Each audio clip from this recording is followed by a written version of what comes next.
After 3 games, India is thriving on the top of the table with 2 wins in 2 games, while Sri Lanka found a lot of momentum after a phenomenal run chase against South Africa.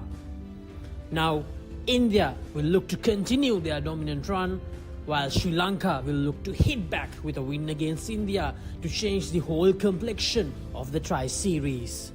The 4th game of the Servo Cup promises to deliver a lot of highlights.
Well, it's a beautiful day at the R. Premadasa Stadium and it is the Servo Cup Tri-Nation Series, Sri Lanka versus India. And what a game it promises to be. It's a lovely, lovely morning indeed at the R. Premadasa International Stadium. And I can tell you that the sun is shining and we're all set and ready for another very interesting game indeed. We've already had 1 round of games. India are unbeaten. Sri Lanka did well in that last game, beating South Africa. And what will be Sri Lanka's chances? Well, I got Esther with me. And good morning to Esther. What are your thoughts on today's game? Good morning, Roshan. I think it's going to be a great game because it's number 1 and number 2 on the table. Both teams have been competitive. Sri Lanka, of course, will want to make a comeback after the disappointing performance they had in that first game. They've got a good performance under their belts, but India have looked like the most clinical team in this tournament so far. Well, not just in this tournament, I'll tell you that India has been clinical in their cricket against Sri Lanka. We'll show you head to head, and that will tell you how much India has dominated Sri Lanka in their cricket. And Estelle, that's not a good look, or that's not a good stat. 2 versus 30. That's a massive disparity there. Yes, they haven't had a good run against India at any point of their history. They've got a couple of wins under their belt. Why? It's just the experience and the quality that India brings to the table. We've seen that in this tournament as well. Just the batting, the bowling, the fielding, in all 3 facets, they've looked like the better team. No doubt indeed. I think India has done exceptionally well in the cricket they have played against Sri Lanka and even in the world rankings. Now, let's not forget there is another team in this tournament and that's South Africa. And we had a great game that last game and Sri Lanka won quite comprehensively. And let's show you that match summary. And I thought this was a brilliant effort, Estelle, the way Sri Lanka chased it down. Yeah, and when South Africa said 235, we were talking about whether that would be a bit too far for Sri Lanka to cross, particularly because they lost Chamari Atapattu so early in the piece. But once again, that pair, Harshita Samaravikrama and Kavisha Dilhari, they've been fabulous for Sri Lanka over the last 18 months or so. And they proved that they can continue to raise the bar for Sri Lanka in that middle order. Now tell me, how sweet was that win? Because Chamari did not contribute in a big way. Yes, she did captain. She bowled 10 overs economically. But beyond that, we haven't seen those big hits, the runs at the top. So how sweet do you think it is for the Sri Lankan women? I think it's a bit bittersweet because obviously they want Chamari to perform. They've seen what this team can achieve when she has performed well. But as you said, it's always good to see other contributions, and it's particularly good to see 2 players in the middle order coming good for the team. And we saw that from that pair. As I mentioned before, they've done it before in the previous year, in T20 cricket in particular. But to see them come and the calm that they showed, I think it should be really encouraging. Absolutely. I thought the way they built that chase was truly magnificent. Now, one thing about the R. Premadasa are the surfaces. Now, how does the surface look? And believe it or not, we've got Faviz Maharouf doing the pitch report. Welcome to Faviz Maharouf as we join him for the pitch report. We are into the second round of the Tri-Nation. We had 3 magnificent games finished, and this pitch was used on 29. Today it will be the second game played on this.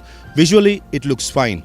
On top there's some live grass, underneath it's quite hard, but right underneath there will be some moisture. Looking at the color of the pitch, it's quite dark in color. Maybe team winning the toss would like to bowl first, considering it's quite gloomy, and underneath there's a bit of moisture. So I reckon batting second might be a good idea, especially when you want to chase down a score.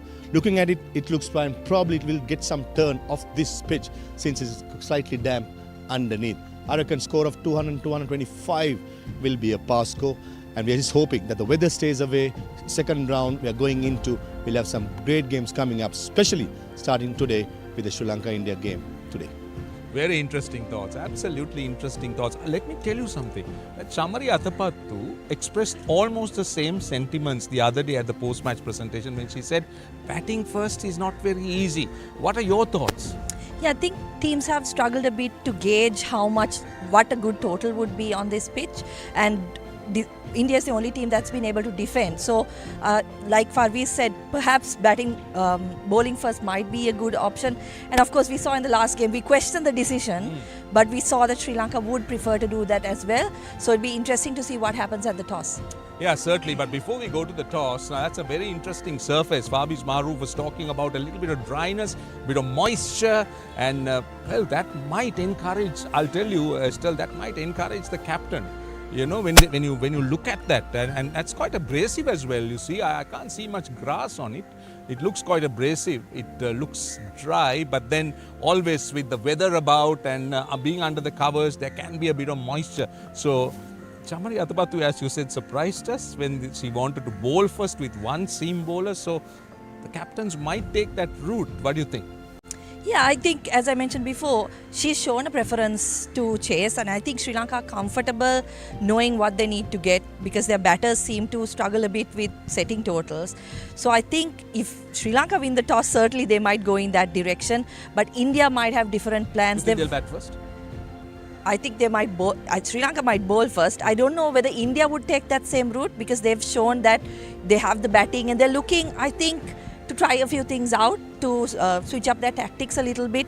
So it might be interesting to see what the thoughts of the two captains are. Right, so we're going to relieve you off that suspense because we're almost ready for the toss. Let's go across and join the two captains and the match referee. And of course, we got Anisha Ghosh, who will be conducting the toss. As the second round of fixtures at the Servo Cup Women's ODI Tri-Nation Series kicks off, Sri Lanka and India return to the ring. The stakes are fresh, the fire familiar. With me are the two captains, Sri Lanka skipper Chamari Athapattu, Harmanpreet Kaur, the India captain, and match referee Michelle Pereira. Chamari's got the coin, Harmanpreet's all set. Chamari, send it flying. Heads is the call.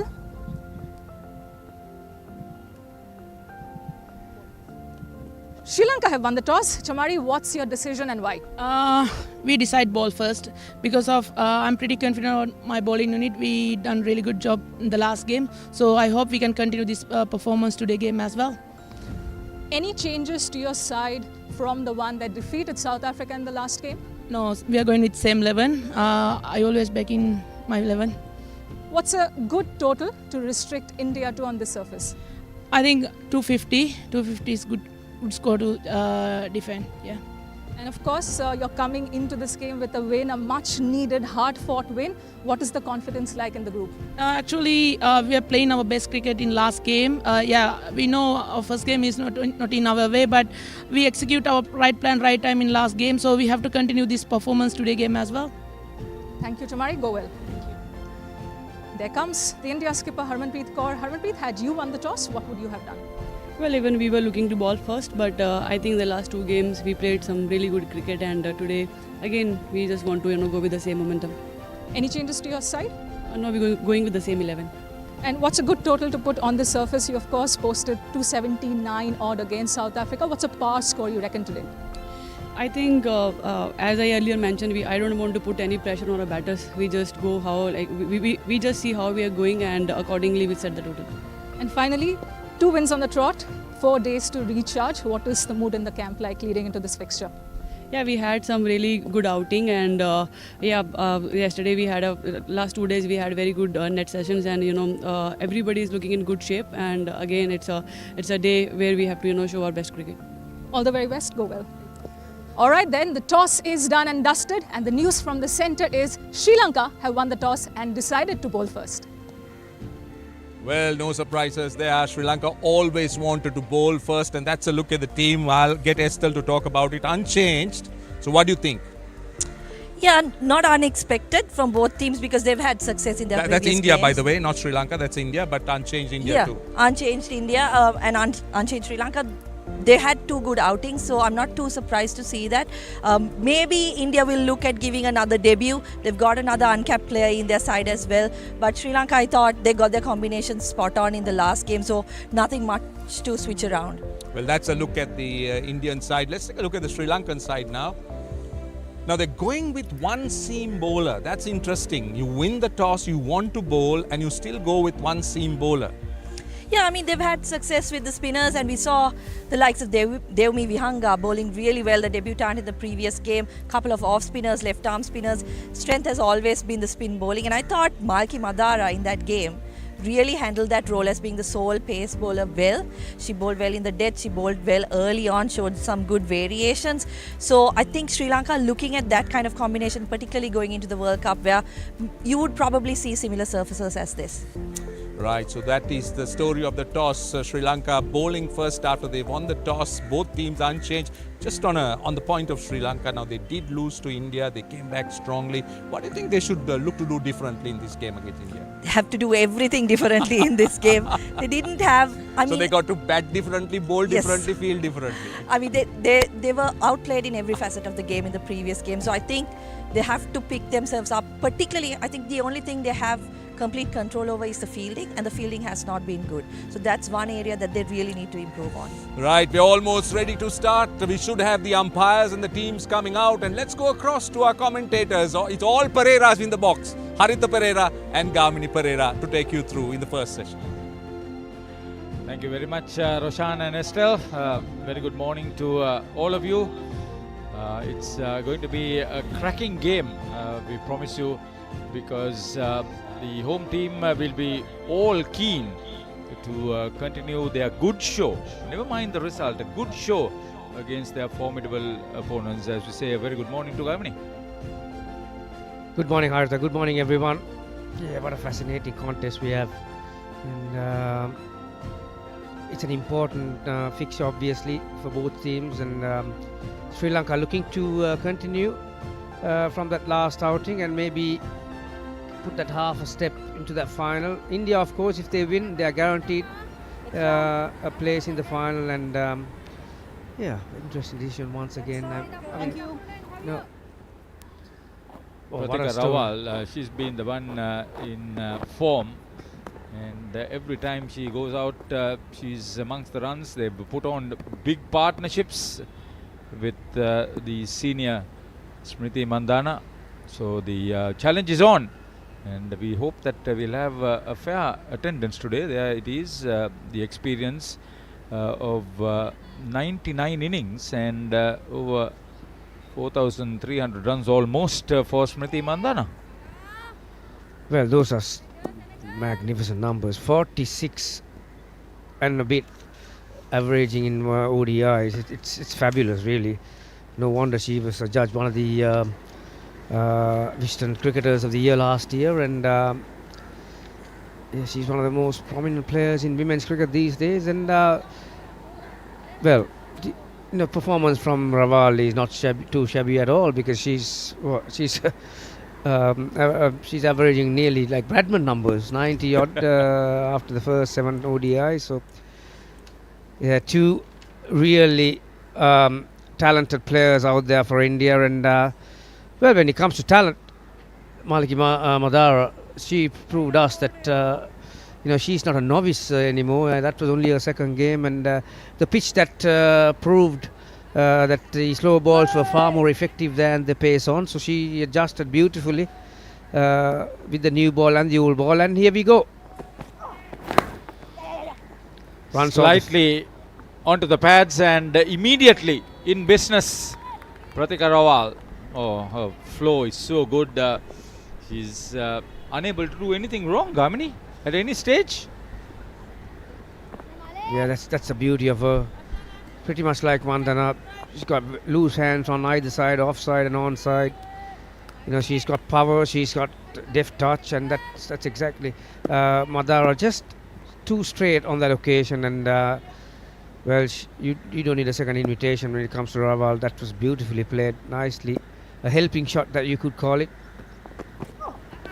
Oh, good comeback delivery. So 24 years, made debut in this tournament. She could be looking towards building up confidence. Great line, that one. Her stock ball normally comes in towards the right-hander's pads and around that fifth stump. That's where she's aiming for.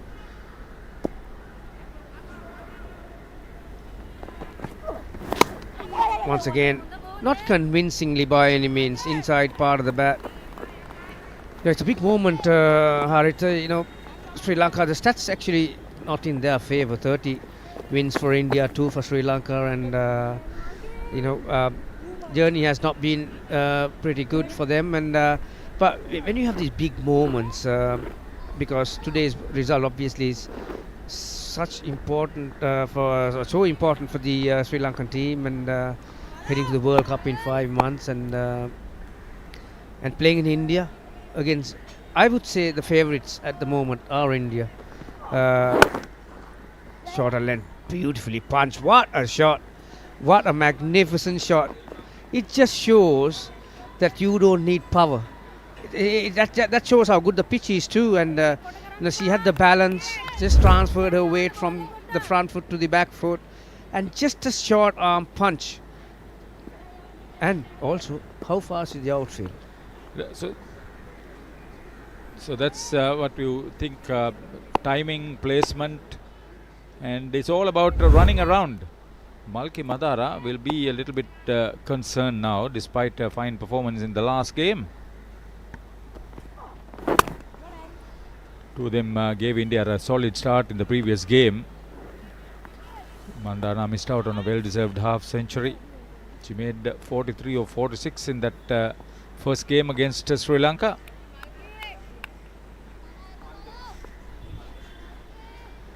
Yes, pretty. In the good old days, Harita, back in the day when you were playing, coaches were a lot more concentrating on the feet, how to lunge forward or move back. As Mandana shows here, it's modern day cricket. It's just the base, and they concentrate more on the base, and Mandana on that occasion, it's just a beautiful punch. 9 off the first over. Both batters have got boundaries, and India off to a flyer. Confident with their batting, weather looking good. And you can see that it was a fantastic and convincing 9-wicket victory in that previous game. India came back and won by 15 runs in a close game against South Africa. And Sri Lanka went on to get into the winning mood against South Africa. Convincing victory. And match number 4 today. 3 more games to go, with the second round starting with this one, with the final earmarked for the 11th. So from the Ketara end,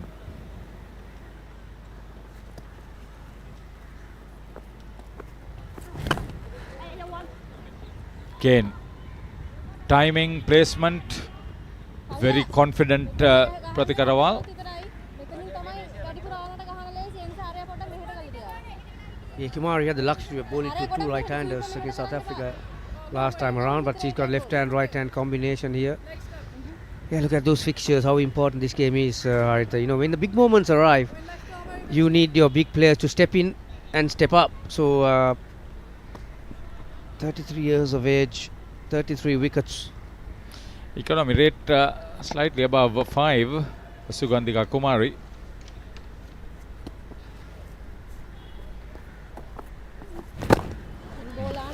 She probably want to probe a left-hander on off stump. Yeah, Mandana is a very good player on the offside. Not bad on the onside either, for that matter. But she's bowling to a strong onside field. Two fielders outside the ring. Both are on the onside. So she cannot be outside the stumps, Kumari, because Mandana will be hoping that she will get some width outside to pierce that field. Inside the ring there are 4, and with a slip there are 5 on the off. That's a good line. That's why you need to be operating around that middle stump and hoping that Mandana will break her wrist early and maybe a return catch or so.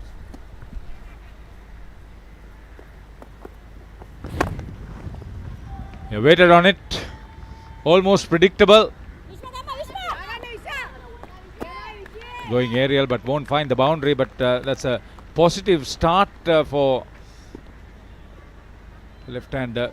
She's not going to let any of those deliveries pitched close to her pads go waste. Only a single though.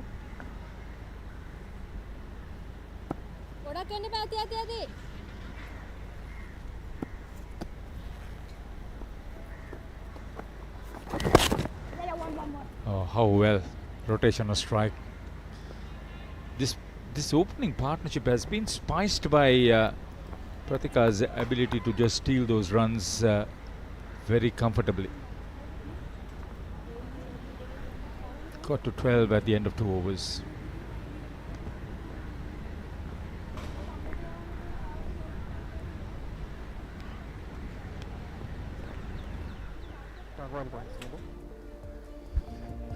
So that's a very convincing top position for India. They've simply had that net run rate, Gamini, and the battle is on for that final place between the last 2 teams.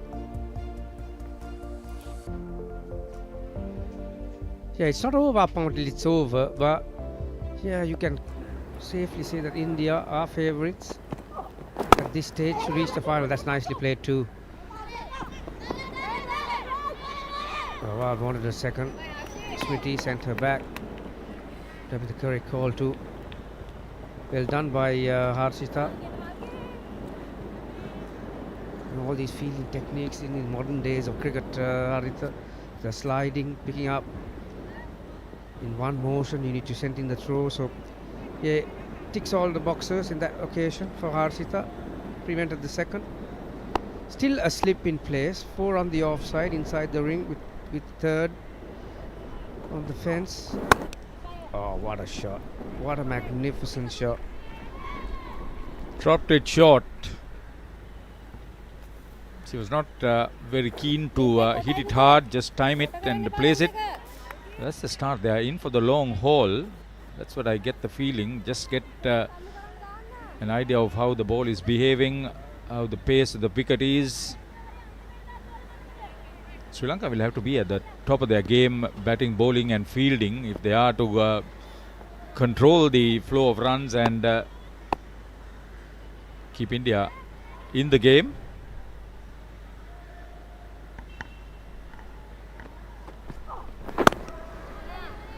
Yeah, better length this time.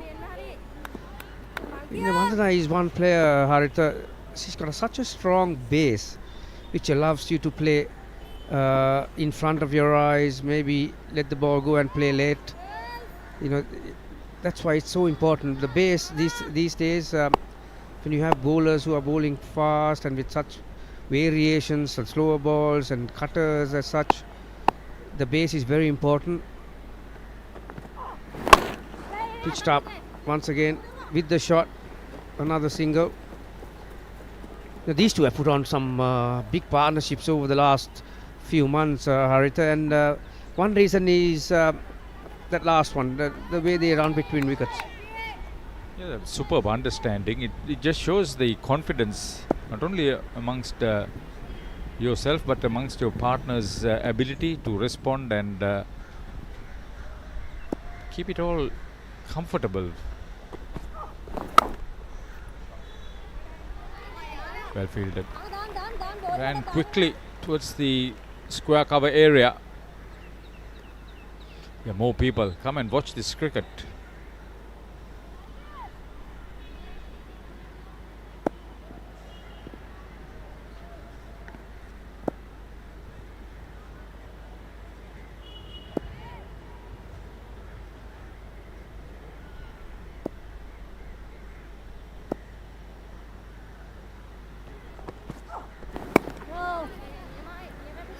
It's the very first time we have seen she's wearing the speed. Off the back of the hand, slower delivery, leg cutter. After the third over, India 16 for no loss.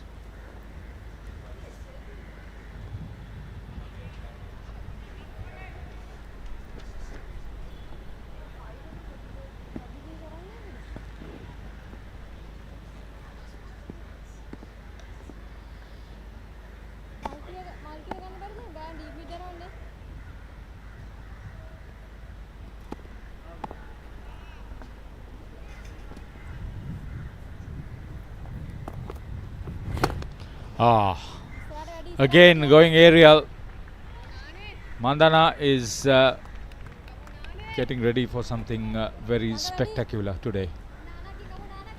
Yeah, I mentioned just a moment ago, it's a challenge for Kumari bowling at the left hand right hand combination, and both batters have got loose hands, either offside or onside, does not matter. And Mandana once again just shows she knows that Kumari is not a big turner of the ball, so he's just releasing her wrist through the line of the ball.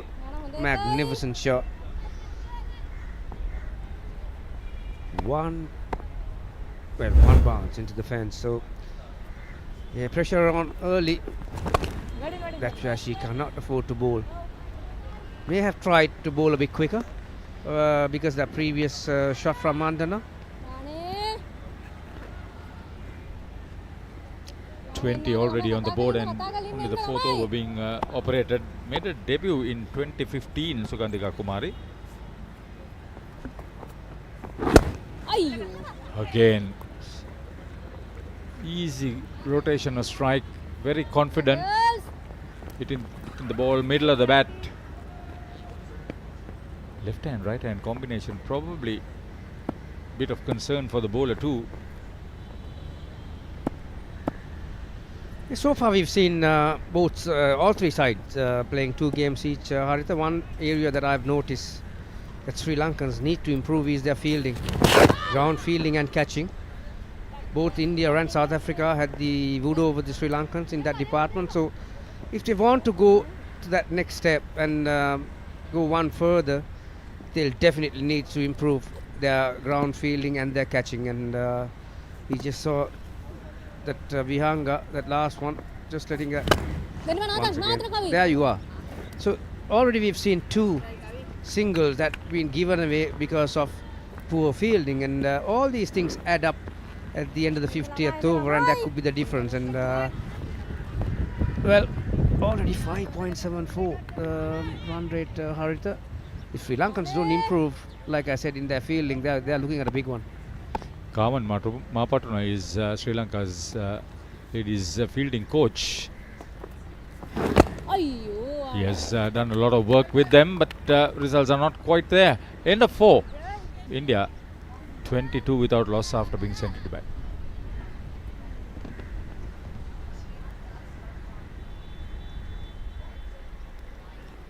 Plenty of blue skies. It's encouraging. Let's hope that it'll stay that way. It's not burning hot sun, so the cloud cover, the movement is happening. As long as it doesn't come and interfere with the game, it will be comfortable.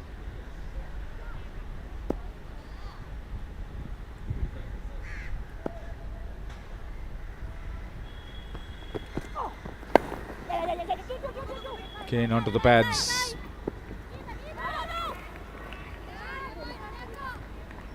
So the consistency of maintaining a good line and length, Manudi is in a bit of a mulky, rather in a bit of a uncertain frame of mind, I thought.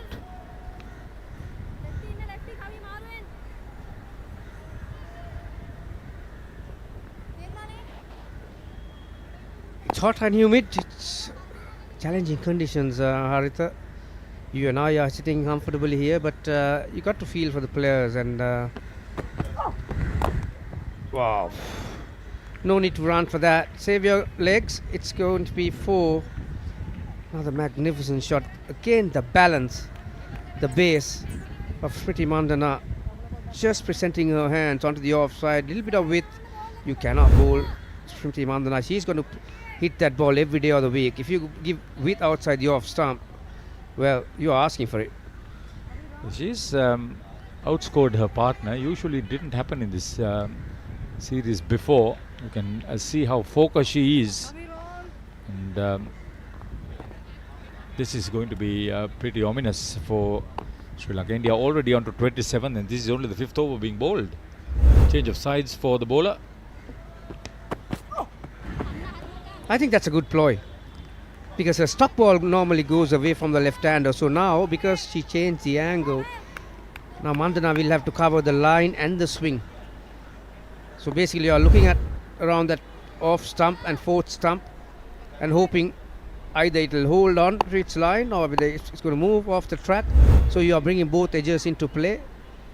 You know, playing on to the stumps is a possibility here if you play away from the. Yeah, good line. Straight away, Mandhana has to adjust, and see how she took a step forward. And coming back to the point, Haritha, you know, it's challenging conditions. And when I saw Roshan Abeysinga doing the pre-match discussion, I really felt for him. And Maharoof obviously wearing a hat in his pitch report, so he protected himself.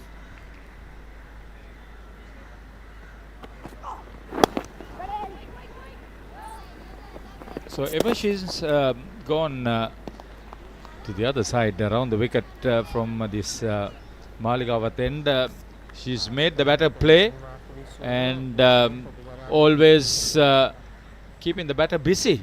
That's a good ploy. At least it will give her confidence to bowl on a good line and length, to land the ball in the right areas at the right time.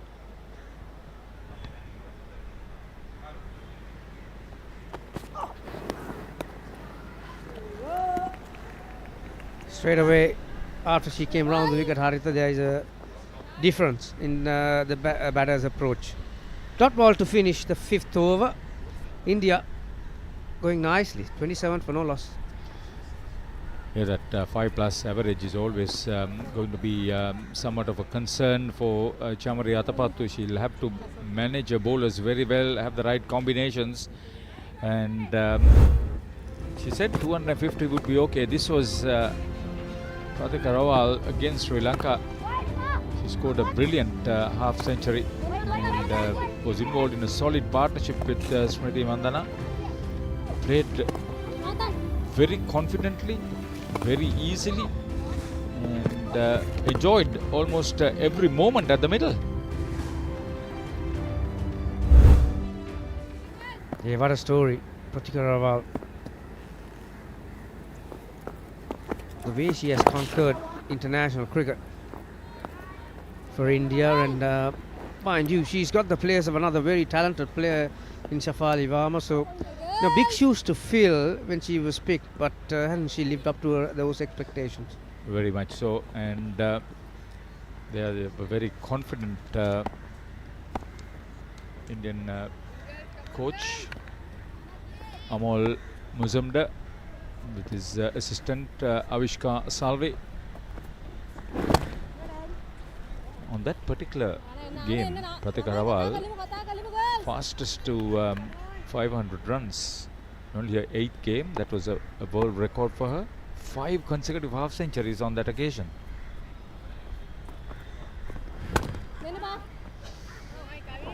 So this is something good. Your fielding unit should be supporting your bowlers to the maximum.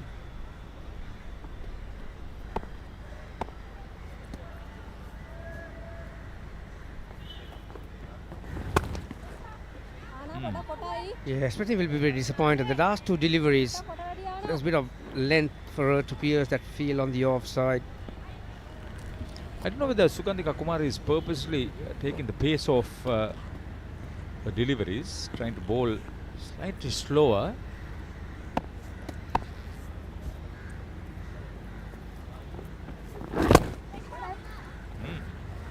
Yeah, that has been the case, hasn't it? That's where South Africans struggled last time around against Sri Lanka.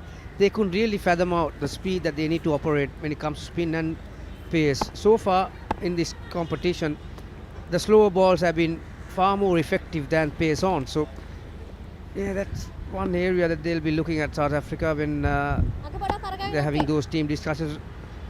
Deep square leg comes into the ring. So, mid-on goes back to the fence.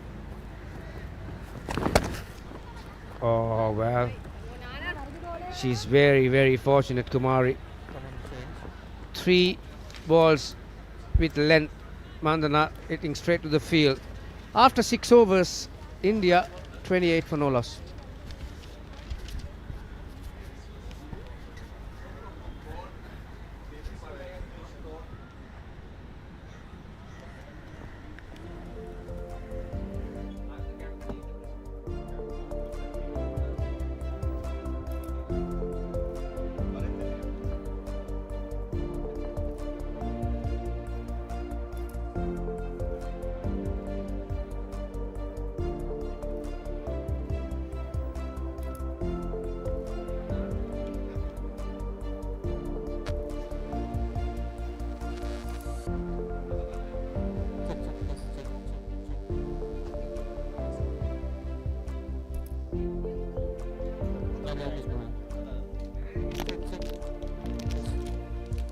India have gotten off to a fine start in this 4th fixture of the Servo Cup Women's ODI Tri-Nation Series. I'm Anisha Ghosh and with me is Parvez Maroof. And the change bowler is Dhyumi Vihanga. Made a fine debut in the last game, was in the wickets. And here she has a task on her hands to get a breakthrough for the home team. Flighted, punched past the bowler. Parvez, a warm welcome to you in the commentary box. Hello Anisha, good morning. Good morning all our viewers. It's been a steady start so far for the Indian side, who has been really good. Especially Smriti Mandana has been solid. Sri Lankan captain winning the toss, batting, bowling first. But that was probably the right decision looking at the pitch underneath, a little damp. This is where even at the toss Harmanpreet said they're probably not looking at a score, but they'll go about things and decide later on once they have a feel. The youngster made waves at the inaugural Under-19 Women's T20 World Cup in South Africa 2 years ago, and in her debut fixture in the last game against South Africa on Friday picked up a superlative 3 for 41. One of the match winners who orchestrated that much needed hard-fought victory for Sri Lanka. And she's going to come over the wicket to left-hander Smriti Mandana.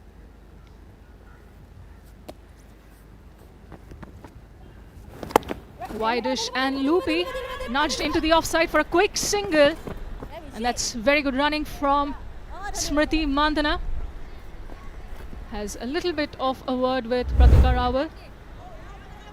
Was very quick to set off, was the left-hander, playing her 100th ODI.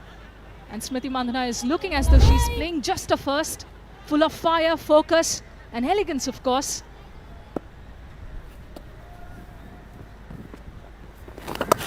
Rocks back and pulls this away. Can she bisect the field? It's cut off by deep square leg. Yeah, missed out by Pratika. It was short, it was slow. Dhyumi Vihanga got a little full, especially to the right hander. The sort of a pitch, it's just holding on to the pitch. It will become very slower once it's pitched shorter. For the left-handed Smriti, there is a slip in place. I like that fact. They're still attacking against a quality player like Smriti.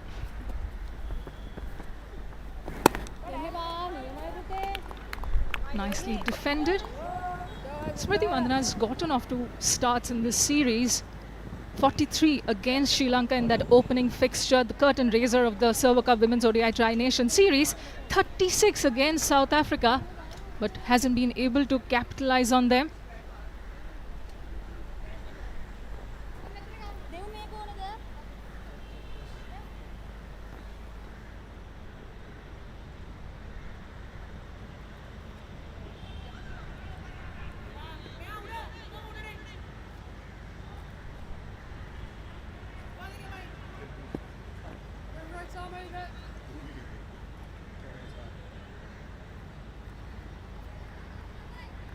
7 overs done. India 31 without losing any wickets. And we might see the Sri Lanka captain in operation now, Chamari Atapattu with the ball. Down the leg and nicely helped along. It's scurrying over to the rope in the fine leg region. Couple of runs for Pratika Rawal. A little wayward start that from the Sri Lanka skipper. Now when he's bowling without a fine leg, the line got to be slightly less at the off stump. As we speak, the extra cover being moved across to fine leg. Record of Chamari Atapattu. Very impressive, it's not only with the bat. In the field as a leader is someone that leads from the front and bowling in the power play. It won't be easy, quality players like Rahul and Mandana. But Sri Lanka in the past as well as in the present side blanks lot on spinners, so no surprises here. Atapattu bringing herself.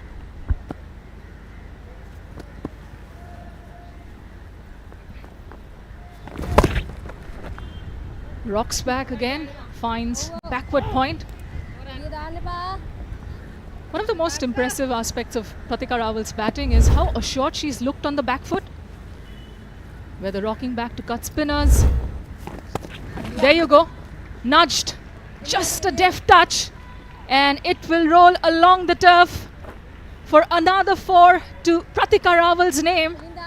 She's plundering the offside, peppering the on. Is looking in full flow, isn't she?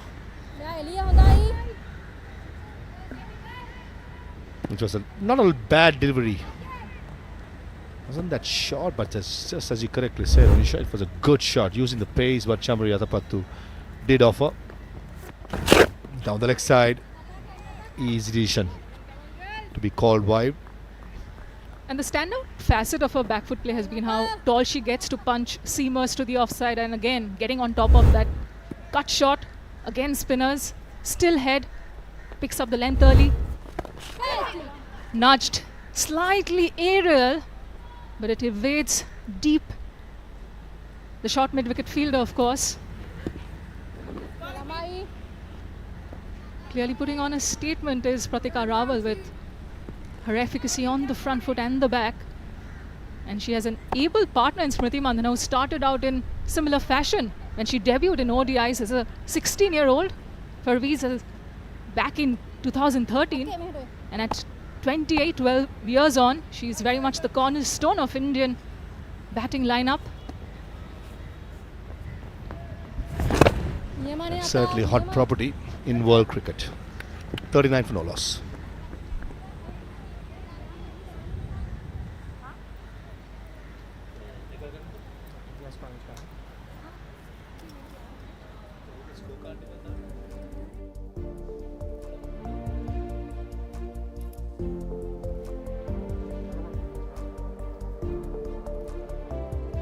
India have opted to go with an unchanged starting 11.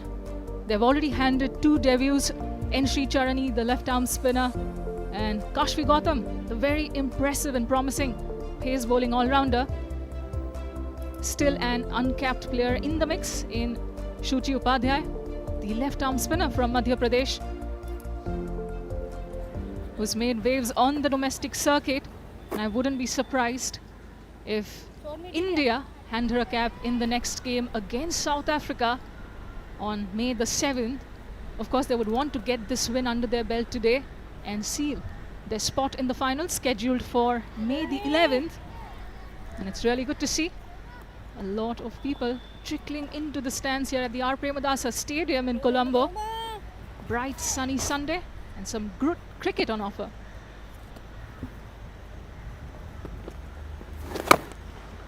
Picked away nicely. Will it go all the way? And it does. A statement of intent from Pratika Rawal, and that was timing on spot. Excellent work from the right-hander this time.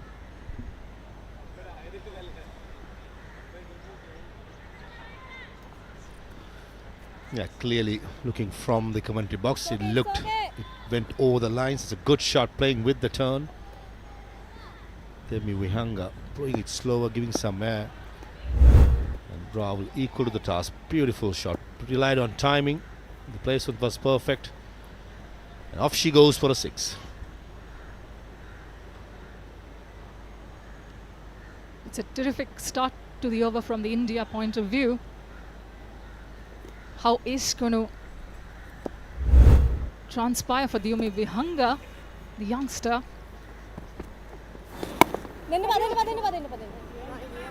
Decent comeback. She assesses the length so early in that 6 of hers. We've not seen a lot of 6s for Rees in this tournament so far across the 3 teams. Lunges forward and drives it straight to short cover.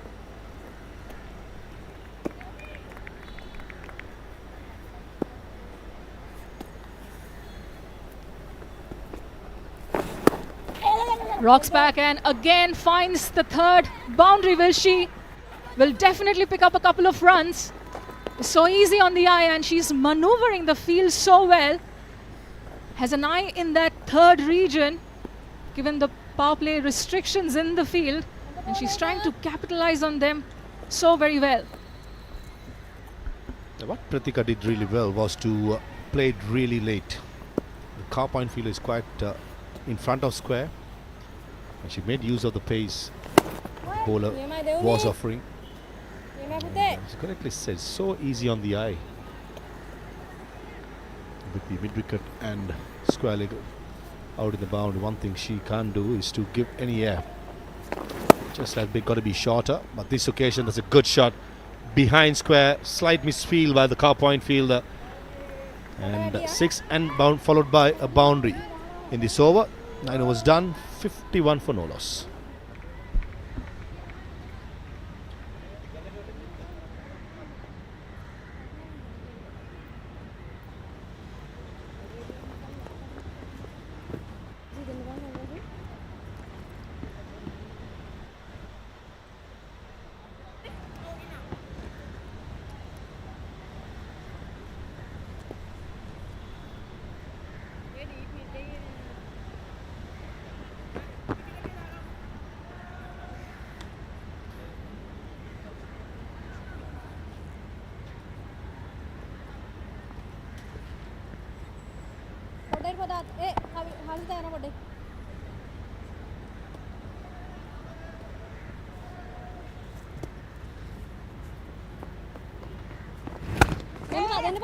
Hurries Smriti Mandhana this time. A mix-up in the middle could be very dangerous, and it is. A miscommunication has cost India the wicket of Smriti Mandhana, and she will be absolutely kicking herself. What a way to depart on your 100th ODI match. Yeah, good old yes, no, sorry. I thought the call was Smriti Mandhana's. He went in front of square. Yes, no, I'm sorry. Smriti Mandhana, that's not what she would have hoped playing in a 100th game in front of her parents. Some of her family are indeed in Sri Lanka, and she has to depart.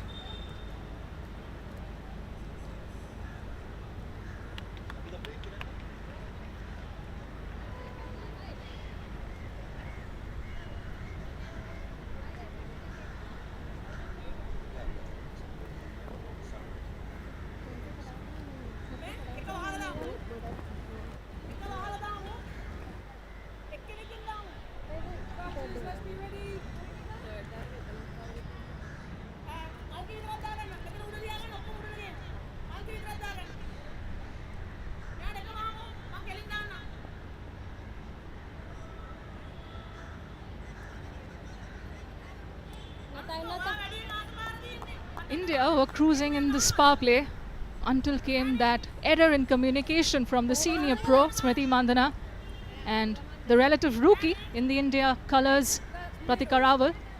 The result, Smriti Mandhana is back in the hut for just 18 runs, and number 3 Harleen Deol steps out in the middle. The two batters did have a conversation the moment Harleen joined forces with Pratika, just trying to calm their nerves down. This is a wicket that should have not come so easy for Sri Lanka, but it is what it is. අයියෝ අතා හොඳ බෝලේ. නියමයි කඩලු කලින් දා යන්න.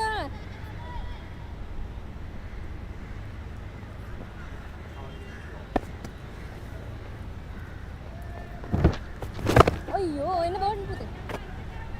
Cramming her for paces, Chamari Atapattu. This is a good ploy, definitely a good ploy. It's a heavily packed offside field for the right-hander. Both right-handers in the middle now.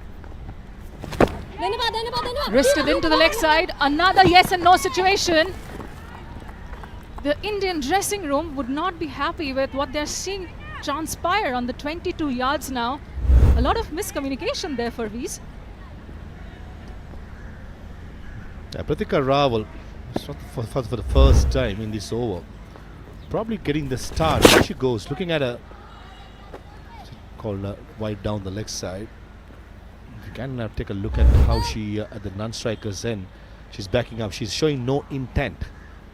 That's where the problem has been. I think both the other two batters, Smriti and Harleen Dior, quite want to be busy looking for the single, but the response from the non-striker, I don't think she has the right attitude when it comes to running beat wickets, not showing any intent.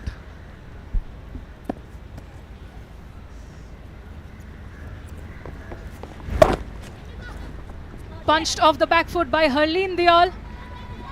It is going along the carpet nicely. Enough for Harleen Diol to pick up a couple of runs. And she's off the mark, much to the relief of India.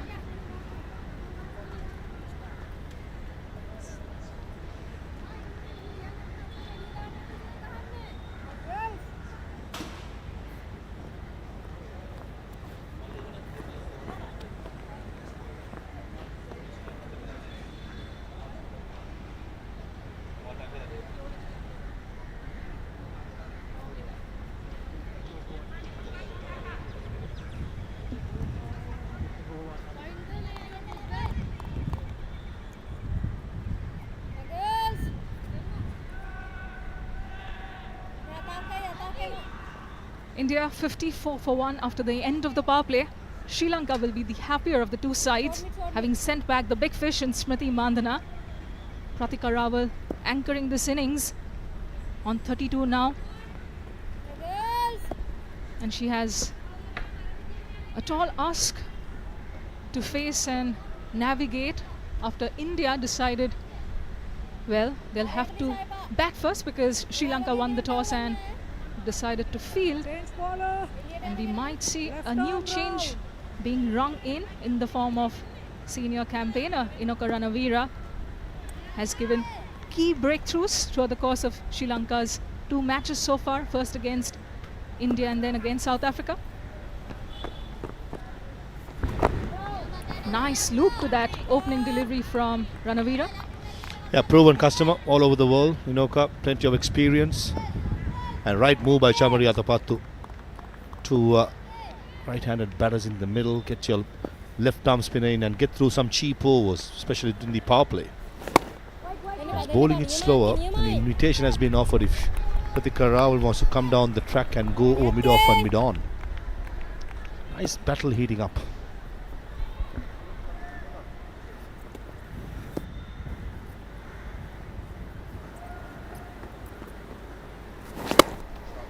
Got it through the covers, but nicely intercepted there.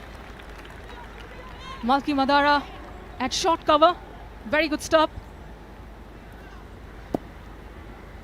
Inoka Ranavira, of course, Sri Lanka's only hat-trick taker in ODI cricket and women's internationals. 39 years of age and still going strong. More loop, enticing the batter to do something innovative. Innovative against Inoka is the theme being set by the left arm spinner. Will Pratika Rawal bite the carrot is the question.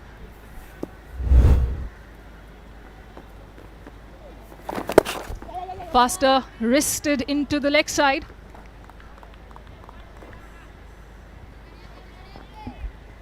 Bringing in the changes, Inoka. Couple of deliveries before flighted Fuller. The last delivery just firing it in to the leg side of Pratika Rawal. Just a single being given away. This is a good start by Inoka. 39 and going strong. Proves that age is just a number.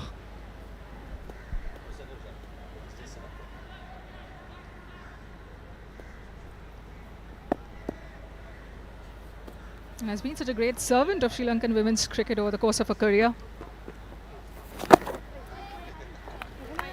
And as we inch closer towards the 13th edition of the Women's ODI World Cup, Sri Lanka will want her to find form and keep delivering the goods. 11 overs done. India 55 for 1.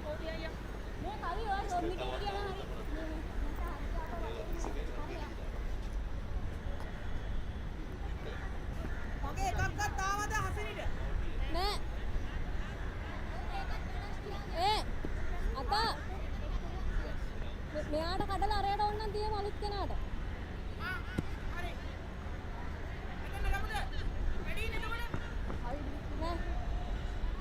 වදින. Wow නම් deep පිටේ දායන්න පුළුවන් short පිටයක් තියලා.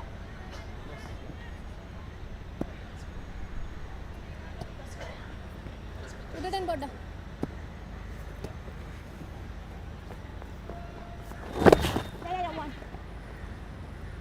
Dealing in singles now. Pratika Rawal, the set batter, inching towards another promising score on 34 now. Is coming off the back of scores like 78, 50 not out, 154, 67, 89.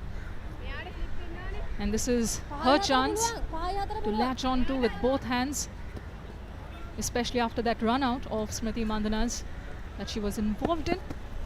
Who wouldn't be completely complicit of. Tries to heave this into the leg side. One bounce and goes to Dyumi Vihanga there. Much to her respite.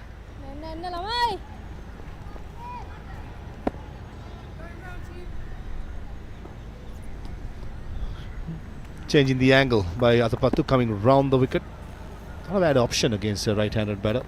Brings the LBW into play as well as the outside edge. Nicely placed and timed by Diol.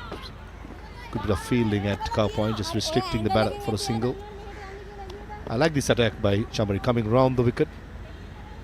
And she has the option of dropping long on back, but she's not.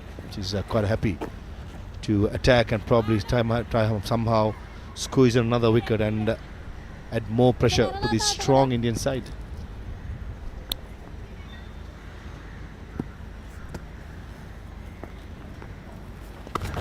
Sweeps this fine, and just a single of it was very nicely picked up by Pratika Rawal. Came off the middle of the bat, in fact. Yeah, the timing was really good. Unfortunately, couldn't get the placement right.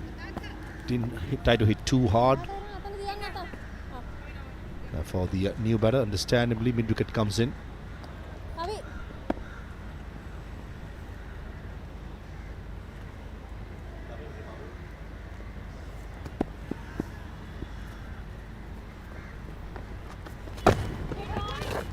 Very well bowled by Chamari Athapattu. Saw Harleen Deol advancing down the track, darted in full and fast. Yeah, good pick, Anisha. Chamari Athapattu is just a smart bowler. Changed the field for the last delivery, short mid-wicket, drops back, and the slip field moves to short mid-wicket. 5 fielders in the leg side. The line got to be straighter, not outside the yaw stump. Much better. Fuller, a dot delivery to end the 12th over. 58 for 1.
So Inoka Ranavira will continue a second over.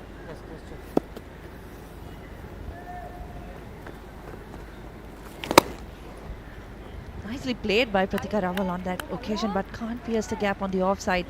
Got to say, Kavisha Dilhari has been fantastic in the field, prowling that offside. She's stopped a number of boundaries so far.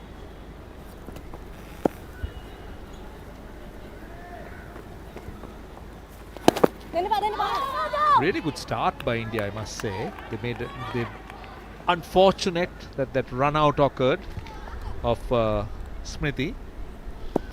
She was run out when she was looking good. She was just settling in, but Pratika Raval seemed to be carrying on from where she left off.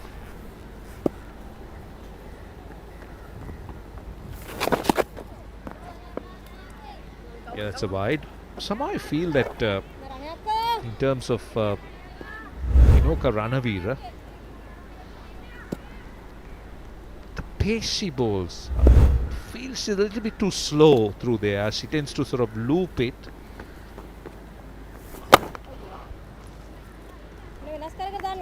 I don't have the numbers, Roshan, but I would think that over the last couple of years she's slowed down a bit with her arm speed. She did see herself being dropped from the side as well over the last couple of series, so maybe that was one of the reasons. Yeah, you make a good point. But what I feel is, I mean, of course, bowling can change, pace can change from surface to surface. Because on a surface that's gripping a little bit, you'll want to go that way with more loop and more revs on the ball. But here, she's not someone who sort of spins the ball a lot. She tends to slide it on a little bit with that action. Now that's what I'm talking about. That is exactly right. Right pace, and certainly surprised the batter with the one that hurried through. And Sri Lanka have got their second wicket. Yeah, very similar to the dismissal we saw of Tasman Brits in the first game from Sugantika Kumari. Just as you were saying, Roshan, just gets the ball to reach the batter a bit quicker, and Pratika Raval is trapped right in front. So this is her first non-50 in her last 6 games, finally broken the streak. So Pratika Raval walks back. India have lost their second wicket. They're 2 for 59 as Raval is dismissed.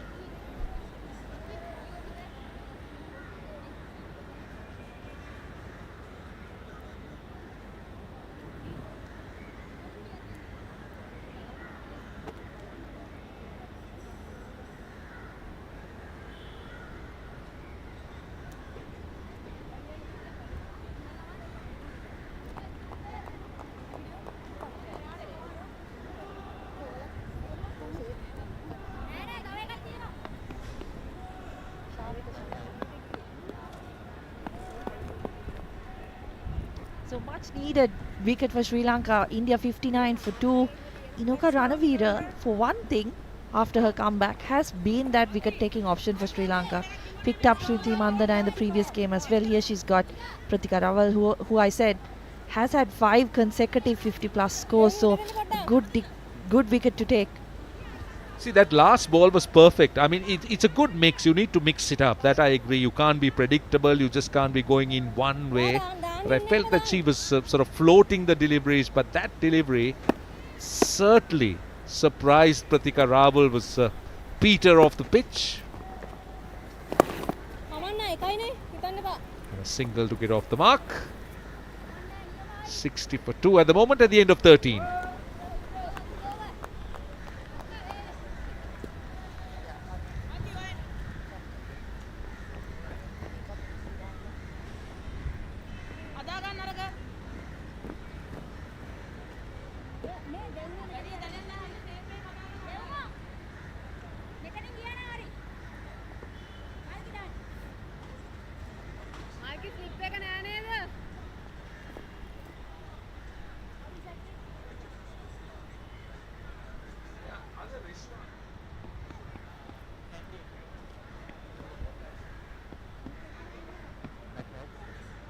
It's a lovely day here at the R. Premadasa, but I can tell you that it is extremely hot. Estelle, you and I, we were out there for the pre-show, and I felt I was burning.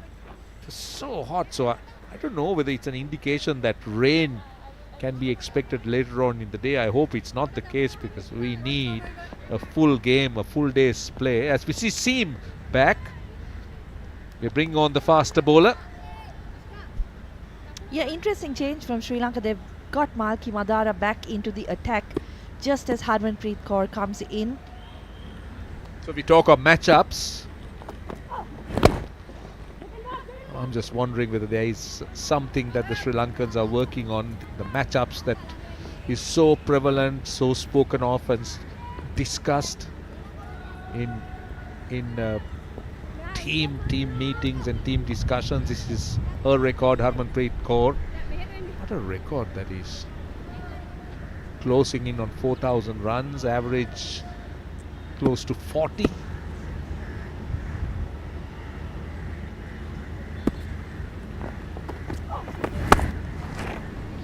Short and wide, straight to the fielder. Yeah, Harmanpreet would be a bit frustrated with that delivery that she should have put away. Once again, Harmanpreet Kaur's record, that 171, one of the best innings you would see in the women's game. As we mentioned last time, a strike rate of 74.72 doesn't really reflect what she can do with the bat, but she gets going. What happens? Well, they're not happy with those. Yes, naturally there's somebody sitting right in front of the side screen. Would you believe it? Would you believe it? How can they trespass there? You can't do that. It's a black side screen, so it's a white ball they're playing with. Players are very fussy about whatever movement that you might have right behind the bowler's arm.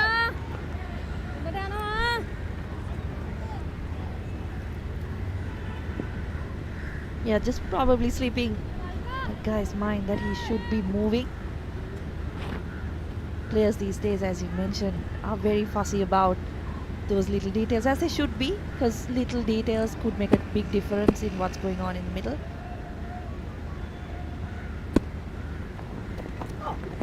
No! But let me tell you something.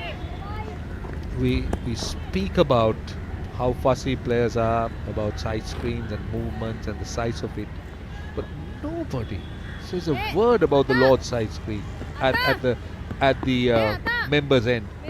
It's a small, very small side screen by comparison. I mean, if you look at Gaul, or if you look at even this one, these are massive. But that Lord's side screen with red bricks on that side, it's a very small strip of white. Nobody moves, nobody complains. Maybe it's because it's Lord's. It's hallowed grounds.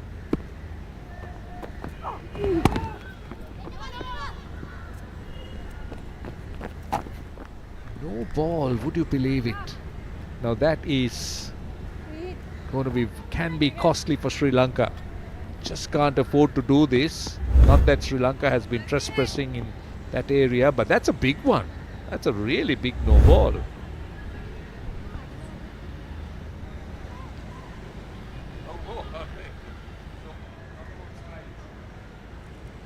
Yeah, she'll be disappointed with that, but Harmanpreet now has a free hit.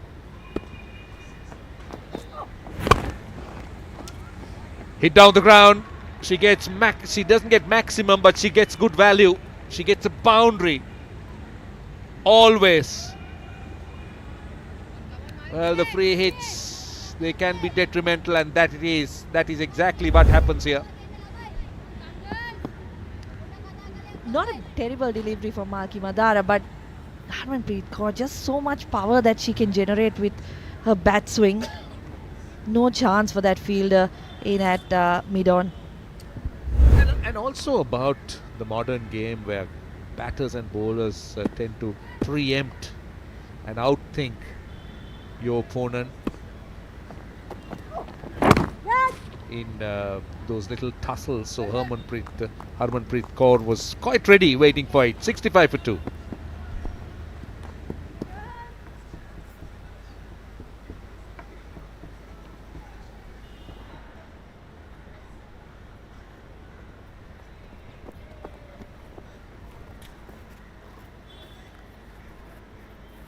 එන්න ළමයි.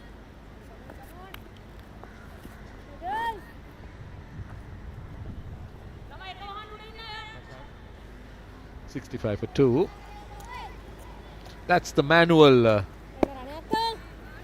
scoreboard that is still in operation. That's good to see manual scoreboards in this day and age where everything is electronic and everything is sort of a press of a button.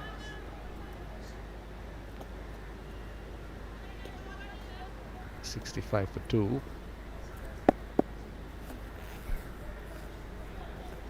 Inoka Ranavira continues. And I think she's looking to push it a little bit quicker that time.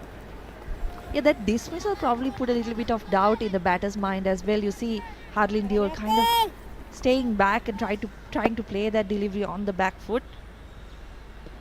Good to see that the captain's having a slip. Now don't bowl that. That's the problem. That's what you do. You bowl a good delivery and then you bowl a juicy full toss. Allows the batter to rotate the strike. I'm sure Inoka would have loved to have bowled more to Deol, but then now she's got the opportunity to bowl to Harmanpreet. Two different players, of course. Harmanpreet just in, Deol a little while earlier than that. You're lucky to get away with just a single with that delivery. Nicely done. Nicely done. This is clever batting, I'll tell you. Good field. Just a single. Yeah, excellent fielding in the deep on that occasion. And on India's part, I felt like they should have pushed for two. They didn't really rush too much in that first single. So, not good cricket. They want to maximize opportunities as much as possible and look for a big total here. I'm just wondering how much India is after here after they were put into bat now. I know that Chamri always is obsessed with this 250 score. She thinks 250 is chaseable, but then what's India looking at? It looks a good surface, I'll tell you. It's not in any way. Again, nicely played. Playing it fine. Anything onto the pads. They use that paddle sweep so well, just waiting for it. Yeah, they've used the sweep a lot in this game, particularly I think because there is no short fine leg from the Sri Lankans, so they've got that wide open space to play that fine sweep. This is why your line has to be good. You can't afford to go down the leg side and give that opportunity. Again, premeditated, you could see that. Just waiting for it, looking to open that area. And they managed to do that. 69 for 2.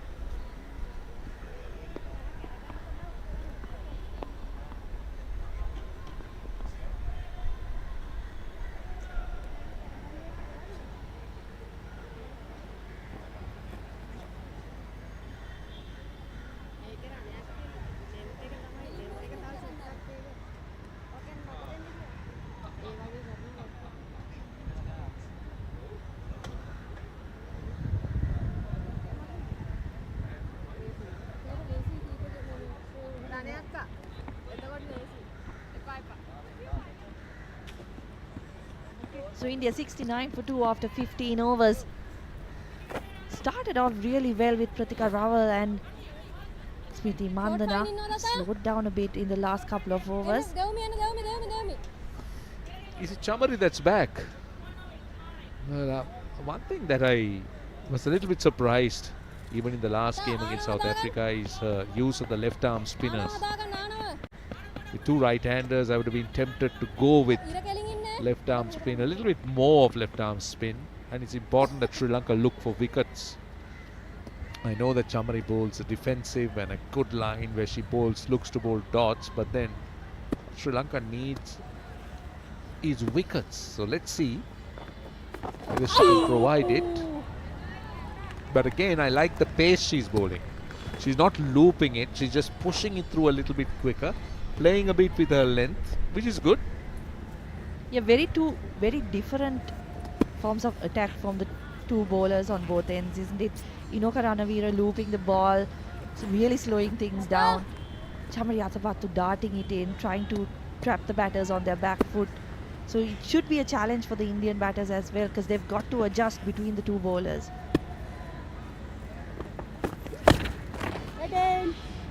She's bowling quicker. You could see that. That hurried Harmanpreet, who was looking to play the square cut, was beaten slightly off the pitch for timing. She's got 5 on the leg for the right-hander, Chamari. Again, 3 dots. This is good. This is building pressure here. Good fielding in the ring as well. This time Harshita Samaravikram, as I mentioned, Sri Lanka have created that pressure in the ring today as well. They weren't that good in the previous 2 games, but today there's definitely been a lot more energy. 4 dots to start with. That's good. It's very good that she's making sure that she's not leaking runs, but instead just making sure that she's keeping one batter at that end rather than really rotating that strike. She's bowled 5 dots. She needs to finish, if possible, with a dot. One more thing I'd like to see from the Sri Lankans, a little bit more noise when they've got this kind of build-up of dot balls. You don't hear too much from the fielders. Excellent over. Very good over. It's a maiden. 16 done. India 69 for 2 as we take drinks.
So the highlights from the innings so far: Pratika Raval and Smriti Mandana started off really well. A flurry of boundaries off their bats in that first power play. They were going along at well over 5 runs and over at one point.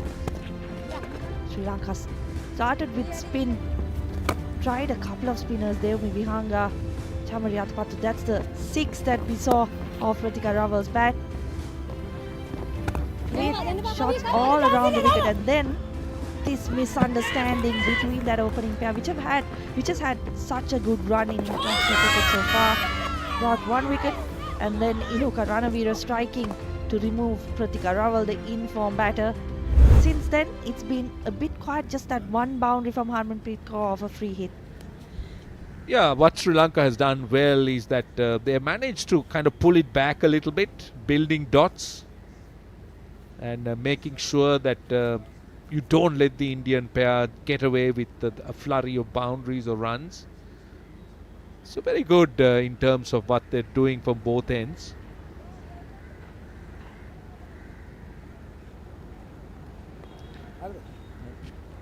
.69 for 2.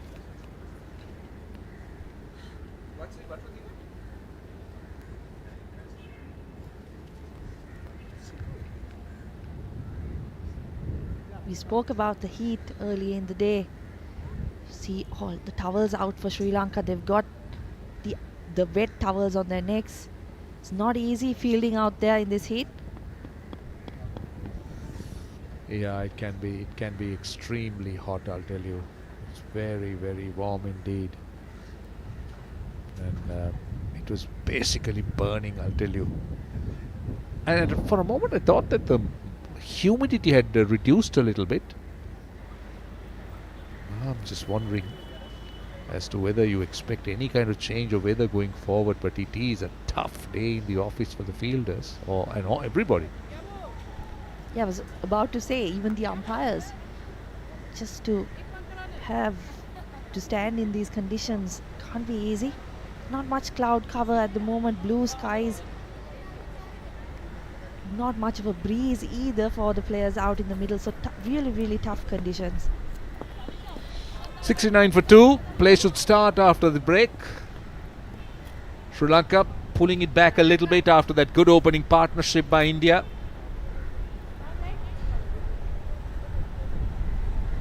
So Inoka Ranavira will continue. She's got a wicket. She's been very, very smart with the pace she's operated.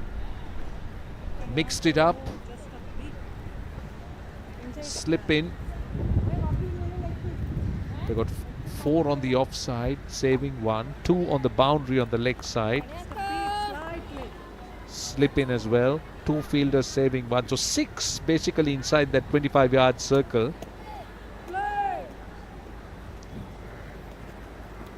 And we got 6 or 7. With the slip it's 7.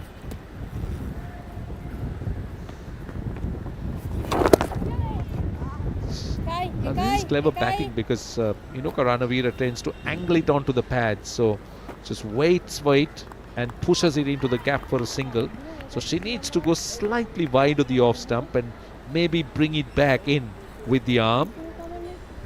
Yeah, she'll need to build on those dots as Atapattu has on the other end. Just put a little bit of pressure on the batters, because at the moment, with her pace, the batters have been easily able to maneuver the ball into the leg side and pick up those singles.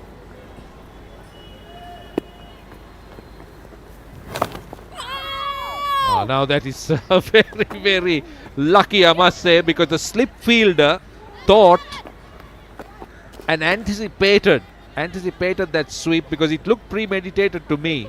But one thing that Harmanpreet did well was she got outside the line. So there was no LBW in terms of a dismissal. You could see that she's well outside the line of the off stump. So instead of going down the leg side, she gets it in that vacant slip area.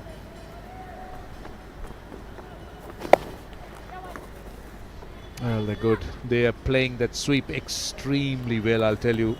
Inoka Ranavira has been scored off every time with that sweep. I wonder whether Sri Lanka will want to change the line of attack a little bit, as you mentioned. Maybe try to go a bit more offside, or will they be happy that there are no boundaries being conceded at the moment? No, I don't think so. I don't think they can afford to give this single. So it would have to be now the length and possibly the pace that Ranavira bowls. See, she's still bowling it into that area, that slot that is making the batter sweep easily. So you'll expect her to bowl either slightly shorter and push the batter onto the back foot, and that could be the plan. Then it opens up the offside, so you've got to change that line of attack and the fielders, or maybe bowl it slower and a little bit wider.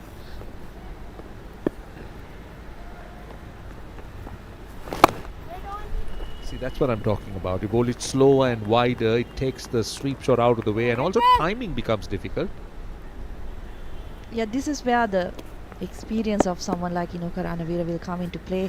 How she is able to handle the situation where the batters are basically predetermining where they want to hit the ball. It was risky, I thought.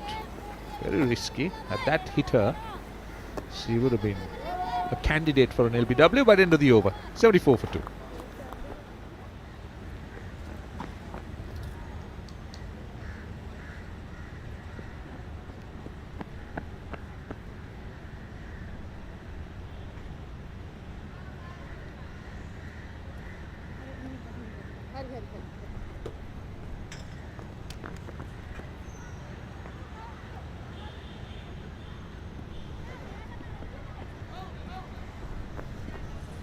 So India 74 for 2 after 17 overs. Harmanpreet Kaur and Harleen Deol out in the middle. Both 8 of 18 so far. So they've been there for a reasonable amount of time. Chamari Atapattu will continue for Sri Lanka. It's bowled well really in the last couple of overs. Well, let's see how the pressure, the dots will work. Will India look to try and break free with a few shots? And will Sri Lanka continue to persist with this line of attack and with this style where they will be looking to try and dry out the runs, frustrate the batters, make them do something different?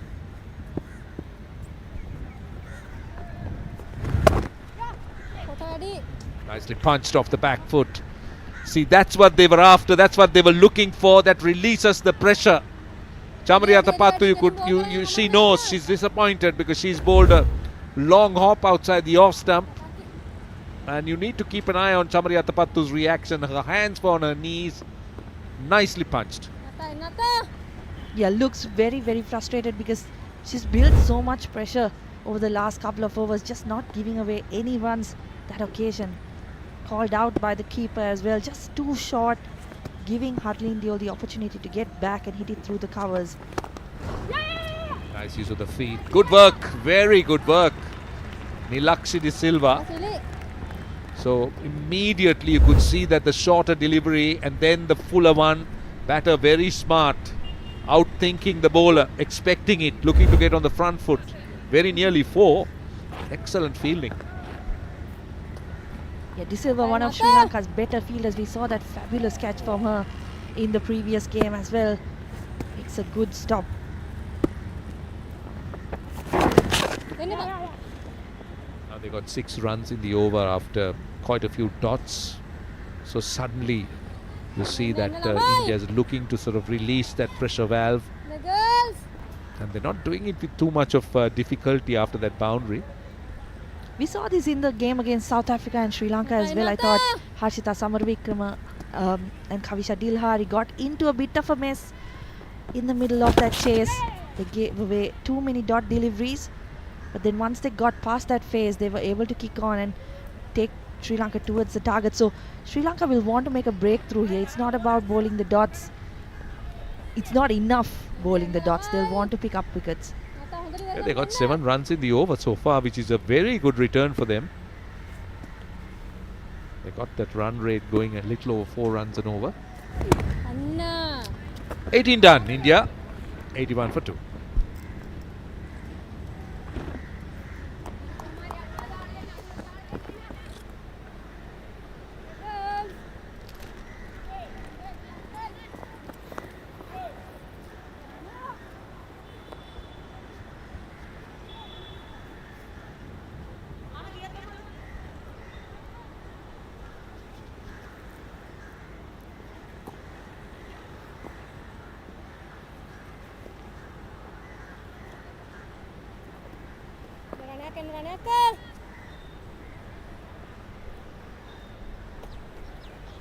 $81 for 2.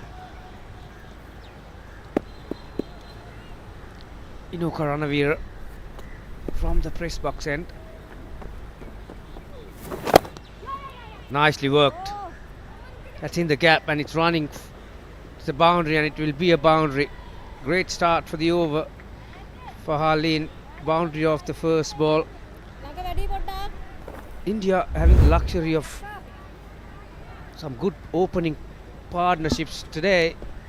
Number 3 and number 4 are in early, so work to be done, and these two are very much capable of coming up with some very good performance. As we say, good morning to Anisha. A very good morning to you, Gamini. A partnership brewing in the middle between the two Harrys.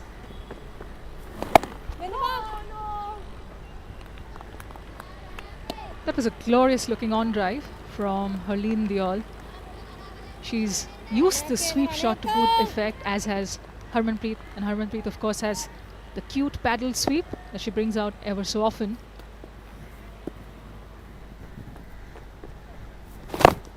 Sweeps again, muscles it, but it will stop just about inside the rope. Nicely intercepted by the fielder there. It's going to be something of a sweep clinic because both of these players are so very good with that shot. Harleen likely to be using that for rotating strike. Harmanpreet were more intent, dismantling the field positions. Nimali Pereira, of course, one of the 2 on-field umpires for today's fixture. There you go. Out comes the cutie. Yeah, she likes that shot, doesn't she? Harmanpreet. There was no risk involved because that ball was outside the off stump, and also the way these batters are operating against Inoka Ranavir, Anisha, this there's not a lot of turn, so they prefer the leg side, the on side against the left arm spinner, which I think the wicket-keeper collected the ball on her helmet. Anna Harris, the other umpire. Yeah, these days, oh no, that's a hand injury. 87 for 2. In Australia, you call it the devil's number, 87. Yeah, look at the reason behind that hold up. Yeah, just brushed her gloves. Could be the pinky, the culprit. But such an important member of the Sri Lankan team is Anushka Sanjeevani behind the stumps with the bat. If Sri Lanka to harbour hopes of getting a win against India today and getting themselves possibly ahead of India on the net run rate calculation and perhaps also top the table at this juncture, Anushka will also play an important role. Lyndon Hannibal, the TV umpire, and Michelle, the match referee today. We had Vanessa De Silva in the first 3 games, and today got Michelle officiating as the match referee. So all these characters play a vital part when it comes to international cricket. Manisha, you know, the people behind the screen doing an immaculate job these days, the match referees and the video. It's a thankless job really, being a umpire or an official these days. And it's so heartening to see so many women out there.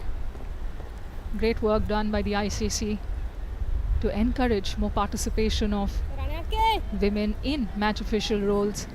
So many former players now taking up aspirations and making good on them, envisaging a future in match officiating as on-field umpires, match referees. So there is a lot of career options out there for former cricketers. Oh, what a delectable looking cover drive from Harleen Diyal. Just danced down the track, ever so light on her feet and so nimble. Excellent stroke that. Oh, nicely played. So far in this over, we've seen both batters preferring the onside, but this time, look at those feet. Everything right about that shot. Head still, getting to the pitch of the delivery, presenting her hands through the line with the full face and off the middle of the bat. Didn't try to overdo it. Magnificent shot. If you're watching at home, the youngsters, that's exactly how you use your feet and playing the spinners to great effect. 91 for 2 after 19.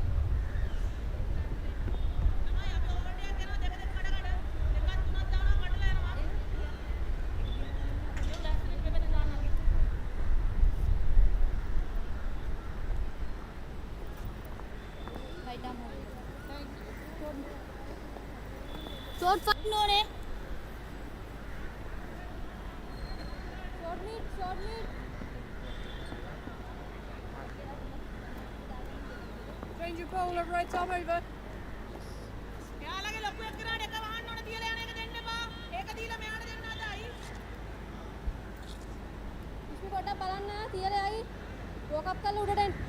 So we've seen, we are going to see Kavisha Tilhari for the first time today. Incidentally, she's got good figures over the last few months for Sri Lanka as a bowler, and I'm quite surprised that she was not introduced earlier, Anisha.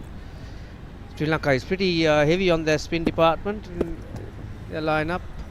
Chamariyatapattu is also trusted to bowl. Oh, that's a short one. You cannot bowl that to a player of the caliber of a player like Harmanpreet. Not a lot of muscle in there. Your placement allows her to scamper back to her crease for a couple of runs. Just look at the weight transfer. She waited on that ball and the placement was absolutely spot on there.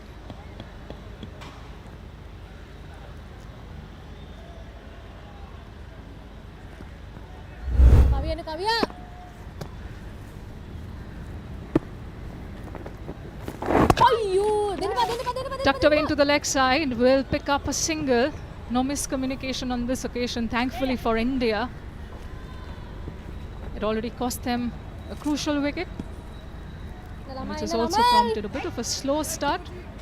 Harmanpreet Kaur, of course, the senior campaigner, the senior most player in the Indian ranks on this tour. Kavisha Dilhari, 24 years old, has been so good with the bat. Yeah, nearly averaging a wicket per game, which is pretty good at this level. Edged outside the off stump, that will run away to the boundary. Well, width and length outside the off stump, and I don't think Harlin's intention was to hit it there, but certainly she was looking for that gap behind point, thick outside edge, and yeah, Kavisha will have to adjust her line against a quality pair like this, Harlin and Harmanpreet. You cannot give any width. Perhaps a case there for Chamari Yadapatur to push the third fielder into more of a deep position.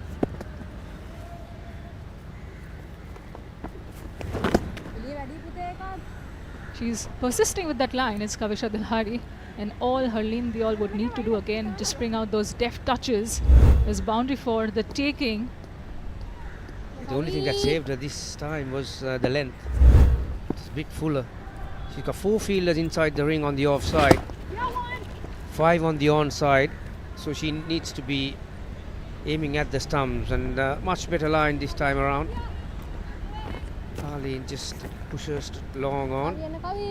Yeah, nice to see some youngsters in the spectators area, Anisha.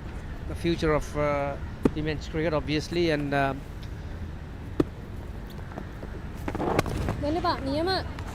behind that one. Been a characteristic sedate start for Harmanpreet Kaur. 12 now off 24. End of the 20th over, India 99 for 2.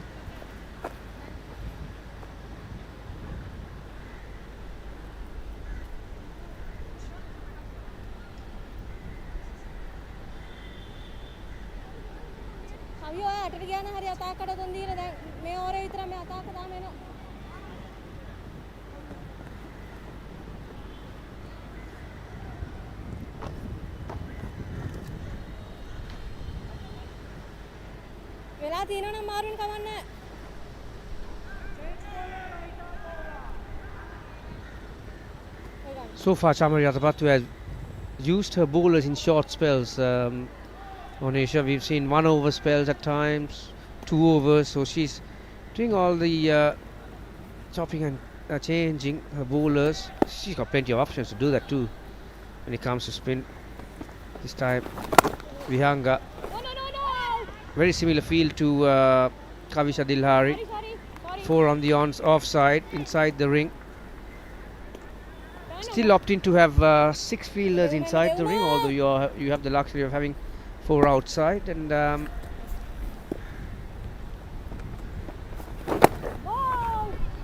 ball's occasionally keeping low, Gamini, and that's been a theme across all the 4 matches we've seen in the Servo Cup Women's ODI Tri-Nation Series.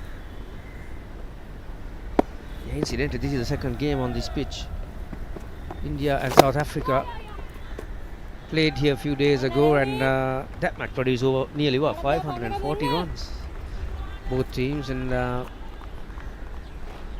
I was a bit surprised, although you can't complain because Sri Lankans won the last game against South Africa after bowling first, and Chamari's decision was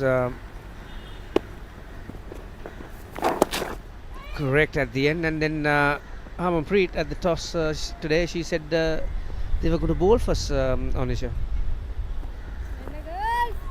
And that could have been prompted by the overcast conditions. And of course, there's a fair bit of showers predicted for the remainder of the day.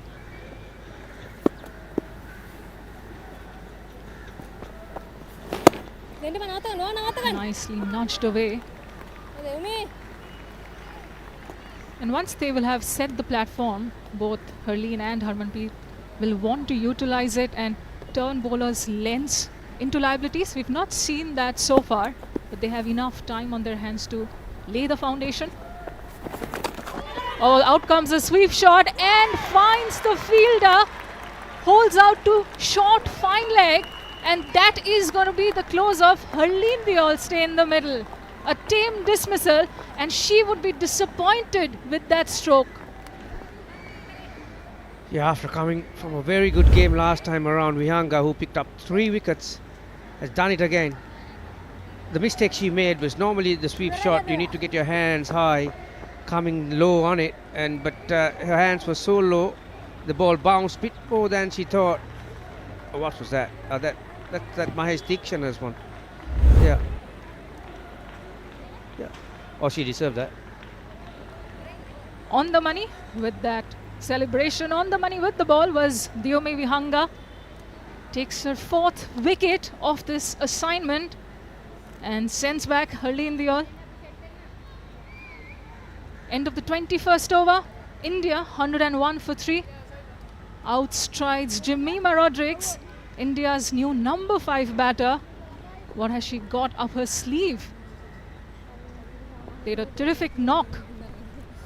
40 plus against South Africa. Yeah, that was the difference last time around, Anisha. The knock that Jemima came out with in the middle overs, going over on a ball, that changed the whole complexion of the game. And that's why India were able to get to that 277. She's a very busy player, Jemima, and she's got a powerful striker on the other end, Harmanpreet. So this will be a vital partnership for India. And this is how, see her hands, it's pretty low and comfortable catch for Inoka Ranavira. So, and also I'm very impressed with the speed that Vihanga is operating on this pitch. Flighted delivery and the celebration. Love to see that from a youngster. These Gen Z folks are never out on options when it comes to having a bit of fun, hey? Excellent stuff from Diomi Vihanga there. Wristed into the leg side, will beat the fielder. That is excellent wrist work from the India skipper Harmanpreet Kaur. A welcome boundary right after the fall of a wicket. They should inject some stability and confidence in the middle. Have a look at that shot. We've seen some nice boundaries today, and that is right up there. Covering the line, working her wrist, and off the middle of the bat, beautifully timed. That's as good as a shot you'll see today. Very well executed. This time, square of the wicket, gets a single. This is a very dangerous pair, Anisha, when it comes to Sri Lanka, particularly after winning the toss, putting the Indian side in a very strong batting lineup, India. So these two are pretty busy players. They don't normally rely on taking a lot of time to settle in. Jemima and the other factor is that both run between wickets pretty well too. So it'll be hard work for the fielders inside the ring as well as the boundary riders. So hit up easily. Oh, gone. My goodness gracious me. First ball, Chamari Atapattu. Well. It's okay. Chip to mid-on, and it looped up with enough hand time for Chamari Atapattu to just hold on to that. She makes a hash of it and then beats the ground in absolute anguish and disappointment. We were just mentioning how important this to break this partnership, and first ball got an opportunity, lost her footing, and well. Even in the last match, we saw Chamari dropping one, and it's a horrible feeling really when you drop a catch and you're waiting for the batter to get out, and that is as easy as you can get. Atapattu, see how disappointed she is, and how costly that can be. Rodrigues will have heaved a huge sigh of relief that I'm sure will reverberate across the whole of Bandra in Mumbai. And there are people from Mumbai in attendance here at the stadium today. Definitely her mother, I'm given to understand. So, big lifeline received early in her innings. There was a bit of an appeal, albeit belated, and a belated afterthought in terms of taking a run. Eventually, nothing comes of that, not a wicket, not a run. End of the 22nd, India 106 for 3.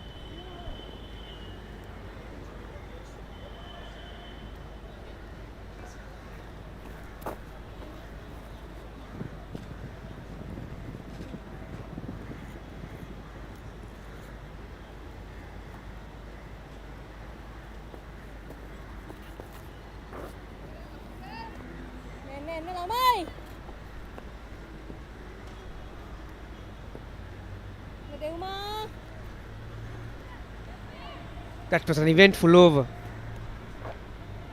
Sri Lanka had an opportunity to get Rodrigues out of the first ball. You mentioned about people in Mumbai. Anisha, they must be having their hands together, worshipping, thank God for that. But you can see some of the spectators in the stands still having their hands on top of their head. They cannot believe what just transpired in that last over. Easy catch. There it is. Lavita Rodrigues with Ivan Rodrigues, the parents of Jemima Rodrigues, all the way from Bandra. Their daughter is out in the middle, having received a lifeline on a duck. Well, that would have been quite the different story, and a bit of disappointment from the middle. And this pair needs to sort of cool their heads down a little and inject some stability in this innings of theirs. Still early days, just into the 23rd over.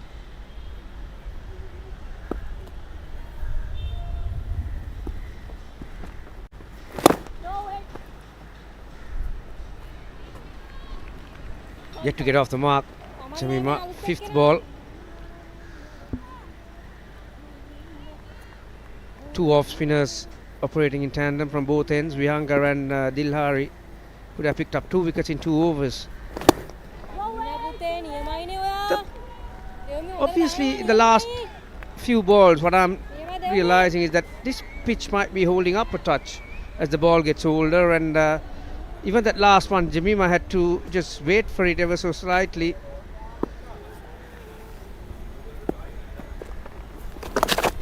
Darted down the leg side and swept away with disdain. Jemima Rodrigues gets off the mark with a boundary after receiving lifeline earlier. That is going to inject a lot of confidence in this youngster. So crucial for India in the scheme of things now. Lunged nice and early and made sure the ball went all the way to the ropes. Yeah, that'll calm her nerves, particularly after being dropped off the first ball. You pick up a boundary.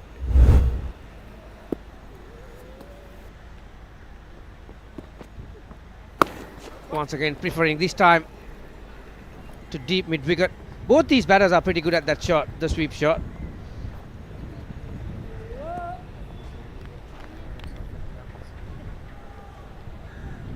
That single moves the total to 112. Just 23rd over. 112 for 3. It could have been easily 110 for 4. This was the result the last time around. Sri Lankan batters were magnificent, chasing that 235. And it's a rare match to see that Sri Lanka women winning a match without a contribution from Chamari Adapattu. And Samara Vikrama, Dilhari, Pereira, they were all fantastic with the bat in hand. And Vihanga, who took 3 for 41 on her debut, and Madara 4 for 50, were the chief wreckers as far as the Sri Lankan bowling was concerned. Come Kavi. Yeah, terrific outing there for Diomi Vihanga and Malki Madara. The girls. Shared 7 wickets between them.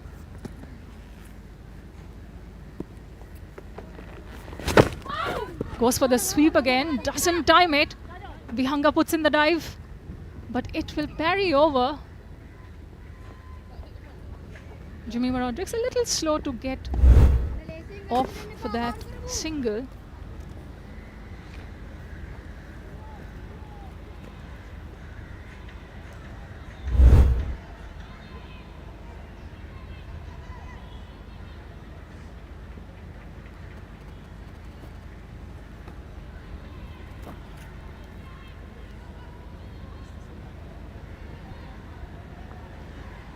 Looks like Harmanpreet Kaur has gestured for some medical attention.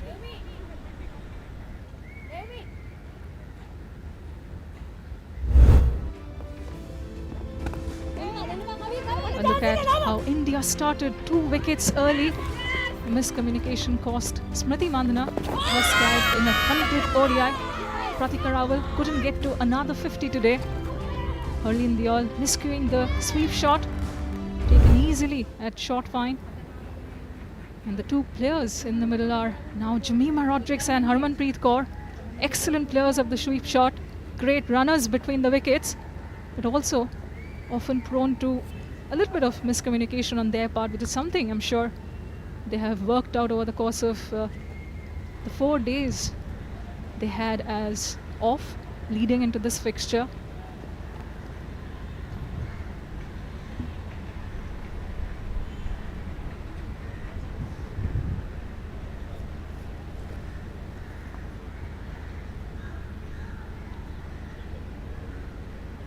And a key facet of this partnership is going to be running between the wickets, as you were mentioning earlier, Gamini.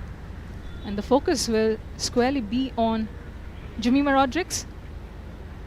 Since a recall in 2023, this youngster's non-boundary strike rate has risen to 65.25 as opposed to 34.62 in the first 3 years of her career. Thanks to John Leder, Hypercost, on social media for that excellent stat. Tells how good she is between the wickets and reliable as well.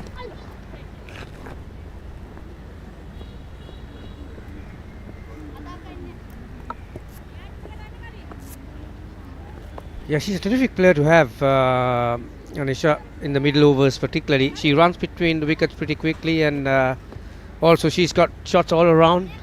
She knows how to help the speed. She knows how to chip it over the infield. And she's got some power as well, as we saw in that last game against South Africa. Particularly the death overs. She knows how to play with the bowler's mind. She moves around the crease, gives something for the bowler to think. And those qualities are the main factors why she has improved that strike rate. An excellent temperament as a cricketer when she's out there in the middle, whether as a fielder, as a batter, doesn't take no for an answer, is very dogged, puts her head down, puts in the hard work behind the scenes, and is a very mature youngster. Noddles into the leg side, keeps the scoreboard ticking, does Jemima Rodrigues. When she burst onto the international scene as a 16, 17-year-old, she came with so much promise. The great Meg Lanning, former Australia captain, earmarked her for greatness, said she's going to be one of the greats of women's cricket all time. Yeah, and the other value she brings in is when she's on the field. She is dynamic in any position. She is a fielder you can trust to place anywhere. Dot ball to finish the 24th, 115 for 3.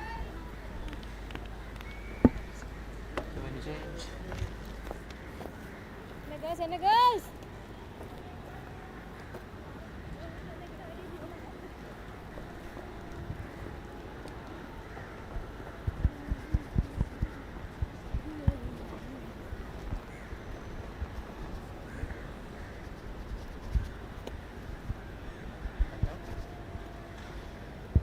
115 for 3 after 24 overs. India have to be put into bat.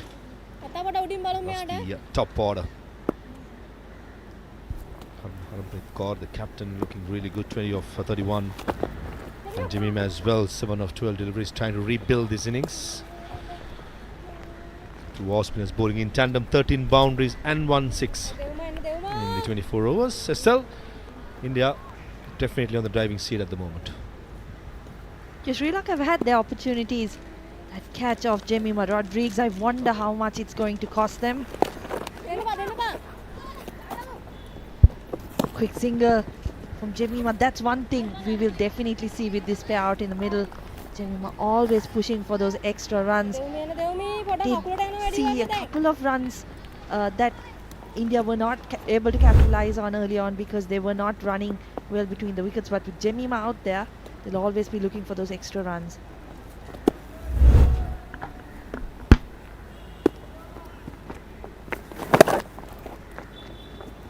Short delivery from Devmi Vihanga, but Harmanpreet not able to find the gap. A lot of work done, Farviz, by those two fielders in the deep on the leg side, Vishmi Gunaratna, Harshita Samaravikrama.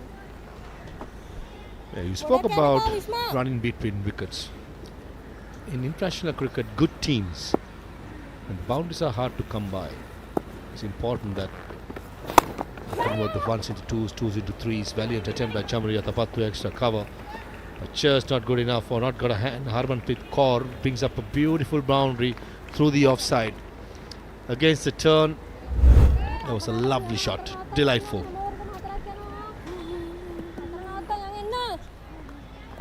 Here was Jemima Rodriguez with that beautiful cover drive.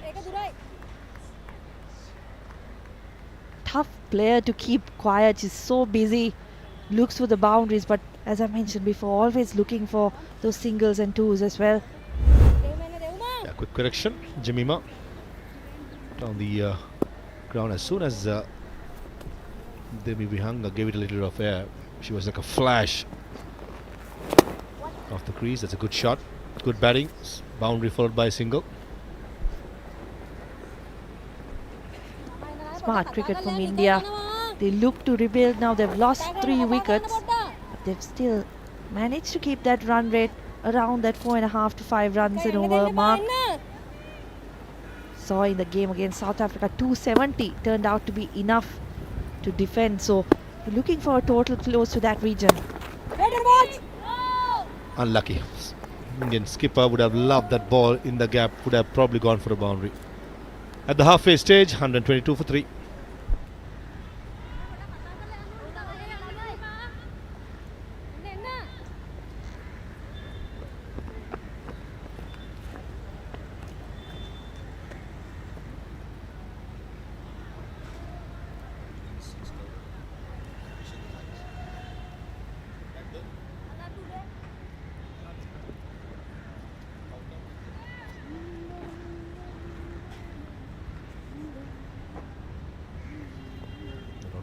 On 13, Kaur on 21, trying to rebuild his innings.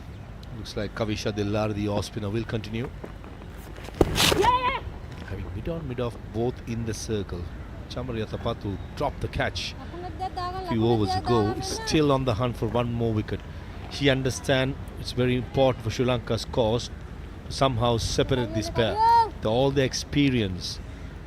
Kaur and Rodriguez will be talking to each other, trying to rebuild this innings. Probably bat in the next 10 overs and milk those singles, 4 runs and over, 5 runs and over, and stay in the hunt.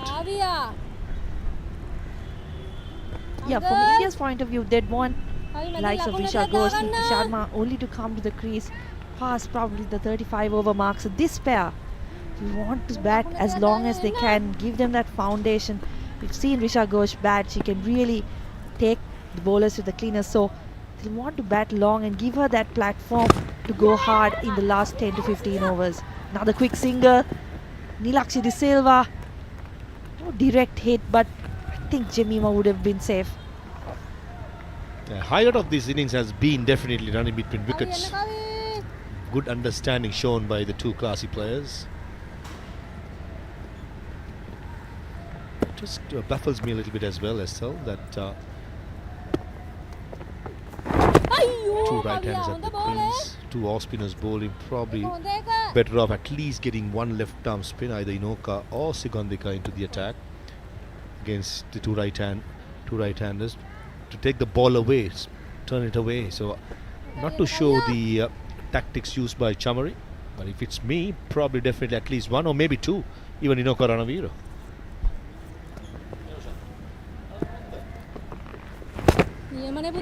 We've had this discussion in the previous game as well, when Anna Ridderksen was out in the crease alongside Chloe Tryon, two right-handers, and Sri Lanka persisted with the off-spinning options. And in fact, I don't think Inoka Ranavira or Sugandhika Kumari finished their quota of overs in that game. So interesting tactics. It's a big shot from Jemima Rodrigues, but once again, good fielding in the deep. Malki Madara, a good throw as well. Sri Lanka appeal. Umpire Harris goes up to the third umpire.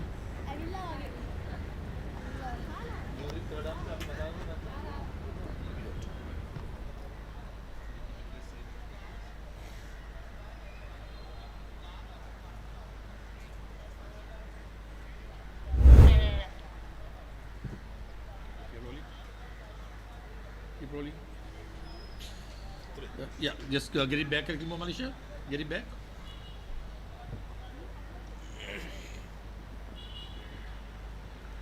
Yeah, batsman has clearly made a ground. I have a decision for the giant screen. My decision is not out. My decision is not out.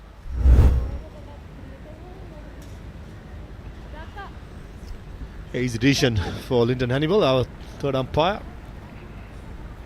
Yeah, not great running from Harmanpreet Kaur. She's had a few of those instances in the past as well. Of course, the most memorable one in that 2023 World Cup semi-final against Australia, where India were cruising to a win, and then a dismissal comes off her run out. They ended up losing that game. So we want to show a bit more intensity with the running, as I've mentioned many times before. Jemima Rodrigues will be looking for ones and twos, so you have to be on your feet, you have to be ready to take those singles and twos.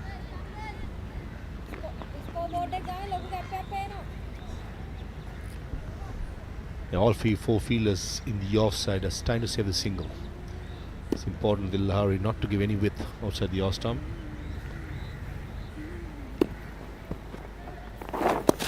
Much better. But the class of Harmanpreet Kaur, making sure that she plays with the turn and plays it very elegantly.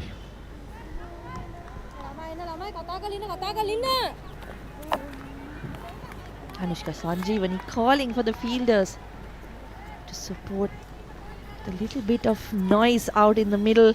As I've said, not much coming from the fielders' mouths. How much of an impact does that have, Farviz, particularly in that inner ring when you've got a team under a little bit of pressure? I think fielding is all about attitude, especially the ones that fielding in the circle. They've got to be mindful that most of the time the batters, especially with two players, the understanding is very good, that they will try and sneak in every time. So being in your toes, making sure some chatter in the middle, making the batters uncomfortable. Little things which plays a long way. Those are the little things that we've been told, or we've been taught when we were younger. Keep it really simple in a couple of words. It's all about attitude. Talking about attitude, I think the debutant from the last game, Devumi Vihanga, second best figures as a debutant in women's ODIs for Sri Lanka. 3 for 41 she got in that game. She's looked good with the ball, hasn't she? Yeah, she has been. The Server Cup Women's Tri-Nation ODI Series 2025 into the second round. Only unbeaten side at the moment is Indian side. Strong on paper, definitely on performance as well. If they win today, they go to the finals. If Sri Lanka wins, probably 1 foot to the final and not to the final as yet. 130 for 3.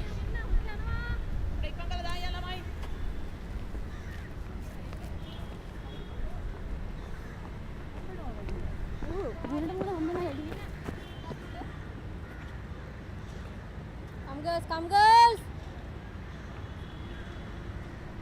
මම කතා කරලා ඉන්න පොඩ්ඩක්.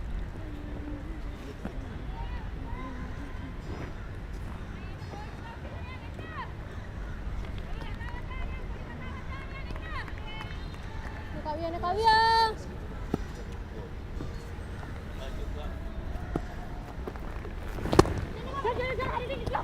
Good running again. Shamari Atapattu probably got caught sitting in her heels. Very good understanding as well. Yeah, for the second time, isn't it? Even that catch, you felt like she was not ready for the ball to come her way.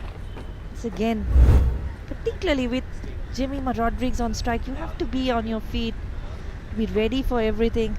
Again, kind of caught on the back foot, Chamari Atapattu. She needs to get ahead in the game. අයියෝ කවියා නියම බෝලනේ. හොඳ තැන. Still carrying on with the same tactics of our two off spinners at the moment. Sweep in the gap. Probably not, and misfield. How many times have we seen in the past after the first bound when you play a sweep shot, it does take a spin. Inoka Ranaviru has played a lot of cricket in experience, but the best are undone, and this time the culprit is Inoka Ranaviru, unfortunately. කවි හොඳ එක. She was coming in, anticipating an opportunity to take a catch on that occasion, but just can't make that adjustment quick enough.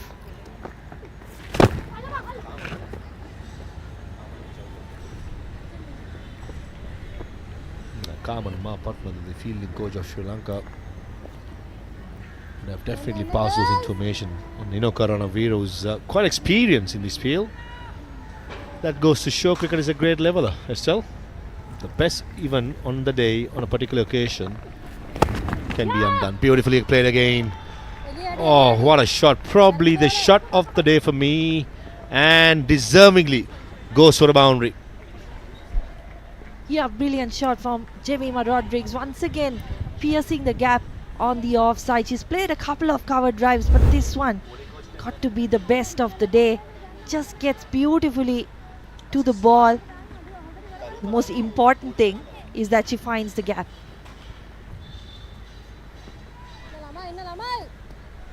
Beautifully played. More look at it, you just fall in love, isn't it? Just so nice leaning in towards it, and most importantly, it's all along the ground.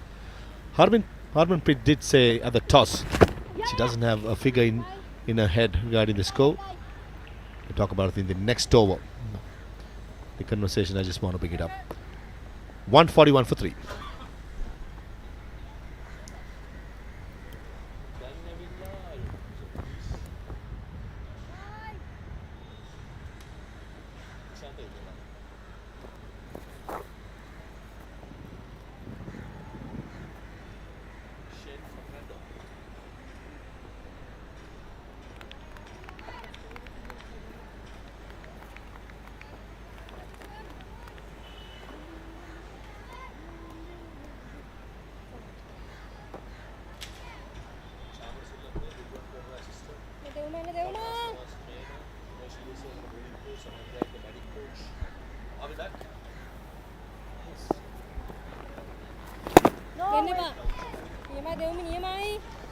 Off spinner will continue. Devmi Vihanga, the same field setting, same tactics being used.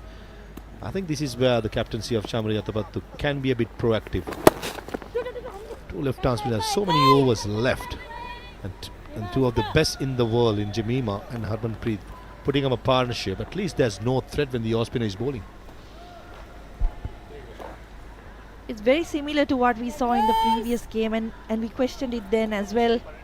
Just allowing the batting side to kind of build those partnerships and get things going. Proactive is the word, Parveez, that we haven't really seen too much of, particularly in these middle overs. Shot again. Very well fielded at short extra cover. It's going through the motions. As a captain, when things aren't happening, you just have to force something to happen. Bring the changes, not let good batters settle into a bowler. Try and bring in changes when you have so many bowling options. There's 5 spin options. Why not use them? And how many times we've seen the past a bowling change or a drinks break brings up or gives you a wicket. Decent crowd in on a Sunday evening. Sunday morning, I should say. And very good to see girls and boys out there supporting their side. Yeah, some of them from the Sri Lanka pool as well. Kaushini Nutyangana, Rashmi Silva, Tharika Sewandi in the crowd. A lot of them do turn up for these games. Good experience watching teams like India, South Africa, and of course the Sri Lankan side in action. Reminds me of my teenage. I used to live very close by. Whenever there's a match at the R. Premdasa Stadium, then it was called Kettarama. I made sure most of it that I've attended and watched it. 144 for 3.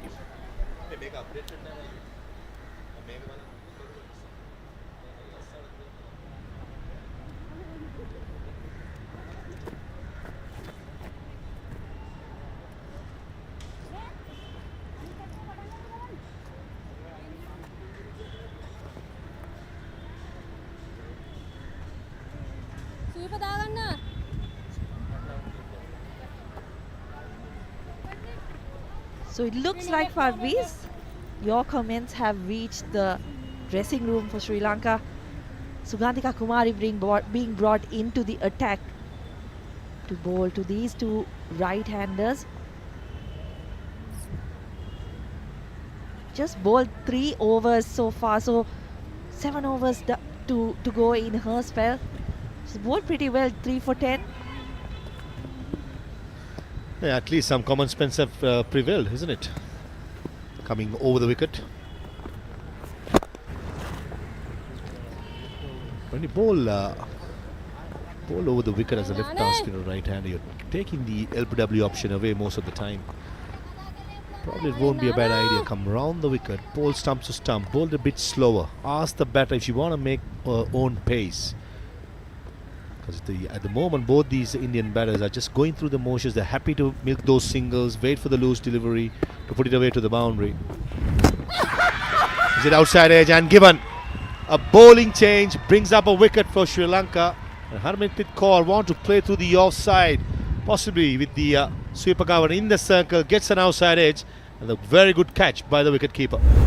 Yeah, it took 8 overs of off-spin for Chamari Yatapa to change her mind, bring in the left-arm spinner, and Sugandhika Kumari strikes right away. Harmanpreet will be disappointed, but that's a good take from Anushka Sanjeevani behind the stumps. India 145 for 4 with that dismissal.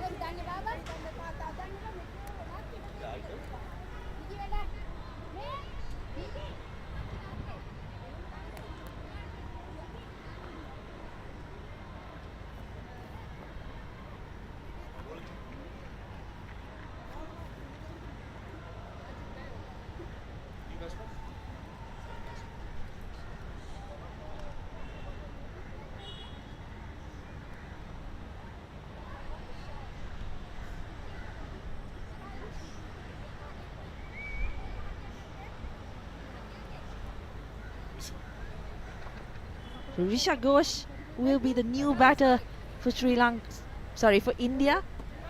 Big hitter of the ball. Such a promising young player for India. She's already fulfilled some of that promise, but such a great player to watch. Yeah, interesting to see. She has these knack of hitting 4s and 6s for fun. What sort of a game plan she's going to play at the moment, with the 4 wickets down and just into the 30th over, another 20 overs more remaining. Whether she'll play her natural game or play the corner situation. Yeah, from what I've seen, Ghosh has the game to play both roles. She can move the ball around, but is primarily an attacking batter.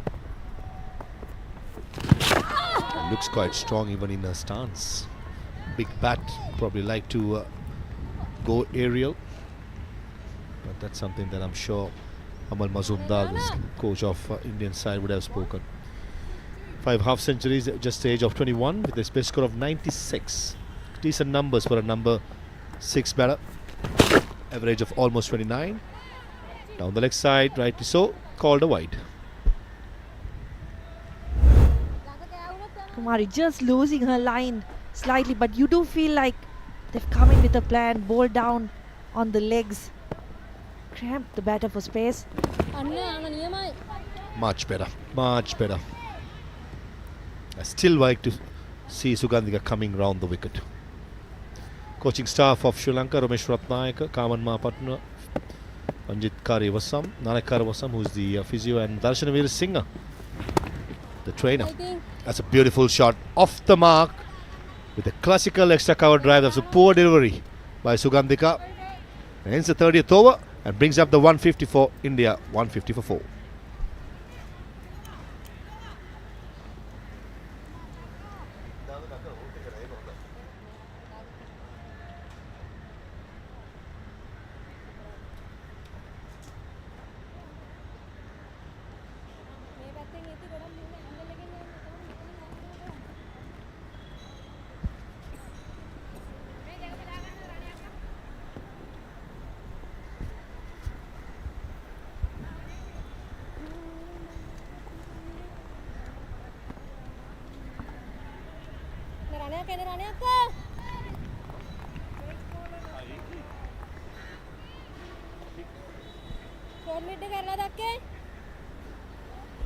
Important to curtail the flow of runs and keep it going. 5 at the moment, which is pretty convincing, provided wickets also in hand.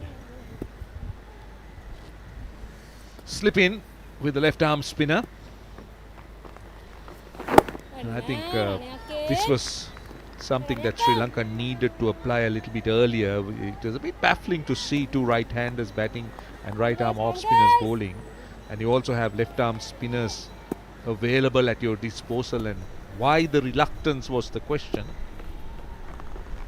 You get the left arm spinner on and you get a wicket almost immediately. The other aspect is the 2 left arm spinners are very experienced too.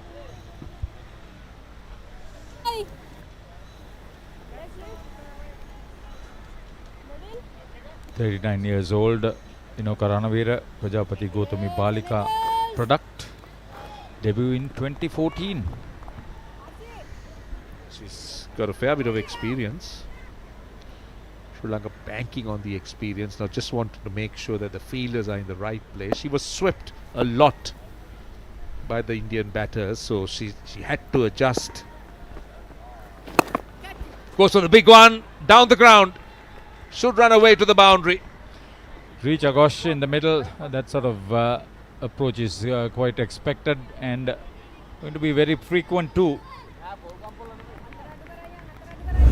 Good striker. She's very good behind the stumps with the gloves on. She's very good with the gloves on and the bat in hand, like that.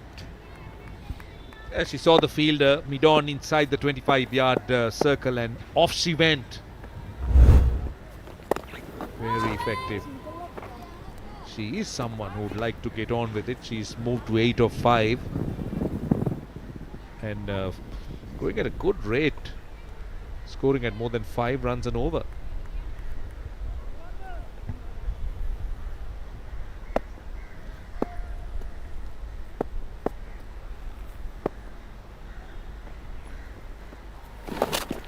There was a sweep.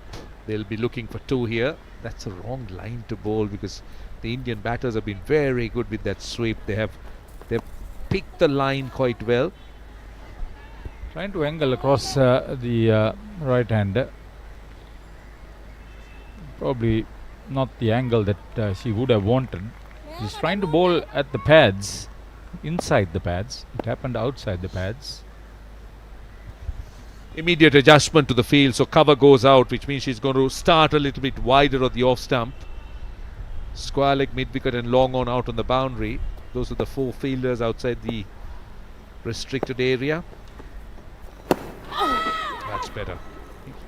every time she tends to bowl that line a little bit quicker, she looks hard to handle. 158 for 4 as we take a break for drinks.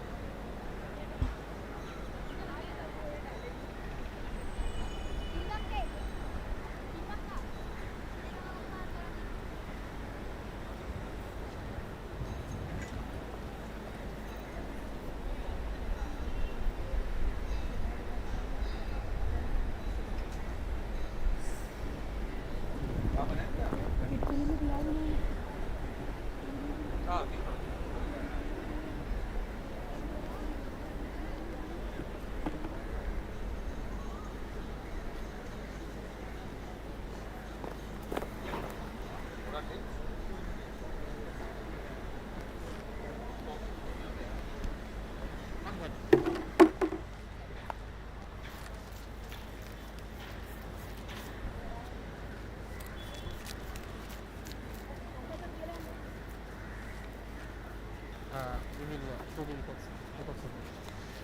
158 for 4. Sri Lanka have managed to get 4 wickets, and this was the first one, courtesy a terrible mix-up. Mandana was run out for 18 after putting on the third 50 partnership. Next was Rawal out for 35. 59 for 2 it was. Comfortable catch. Diol dismissed for 29, and then Harmanpreet Kaur for 34 for 145. Sri Lanka have been looking to knock over the Indian batters. They managed to get 4.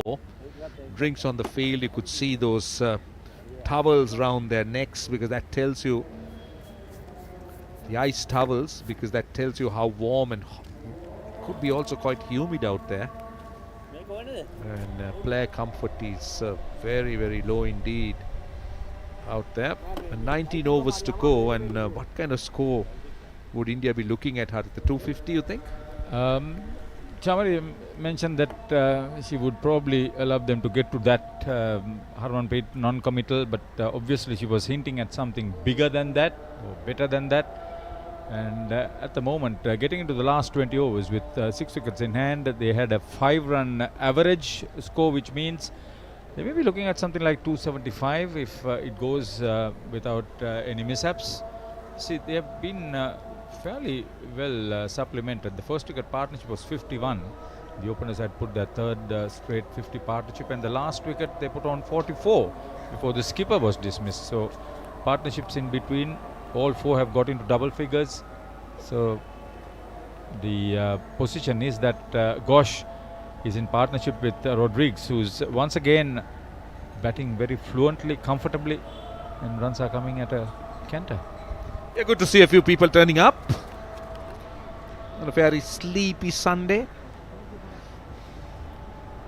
And by no means a full house, but it's encouraging. It's always good to see people coming to watch women's cricket. Roshan, I'm not going to think you had Saturday night fever. I didn't, but it was close to Saturday night fever, because but it's a sleepy Sunday. That's how I describe Sunday. But what about Friday night? Well, I like every night, Haritha. Come on. Every night. That's the better story. Yeah, I like every You're night. I mean, you're all a nights. night owl. All nights are beautiful.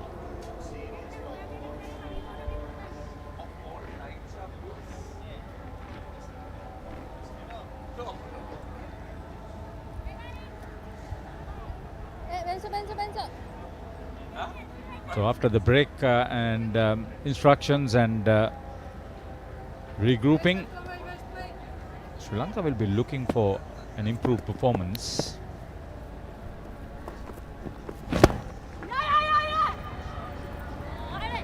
That is quality batting. I'll tell you what, that is real quality batting.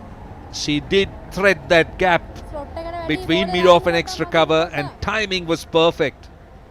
Well, that's her third boundary, and it has come in 3 different ways. But this was very sweet. Everything textbook style. Yeah, she had everything behind it. Lovely stride, leaning into it. Well, coaches would love to see it over and over again, because there was so much perfection about that shot. Now that has prompted extra cover to go to the almost edge of that 25 yards circle. And that also makes the bowler bowl a little bit shorter. Sugandhika Kumari, experienced campaign, as I said earlier.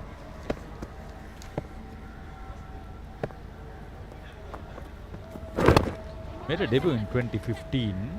Plays for the Sri Lanka Army most of the time. There are plenty of experience again with these two left-arm spinners, but it's about how they handle this situation. They need to try and get wickets here because that's gone fine. That's very well played and good work at short fine. Devumi Vihanga, one of the 3 wicket takers for the Sri Lanka ladies. Neat cricket, didn't try to overhit. Just took the angle and the speed. I think this partnership is going to be crucial because we do know that the last 10 overs, batting sides going into the last 10 overs will always look to launch. So that's why Sri Lanka needs to knock over a few batters during this phase. You go into the last 10 without a set batter. That should be Sri Lanka's mantra.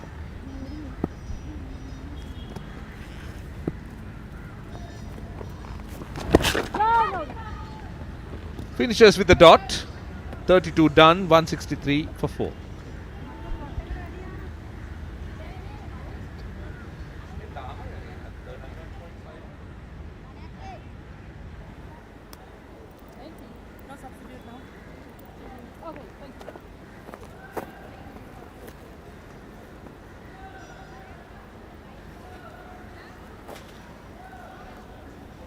So Jemima dropped before she had scored by Chamari Atapattu, batting on 28 of 34.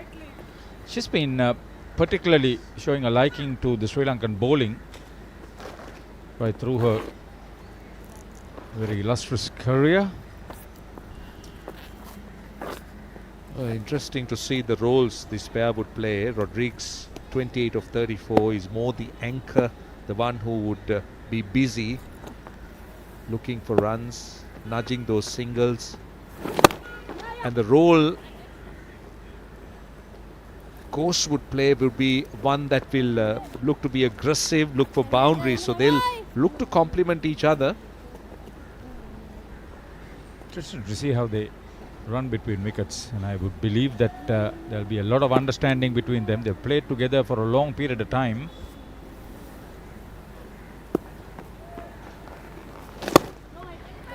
That's nicely bowled. Nicely bowled.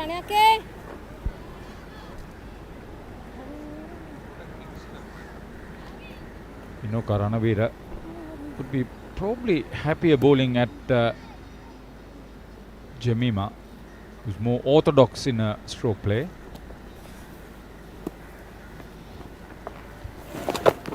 I think the key will have to be the pace they bowl on.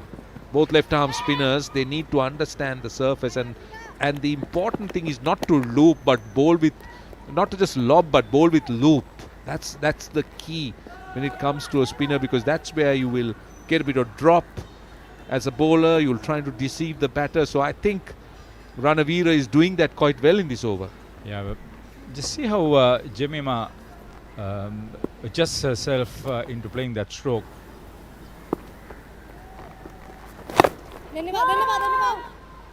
Really good bowling. You could see that in Ranavira. She's bowling it slower, but bowling it with a little bit more energy rather than just dropping the ball. That's what you require. You need a bit more energy into the delivery so that you will find what a spinner generally looks for.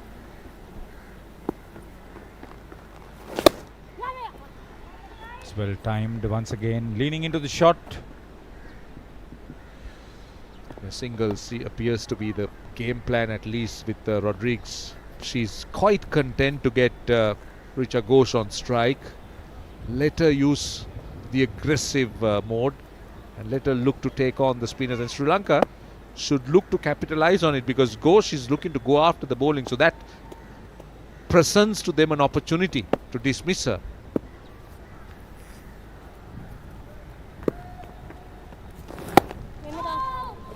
Finishes again with a dot. 167 for 4.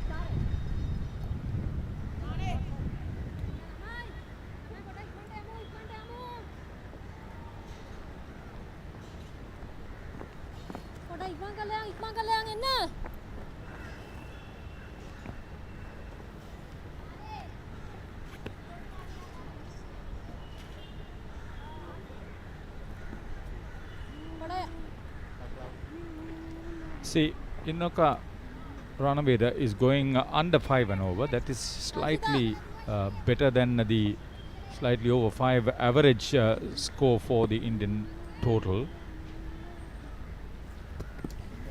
Right, left arm spin from both ends. Sugandhika Kumari. They both bowl well. And 167 for 4. Haritha, little over 5 runs and over, which is encouraging for India. But I'm always someone who would be very interested to see how that final 10 overs, the final finish, is achieved by the Indian batters. So a lot will depend on this phase as far as I'm concerned. If Sri Lanka can get wickets, they can peg India back to something controllable.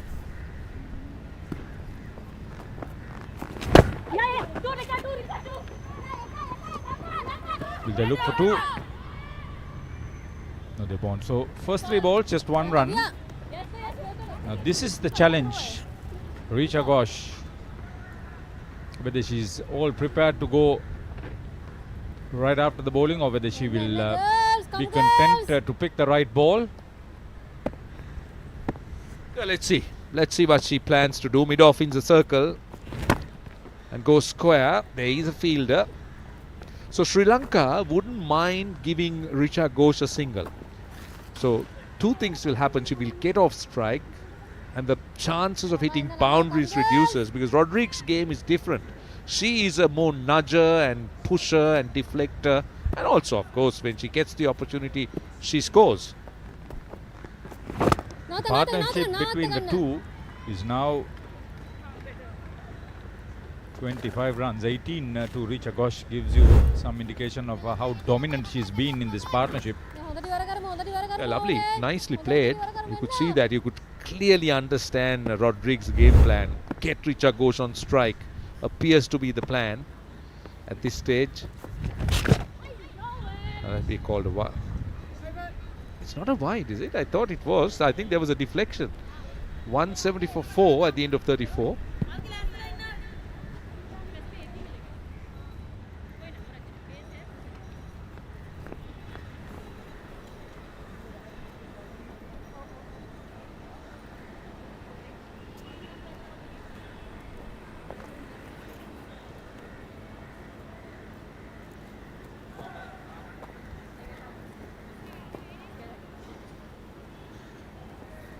So the captain has opted to keep the 2 left-arm spinners operating. Now there is some danger. They are not only trying to control the flow of runs, but they will get through their overs too.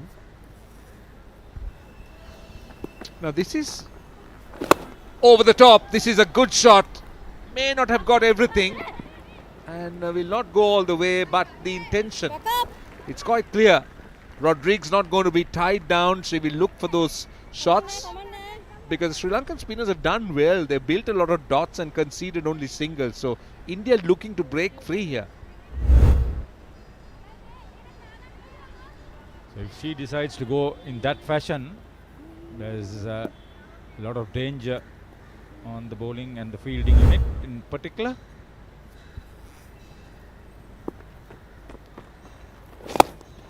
Goes again. This is a very nice shot. Inside out a little bit, opens up to deep extra cover. Now this captains, your strategy of Chamari Atapattu is so different to what she did against South Africa, because I felt, and for everyone to see, that there was a bit of reluctance to use the left arm spinners against the right handers, but now she's taken a different route, which is good. She's using them against the right handers. She's tying the right handers down, challenging them.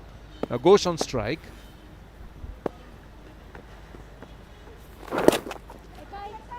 Yeah, they're trying to get the ball a little bit quicker on Ghosh. To just drop it short of good length so that she won't be strong on the front foot. Yeah, they're pushing her slightly onto the back foot without giving her the ultimate short delivery as a spinner.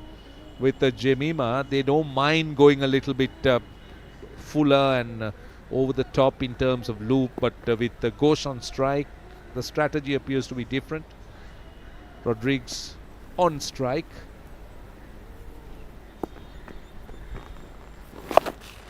Goes to sweep and sweeps well. Very nearly wrong-footed the fielder again. She recovered sufficiently. Very nearly wrong-footed her. Got to be careful at square leg. That happened. And just look at this. Look at how it turns. And look. I think it didn't gather pace. A brilliant shot. Brilliant shot. See, that's the mistake. We were talking about bowling slightly back of a length to Richa Ghosh. But this time it was gone fuller. And what she does well is that she just waits for it and opens up the offside with an angle bat. Beautifully done. Oh, she's hit 4 boundaries so far. She's getting into the fast lane. That has prompted another change on the field. So the leg side gets open. Mid-wicket area is open. There are 3 boundary riders, but otherwise plenty of real estate on the leg side. But it's a packed offside field, so she's got to be tight with her line. 2 is the call. And I think, no, they won't. Good work in the deep, but 2 was the call straight away. So 35 done. We're into the last 15. India looking very good at the moment. 180 for 4.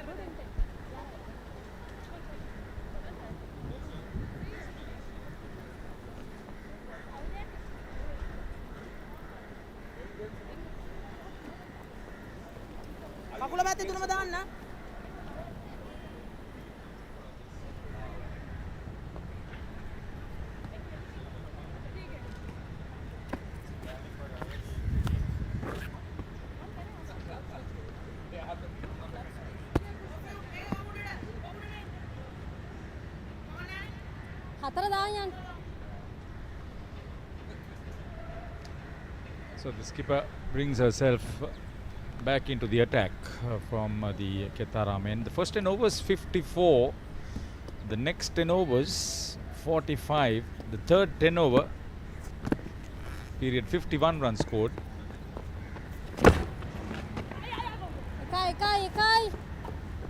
Now let's see how the right-handers take on the off-spinners.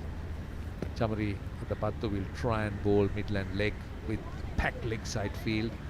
With 6 wickets in hand, the last 5 overs has gone at 6 runs and over, 30 runs added without any loss. See, that's the acceleration we're talking about.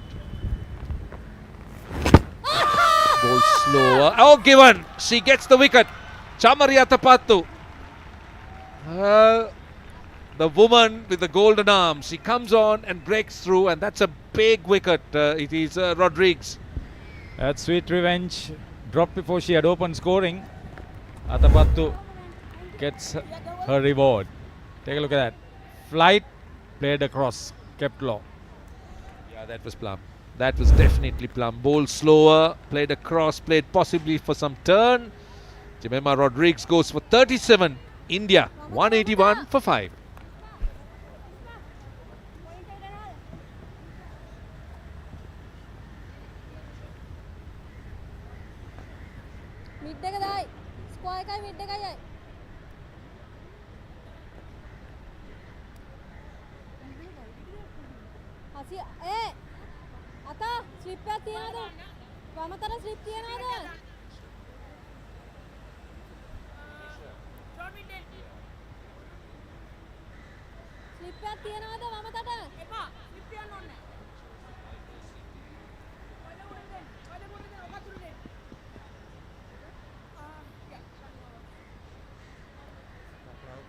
So the new batter is Deepthi Sharma, and I can tell you that We have two batters who wouldn't spare anything loose.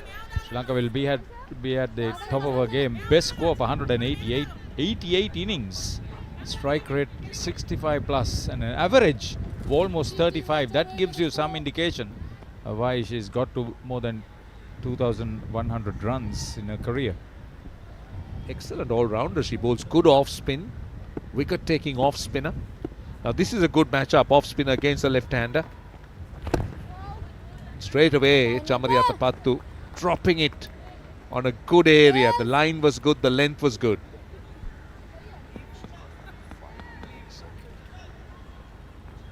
.36 runs added for the fifth wicket before Rodriguez was dismissed.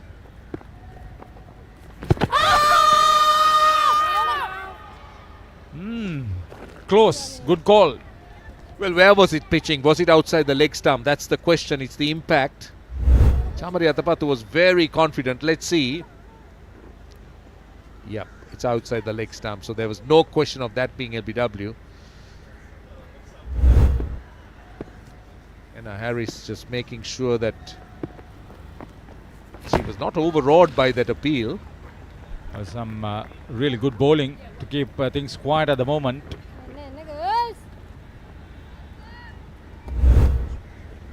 Right, another look at that last wicket. This is Rodriguez, played right across the line. That was couldn't have been any plumber.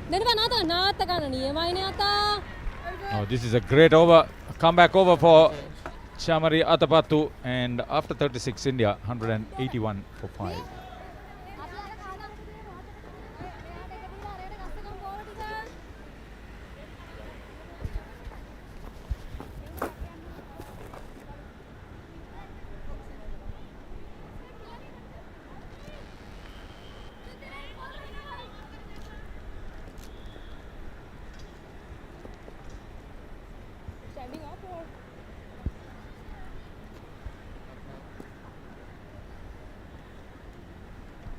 See some families out there enjoying the day. It's a holiday in Sri Lanka, Sunday. Sri Lanka fighting back. Both these settled players, Harmanpreet and Jemima, back in the pavilion. That's a relief for the Sri Lankan side. Both those experienced players are back. And looks like we've going to welcome Malki Madara, the seam bowler, into the attack. Probably a couple of overs just to change things around a little bit. With Richa Ghosh looking really good, 25 of 20 deliveries.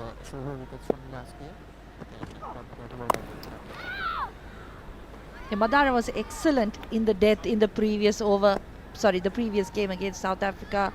Showed so much variation. That's probably the reason why she's retained her spot in this side as a sole seamer. A couple of other experienced campaigners in the squad but not getting the opportunity.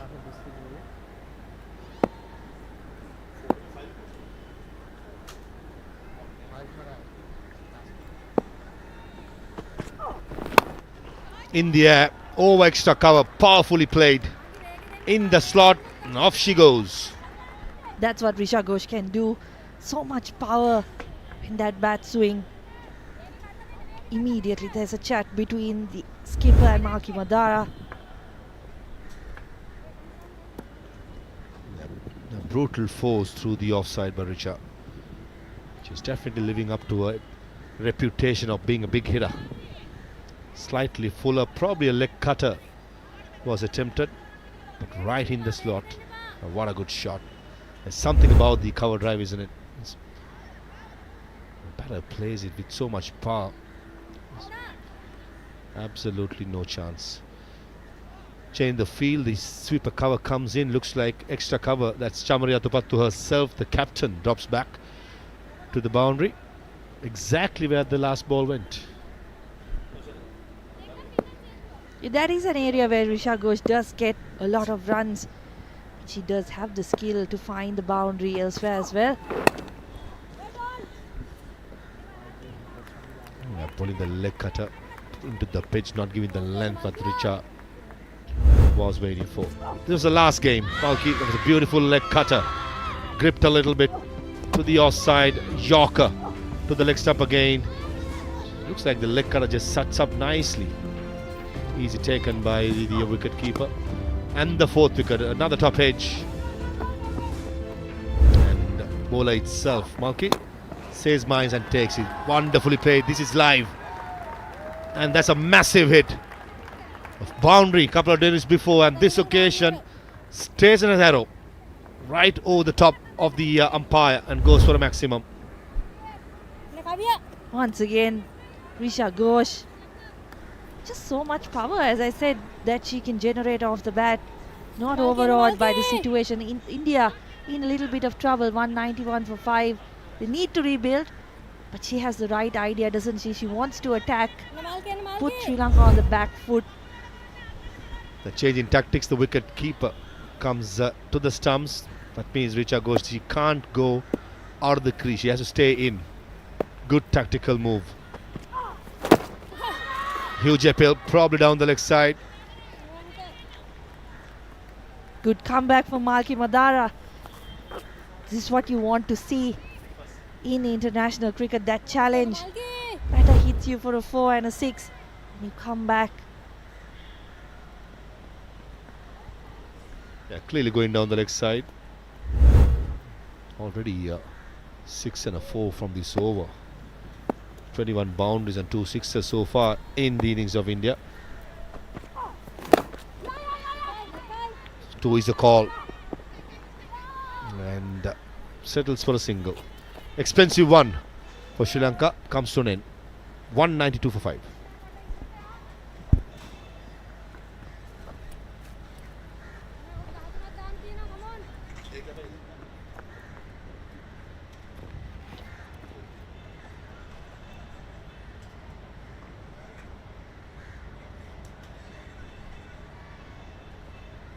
Come girls, photo ibang kalangin na.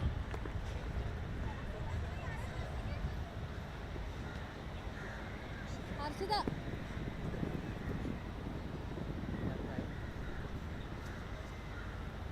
So India 192 for 5 after 37 overs. Risha Ghosh just getting going. 36 of 26 she's got so far. Chamari Athapattu has bowled well in spell. She's kept the runs down and put the pressure on the batters out in the middle. This is a good battle.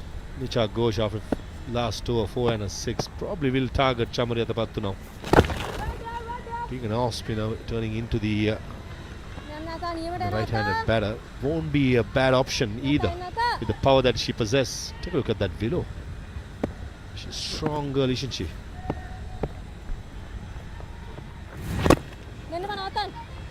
Nicely flighted from Athapattu. So she's looking to tempt Risha Ghosh into that big shot. No runs on that occasion, but walking a line with this batter.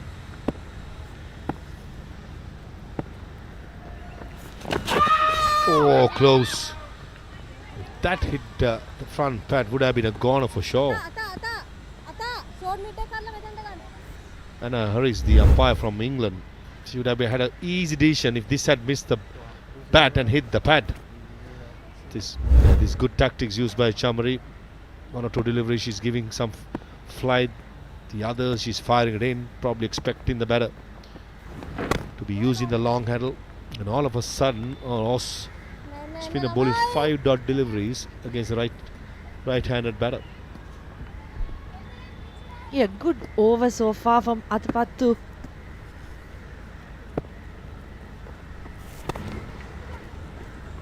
She ends with a single, so no maiden over, but it's a good over nevertheless. India 38 overs, 193 for 5.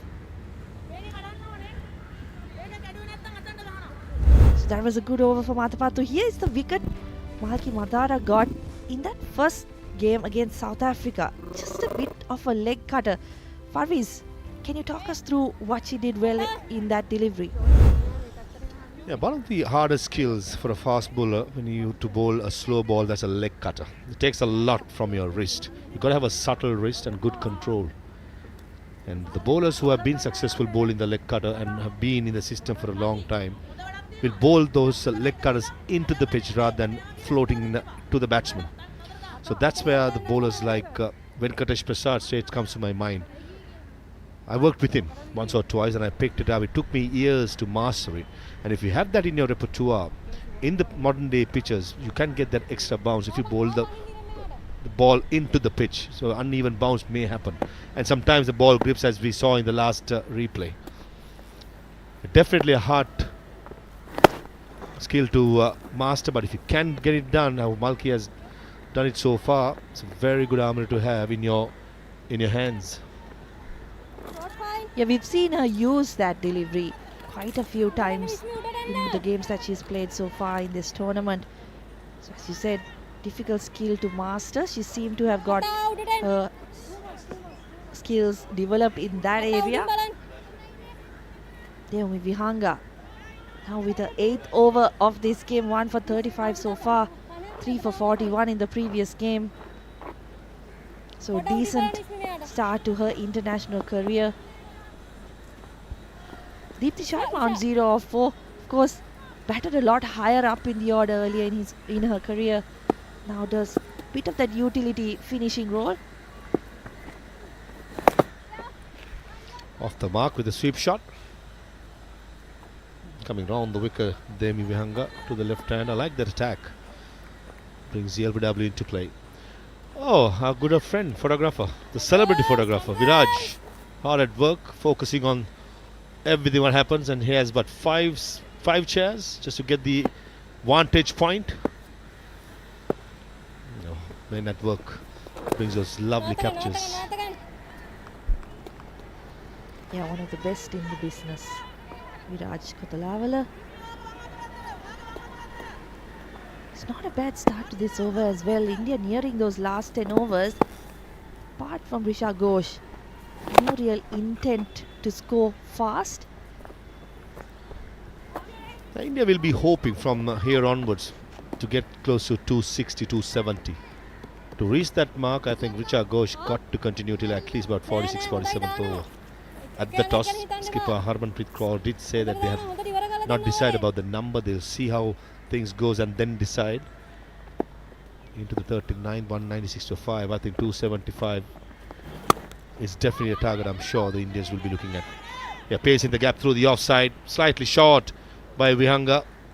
Deepti Sharma got the placement right, but not the power. Nevertheless, elegant looking back foot drive. Yeah, good chase from the Sri Lankan fielders as well. Bhishma Gunaratna, of course, such a great athlete. Stops the ball just before it gets the boundary, so continues to be a good over from Vihanga.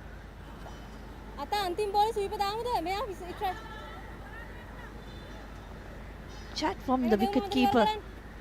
And yes, there's a change in the field. The sweeper cover goes back out to protect that boundary. Sweep again.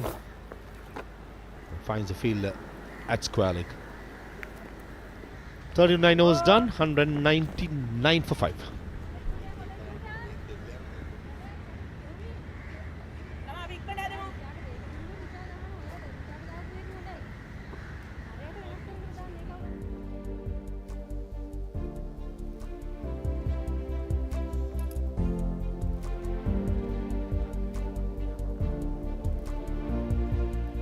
Most capped players in women's ODIs for India.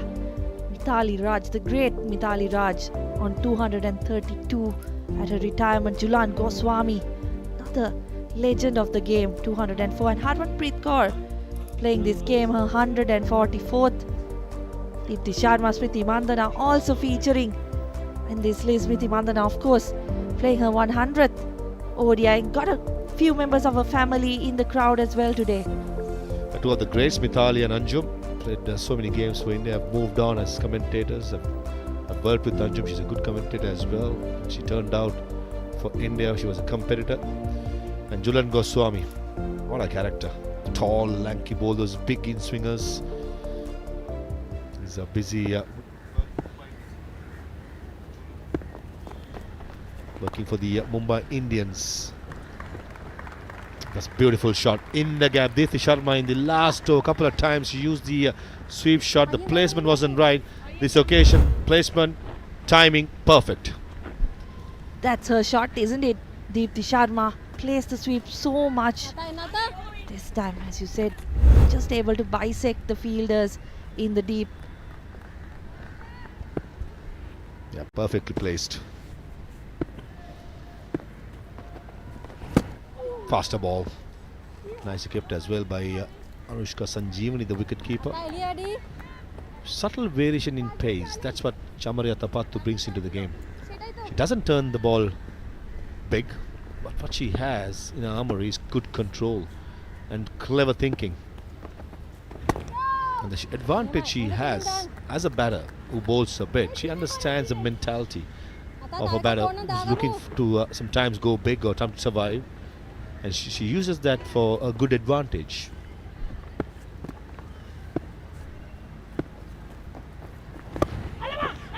Top edge, catch it, says Athapattu. But unlucky for deep square leg fielder. She picked it up quite early, but just wasn't quick enough. That's Hasini Pereira. Not enough on the bat on that occasion to reach the fielder in the deep. Pereira rushing in from deep square leg. Did well actually to anticipate the spin and stop the delivery from getting past her and to the boundary. We saw it earlier. Karanavira was undone by that similar sort of a incident which went for a boundary. But Hasini was probably quite smarter, waiting for the turn after he pitched. Athapattu bowling the seam up delivery this occasion. Understandably against Ghosh, not comfortable giving any air, just firing it in.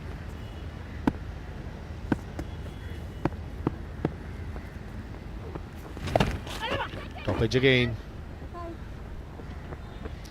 Just a single to end the 40th over. 205 for 5.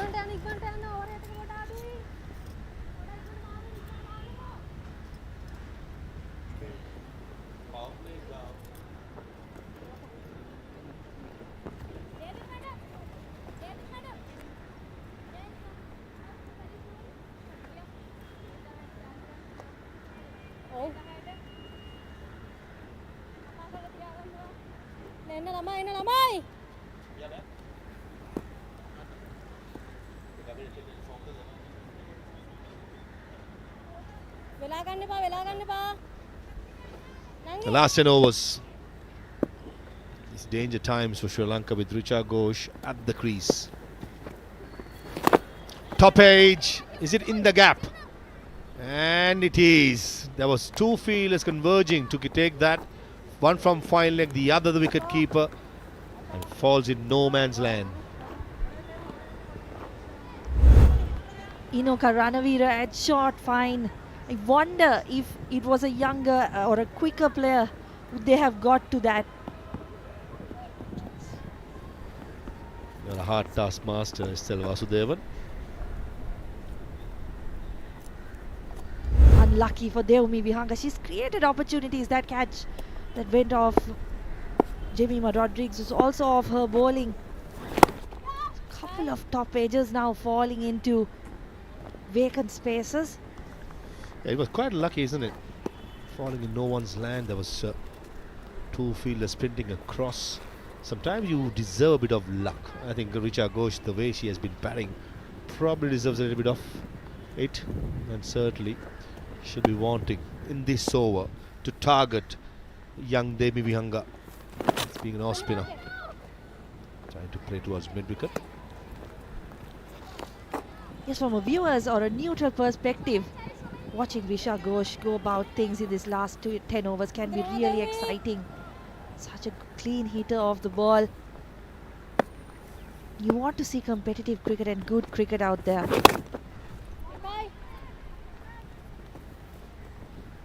The score ticks to 208 for 5, only 22 boundaries and a couple of sixes in these innings. Current run rate of 5.11 being maintained. I think probably Indians will be happy till about the 45th over to go around 5.1, 5.2, and the wickets in hand in the last 5 overs, they could really go hard to try and get the run rate close to 6.5. That will be the target. And they've got batting to come, if I'm not mistaken. Kashvi Gautam, Sneh Rana, even Sri Charani. not real tail enders, can swing the bat a bit.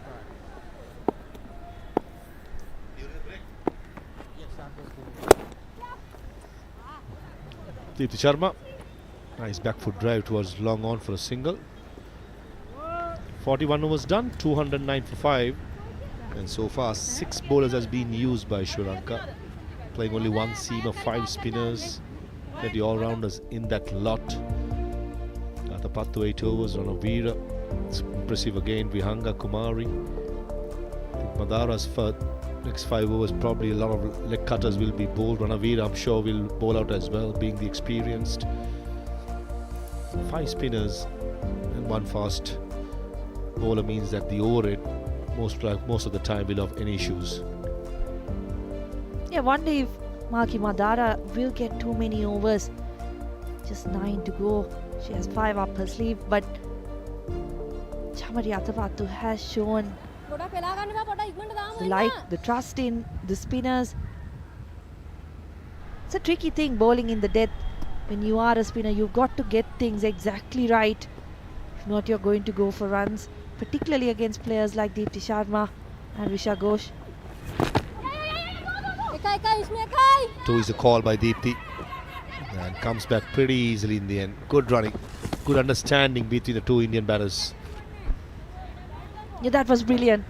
As soon as she hit that ball, she was calling for 2, Deepti Sharma. That's the kind of intensity you want in the middle, you want particularly in the last part of your innings. Wasn't bad fielding from Bishmi Gunaratne either. She got to the ball quickly, good throw into the keeper, couldn't prevent the 2. My favourite sweep shot comes out again. Bishmi does well this time. Moved across quite quick to her left.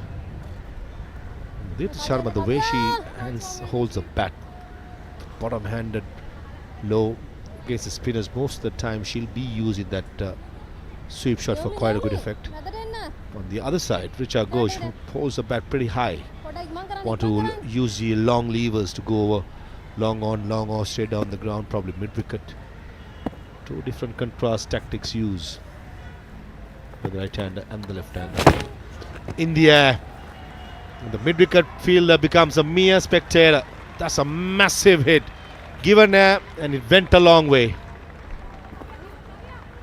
Another great shot from Risha Ghosh.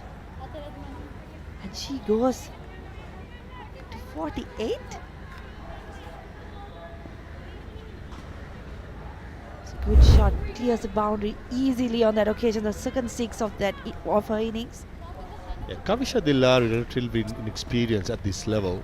She got to understand in the death overs, for a player like Richa Ghosh who's trying to go big, it's not the best of idea to give plenty of air.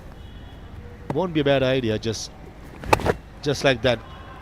But this occasion goes through the offside.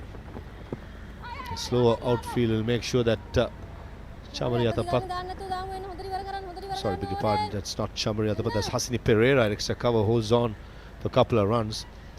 Much better, the pace wise. Got to be quicker.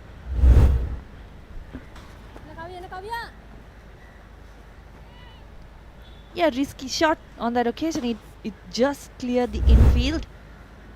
So Ghosh clearly just going here for leather. Goes down the leg side. Again, India not reaching the fielder. Yeah, Richa Ghosh heart would have been in her mouth for a little while. She saw the top edge, almost carrying it to Inoka Ranavira, short fine leg. But much better by Kavisha Dillari. Quicker bowling to her field. Learning from the mistake after the first delivery. Much better again. Dilhar is one of those bowlers who Chamari Atapattu has consistently used at the death, whether it's in T20 cricket or ODI cricket. So she has been bowling quite a bit this phase of the game. 42 overs nearly completed, so 8 overs left in India's innings. They'd be looking to score close to 270, wouldn't they, Maha? The Indian batters will be unhappy if they don't get 270, 275 after the start and after the foundation which has been laid now. So favourite sweep shot comes out again, gets a single. to end the 42nd over. 223 for 5.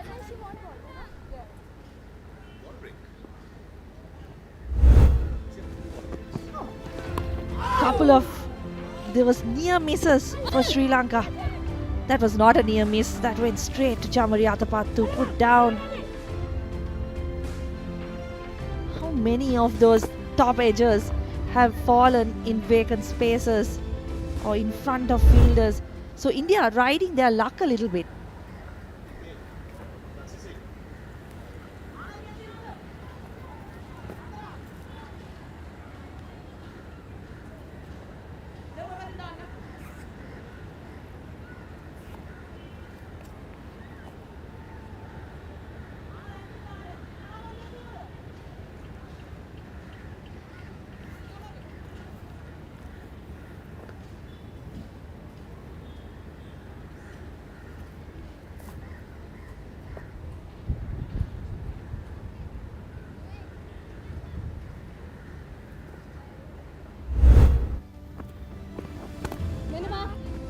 Sama.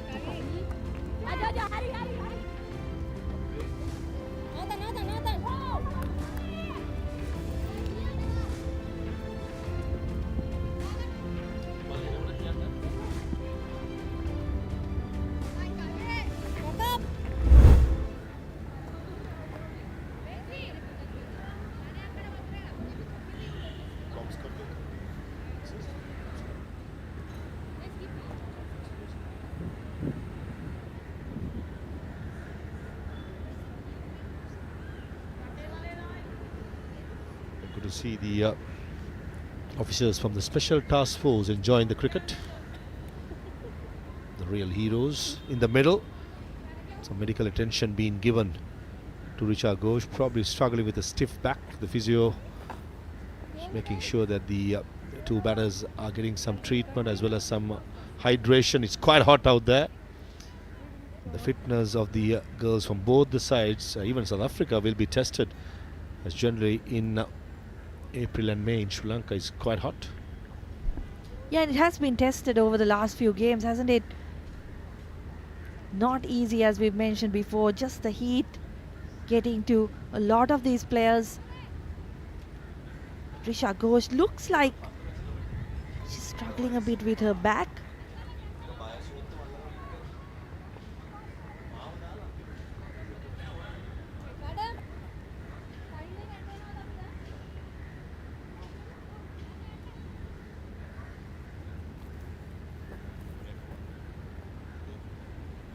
Temi Vihanga will continue.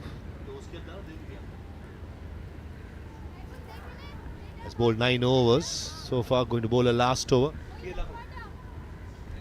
He's given away 47 runs and picked up the big wicket of Harleen Diol, the number 3 batter.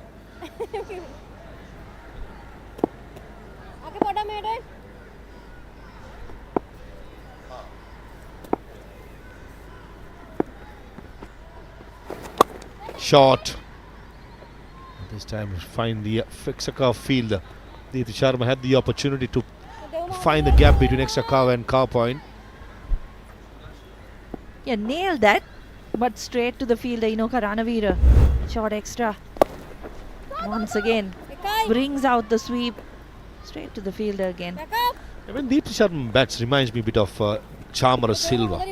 Against spinners, loves the sweep shot.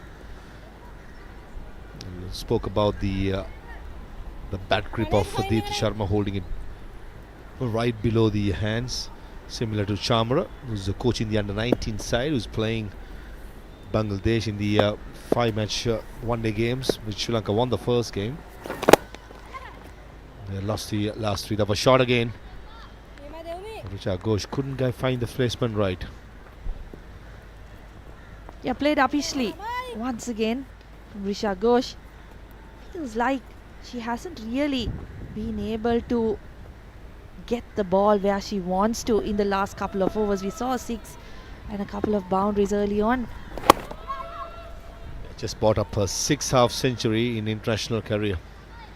If she goes the way she does, I'm pretty sure those numbers will double. Powerfully built, loves to play aerial. And most importantly, when she goes aerial, she doesn't slog. She plays proper cricketing strokes.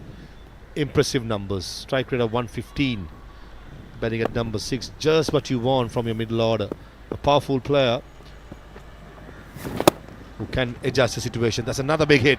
Long on in play. She becomes a spectator. That was a bad delivery by Vihanga. Again, flight. And off she goes. You can't afford to give that amount of flight at this point of the innings, can you? That's the inexperience from Devumi Vihanga just in her second ODI. Another brilliant shot from Risha Ghosh. Just as we were saying, she might be getting a bit frustrated with the lack of boundaries. Poor delivery.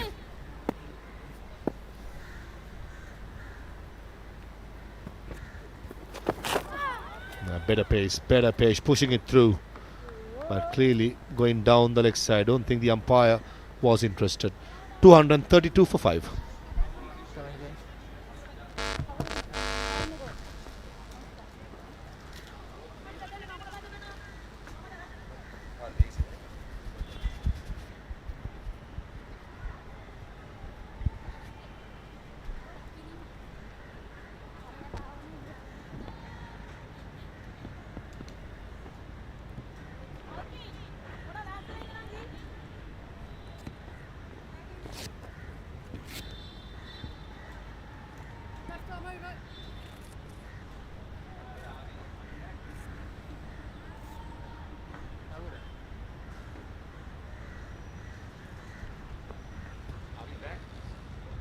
Right, that's the Vice President of Sri Lanka Cricket. And Chintaka Edrimana, who is in charge of domestic tournaments, SLC, Jayanta Dharmadasa, and Chintaka Edrimana watching the game with a lot of interest. While meanwhile, in the middle, India in the driving seat. They finished the 40th over at 205. So let's keep an eye as to how much they get in the last 10 overs, because they've gone in with 2 set batters, and also Richa Ghosh is perfect to try and finish off. So let's see. 233 for 5, Onisha. How much do you think India is looking at? 300, you think? 5 months out from 13th edition of the ODI World Cup, why not? See, these are little faces that they'll be interested to look at, how they handle them. Goes big. How big is it? Not big enough. Finds the fielder. That deep mid wicket. That was the wicket Sri Lanka was after. And Richa Ghosh goes for 58, and that is a massive scalp. Went for the big shot, the big heave into the leg side again, but ended up holding straight to the fielder stationed in that position. She'll be disappointed because Ghosh had set herself and India, the platform to launch from here in the death overs, has to depart for a well-measured, well-composed 6th ODI half century. Gone for 58 as Richa Ghosh, India 233 for 6.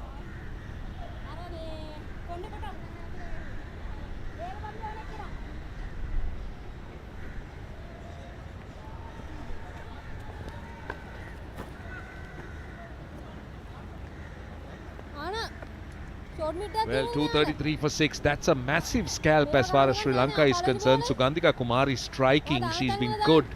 2 for 24 into her 7th over. Now, this is what Sri Lanka should be planning to do. Keep Deepti Sharma off strike. Try and bowl to the low order as much as they can. Maybe build those dots. Look for wickets. New batter in the middle. First time with the bat in hand in India colours is Kashvi Gautam. Can dish out the big blows. Let's see what she's capable of. Straight away finds the middle of the bat. Very lucky Sri Lanka. That was 4. Had she got it to the mid, had she got it in the gap, that was 4. This was the last wicket. Yeah, she did swing for the fences, didn't get it off the middle of the bat, and an easy take there in the deep. Gautam is making her intentions quite clear to us. Good work by Sugandhika Kumari at the moment. She's managed to bowl some really good deliveries and dots. Kashvi Gautam, of course, the pace bowling all-rounder, made her international debut earlier in the series. Doesn't have much credentials as a batter, though Lots of people, that is internationally, I mean, may not be in a list A career, but internationally just 1 game and 5 runs. Correct. On the domestic circuit, she comes off a terrific few knocks for the Gujarat Giants, and the one that especially stood out featured a 6 of the fastest bowler in women's international cricket, Shabnam Ismail of the Mumbai Indians, and followed up that regulation 6 with a slew of fist bumps. Ismail you're referring to is the South African fast bowler. That's right. Now retired from the international game, She but was is quite very much sharp. She was quite sharp as a fast bowler. active on the franchise circuit. Now what would Deepti Sharma look to do? Will she be looking to knock it around for singles, or will she look to try and show a little bit more intent? Good over comes to an end for Sri Lanka. 235 for 6 at the end of 44.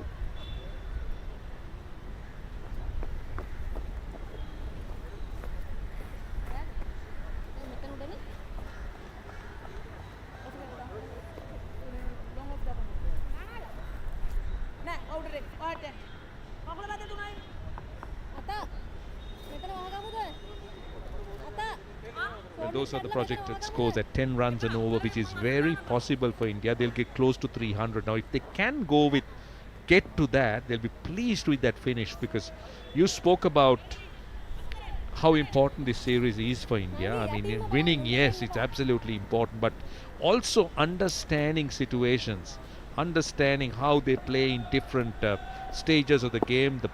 The death overs are so important. Atapattu is back.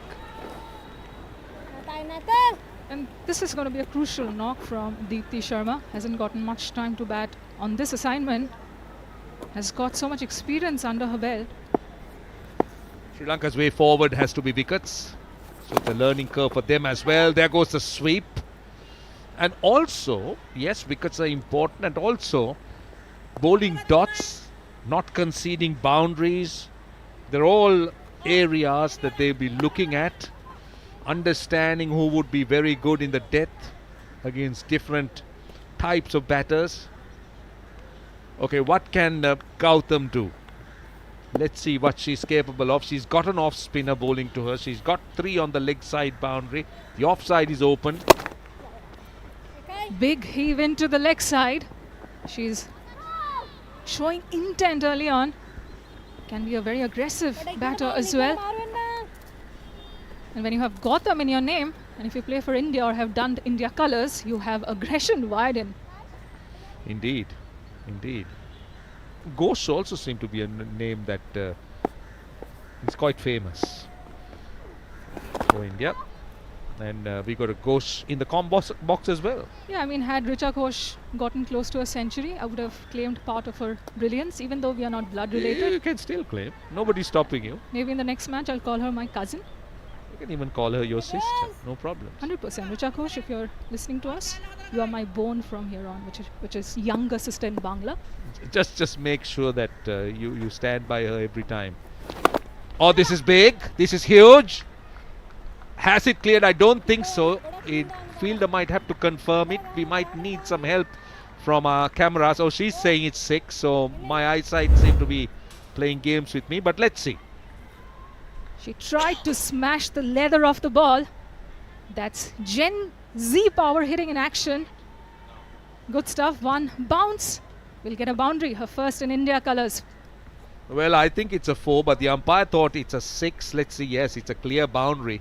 Bounced once as it went through, so she'll have to change her decision. The head umpire.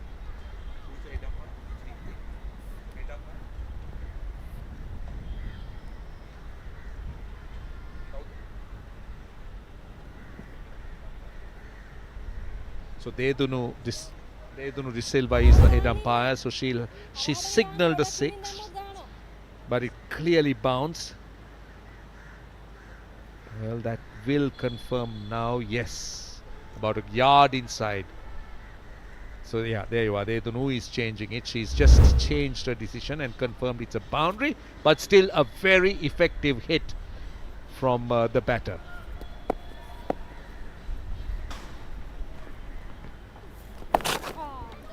Nicely swept away. Should find the boundary this time around. That is going to be back-to-back force for Kashvi Gautam. She's come out to bat and owning the stage is this youngster. End of the 45th over, India 246 for 6. Atapattu firing it down the leg side, and that became a fairly easy option with short fine leg in the circle. You just bowl there, you just help it behind square leg. The outfield gives you value for money and you get a boundary. So India looking to break free. So 246 for 6. We're down to the last 30 legitimate deliveries. How much can India get? Well, obviously, if you know your math, now before that, just look at those 50s. Just a second 50 where the Sri Lankan spinners build a few dots, but otherwise they've had very even half centuries. Now, what about the last 30 deliveries? Now, you add 30 runs at a runner ball, you're looking at 276. But India will surely want more than that. And they have the batting ammo in their ranks waiting in the dressing room to make good on that promise and make good on this launch pad. And Sri Charani can also bring out those lusty blows, mind you.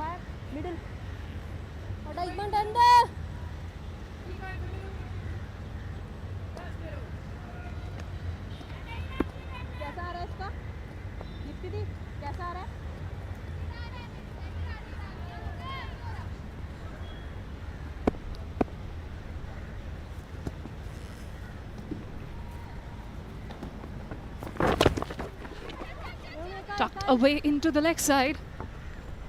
Now we've seen a couple of fours from Kashvi Gautam and she's rotating the strike with aplomb. Deepti Sharma would want to up the ante on her part as well and try and give India the best finish possible, because it's important to set a good template leading into that home World Cup, and especially when you have oppositions like Australia, England breathing down your neck. Why not? Another quick single.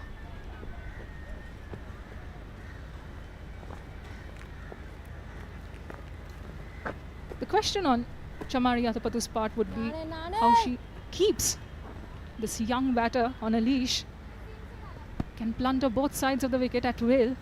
Has played a lot of terrific knocks for her domestic side, Chandigarh.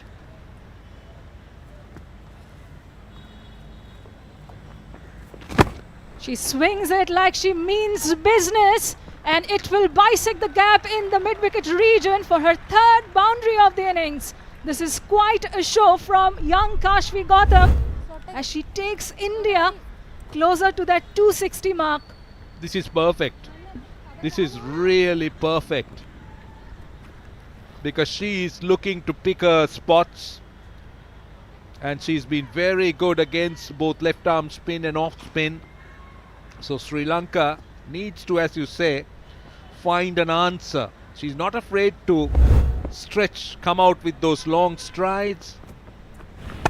Look what she does here. That is pushed through a little bit quicker. Now, you spoke about the reputation she comes with. So Sri Lanka at this stage should be looking to try and ensure that they don't give boundaries.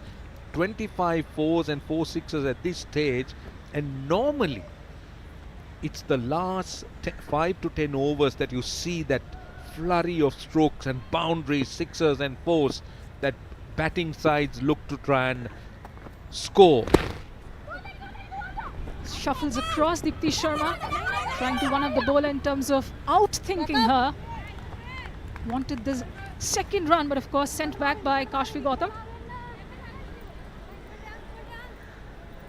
End of the 46th over, India 255 for 6.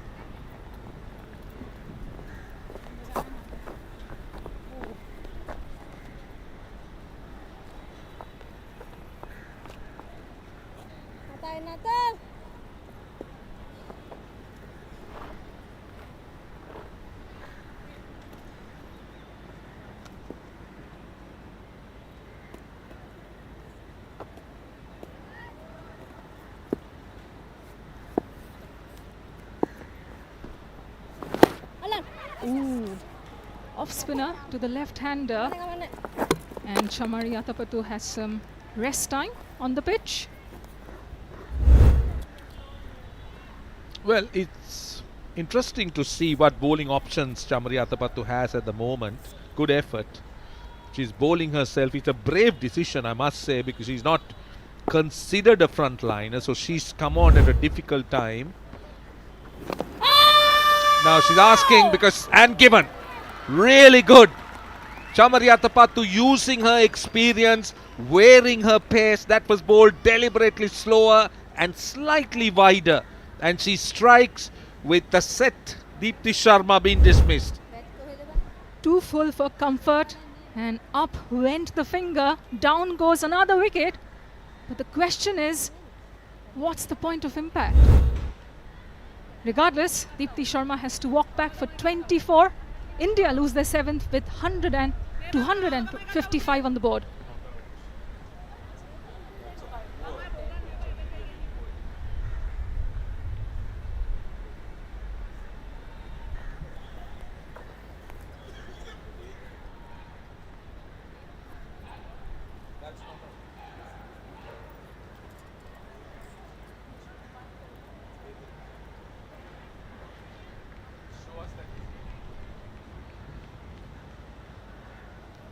Arundhati Reddy now joins forces with Kashvi Gautam in the middle. It would be interesting to see that last delivery that got the better of Deepti Sharma was adjudged out fairly quickly by Deduno De Silva, the on-field umpire.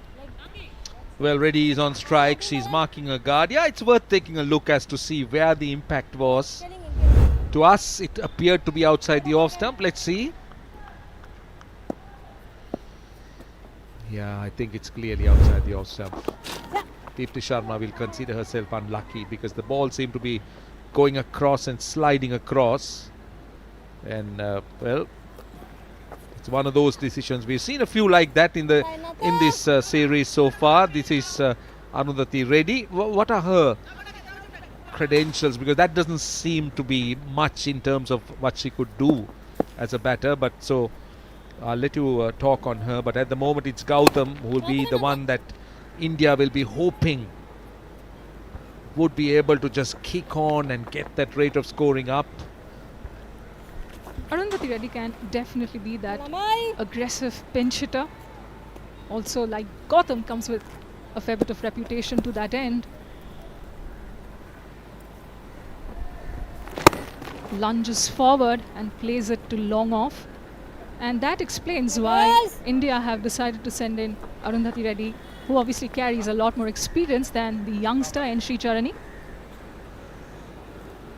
Well, now Atapattu bowling to two right-handers, and her last over she's just conceded 3 runs.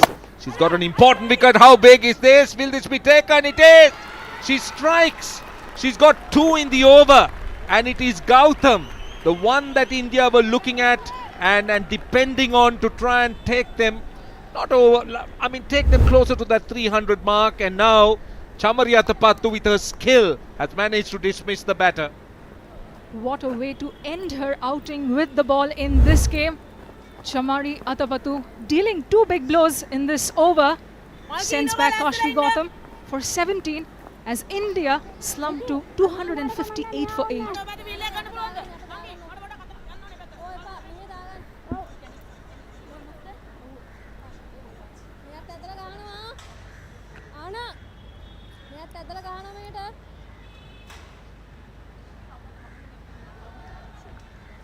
.258 for 8 at the end of 47. Down to the last 3 overs, Sri Lanka pulling it back a little bit. They've got wickets close to each other, and at this stage of the innings, this is perfect. Sri Rana just in, ready on 2. So Sri Lanka has managed to get 2 new batters. So which means they will be able to try and bowl a few dots and maybe keep India to something manageable on a decent surface. It's a lovely day, good outfield, surface is good, and this is what, when you got tail-enders batting, this is what the opposing team will try to do. Build dots, keep those runs down. New batter in is Sri Rana.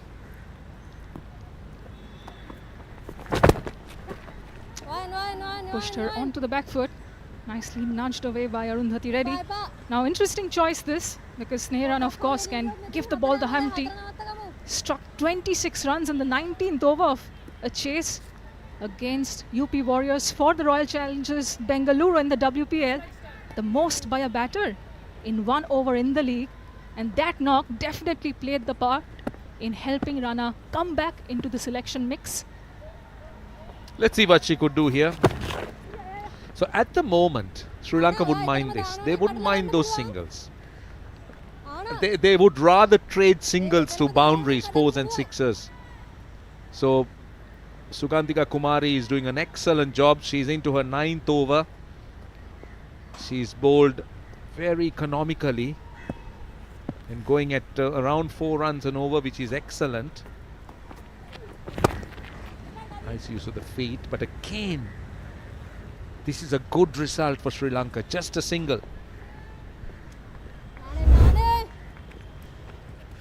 That was the fall of Kashvi Gautam.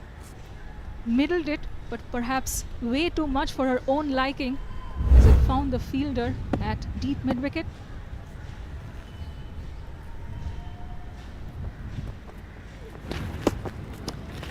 Rana tries to carve this up over the offside field, and this has been quite the spell from Chamari Atapattu. Could prove match winning if Sri Lanka can put on a good show with the bat. This is already a formidable total. Look at where she's batting. She's batting outside the crease to a spinner down the wicket. Only a single. Brilliant over. Excellent over from Sugandhika Kumari. She's conceded very few with 2 overs to go. 262 for 8.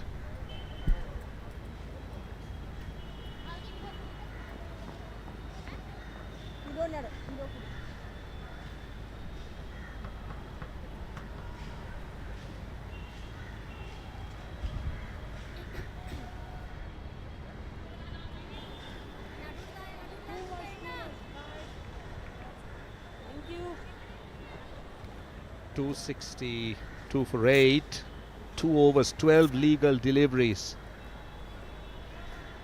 Malki Madara, she had a good outing against South Africa in the last game, but gone for a few, gone for 34 in 5. She's got to bowl this penultimate over, the 49th, and Rana quite deep in the crease, gets down the leg side, and that's a gift, and that's a good start to the over for Rana and for India. That's a chocolate brownie of a delivery from Malki Madara first up in her new spell. Rana got in nice and early on that delivery, got low, just swung it into the leg side. First 4 for Sneh Rana.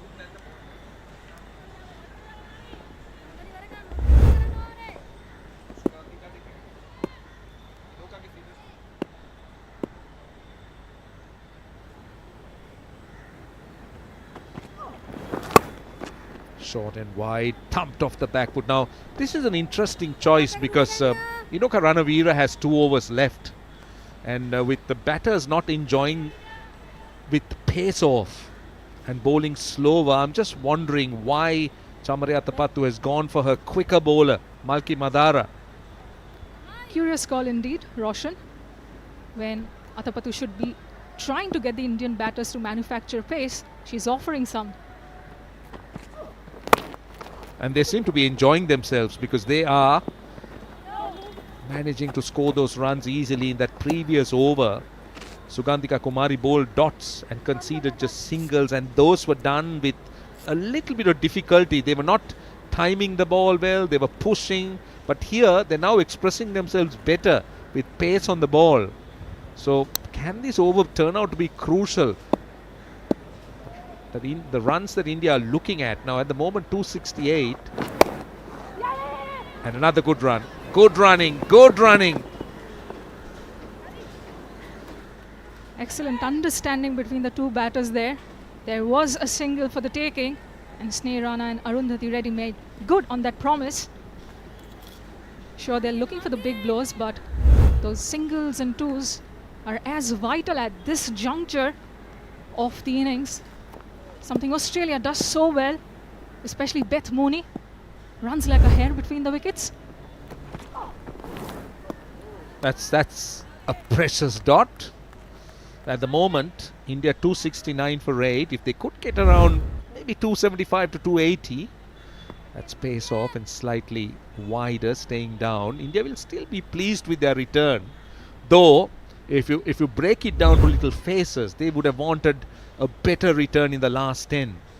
They've certainly squandered momentums as various paces have progressed.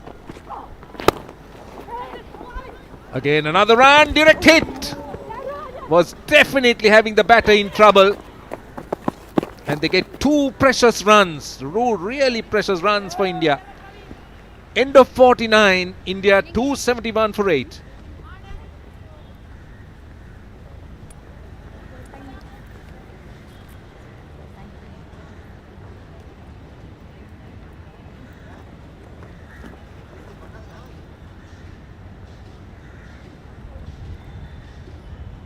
Look at the urgency. The last 50 of just 40 deliveries, which tells you that India had that foot on the pedal. And they're moving quickly now. How much can they get of the last 6 legal deliveries? So Sugandhika Kumari will be called upon to bowl the last 6 balls. And can India make it to 280? Can they get those 9 runs? Tucked away, just a single conceded of the first ball of the 50th over. Definitely some big blows loading in this over. Arundhati Reddy would be looking to use her levers. And why not plunder the reverse V as well? Charges down the track, drilled powerfully, but straight to the fielder at long off. Good start. Every non-boundary ball is definitely gold at this juncture from a Sri Lankan point of view. Well, it's gold dust, I'll tell you. Every dot or every delivery that they get a single of, because this ground appears to be more 4 or single. Not many 2s or 3s, and this is a punch down the ground. Again, good fielding in the deep, only a single. So this is what we see. It's either a boundary, 4 or 6, or a single. We've seen very little 2s and 3s. Again, something that India have been working fairly regularly during their off-season, during breaks between series, running between the wickets, making sure that they minimize their dot deliveries. Strike rotation, of course, has cost them several times when it comes to winning clutch moments at world tournaments. And with that home ODI World Cup looming, the focus and the spotlight is surely going to be at this facet of their gameplay. So we're down to the last 3 deliveries. India 274 for 8. Been a very good spell by Sugandhika Kumari. She's done a job for Sri Lanka. She's into her last over. She's got 2 vital wickets. Very well bowled. Very, very well bowled. This is clever bowling and a great death bowling. Terrific show of experience from Sugandhika Kumari, not giving anything away to these 2 Indian batters in the 50th over of the innings. Once more, finds it off the edge. Only a single. The batter would have been hoping that it had enough on the ball to run over short third. Instead, only a single. Inoka Ranavira does very well in that position. She was onto it very quickly. No boundaries in sight for India just yet. Last ball of the over. Charges down, gives it a wild whack, but doesn't connect at all. And with that, India finish their innings with 275 on the board. And Sugandhika Kumari has just bowled one of the best 50th over we've seen in recent times in women's cricket. And possibly for Sri Lanka, brilliant over. She gets a wicket and concedes very little. And 275 for 8. Look at how slow she bowls through the air. An easy piece of work for the wicket keeper. But India, on the other hand, yes, the last 10 overs weren't as productive as what they would have expected. But still, Sneh Rana goes for 10. India would be pleased with the score on the board. 275 for 9 means they got runs on the board. So can Sri Lanka go on and get past that 275? Can they overhaul it? That's the big question that will be answered very shortly when Sri Lanka comes out to bat. But they'll be pleased as well for the way they came back, particularly in the last 5 overs. And the high fives in the post-innings huddle from the Sri Lankan team do tell a story. They will feel that they have been successfully able to put the brakes on India's innings towards the closing end, thanks to Chamari Athapattu with that double wicket over, and of course that superlative last over by Sugandhika Kumari. Smriti Mandhana getting yet another start but wasn't able to convert, this time due to a run out involving Pratika Rawal. Rawal, of course, was denied a half century. Would have been yet another record-breaking one. The best batter, of course, Richa Ghosh, dishing out the big blows but also batting with a lot of purpose and patience. Jemimah Rodrigues, another important knock of 37. Harmanpreet Kaur, the skipper, 30 of her own. And some lusty blows from the youngster, Kashfi Gautam, 17 of 11. Reddy and Rana also trying to inject some momentum and urgency towards the business end of this innings. Eventually, India got 275 runs on the board, 25 more than Chamari Athapattu said at the toss that they would want to restrict the visiting side to. Let's look at the bowling. 275 for 9. And the Sri Lankan bowling, quite a few bowlers used. Sugandhika Kumari, a standout performer with 3 for 43. Athapattu, 3 for 42. I think Ranavira could have bowled a few more overs. 8 overs, 1 for 42. Kavisha Dilhari, slightly off day. And also, so was Madara.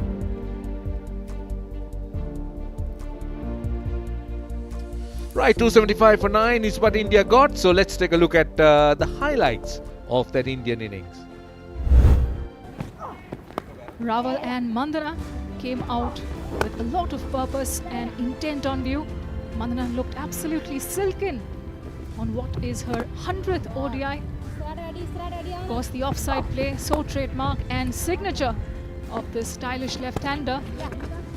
On the back foot, on the front foot was Pratika Rawal. Showed she's well set to make good on the momentum, the form she's carried into the series.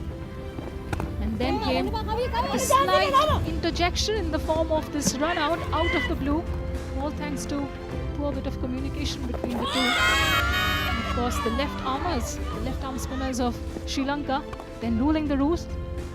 Harmanpreet Kaur and Harleen Deol steadied the ship with their partnership, both of them getting starts and steering the innings ahead. And of course, every time India tried setting the pace and getting cozy in their partnerships, Sri Lanka found breakthroughs, and giving some of them was Diume Vihanga, the youngster. And this time too, she was right on the money with few of her deliveries. Jemimah Rodrigues brought up the sui as well as those delectable cover drives, making good on the reprieve she received before opening her account. A slew of misfields and drop chances again to Sri Lanka's name in this innings, as was the case in the first 2 matches of theirs. Harmanpreet Kaur, of course, edging that fine back to the keeper. And then came India's premier power hitter, the Gen Z rock star Richa Ghosh, dishing out the big blows, but also showed a lot of composure, taking the innings deep with Deepti Sharma and Jemimah Rodrigues. She was able to stitch together partnerships that mattered at a crucial juncture. But then came that wicket of Richa Ghosh's. A couple of interesting and curious calls from the on-field umpires, including one that sent Deepti Sharma packing. Richa Ghosh made merry of every single opportunity that was thrown her way in the arc. A lot of big blows, especially in the deep mid-wicket region. Eventually, she holed out in this very position. A few big blows from Kashfi Gautam as well, playing her first batting innings in India colours, and showed just why she's rated so highly as a batter, as a potential long-term prospect, as a pace bowling all-rounder for India. But eventually found the fielder again in that cow corner region, Snehrana, an important few runs added along with Arundhati Reddy in the end. And then she was the 9th wicket to fall as India put on 275 for 9 on the board after Sri Lanka won the toss and inserted them. Time to head into a break. We'll be back with live action shortly from the R. Premadasa International Cricket Stadium in Colombo.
Welcome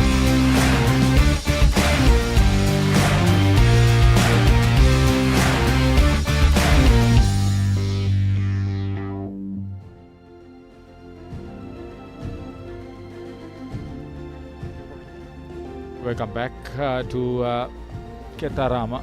The Indian batters, after being sent in, put on a great show to get a 275 for 9 against the Sri Lankans, who will now have to score at over 5.5 runs and over. The innings was put into great shape by that 51-run opening partnership between Smriti Mandhana and Pratika Raval. Their third straight 50 partnership in the series, and right along they kept the momentum going with partnerships and runs being scored. All batters who have been dismissed, 9 of them got into double figures, including Sneha Rana, who was out for 10, the lowest contribution. 8 extras only, and during the last 10 overs they managed to rack up 70 runs for the loss of 4 wickets. Sugandhika Kumari 3 for 44 and Chamari Atapattu 3 for 43. The main wicket takers, with Anushka Sanjeevani picking up 2 victims, as you could see in that just 8 extras, and everybody contributing in a very meaningful manner.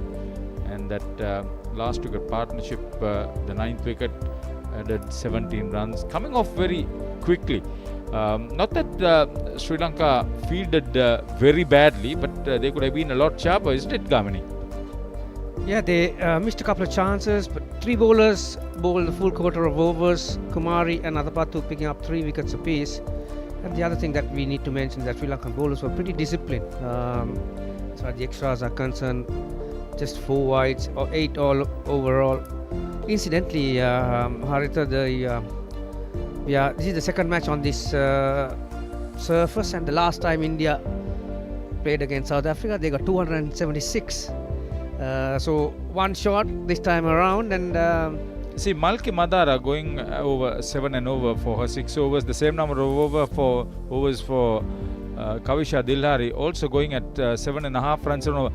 That was not rather expected, but they targeted those 2 bowlers and really met the difference between the others contributing very well.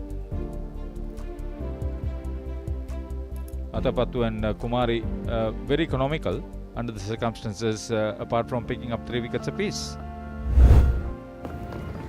Yeah, let's have a look at some of these dismissals. Mandhana looked very good.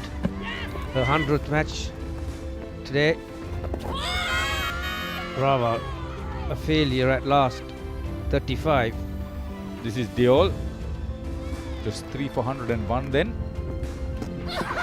Then Harmanpreet Kaur, she made 30. Jemima Rodriguez, 5 for 181.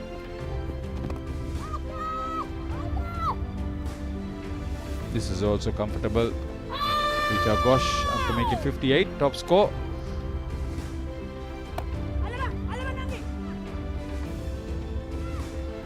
Picking up Gautam, and then last Sneha. They kept the scoreboard ticking.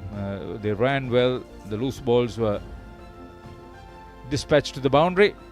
And overall, I think they would be happy with their performance with the bat.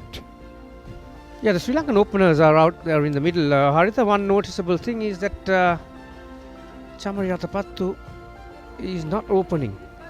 It's going to be Hasini Pereira along with Vishpi Gunaratna. So they change in the batting order.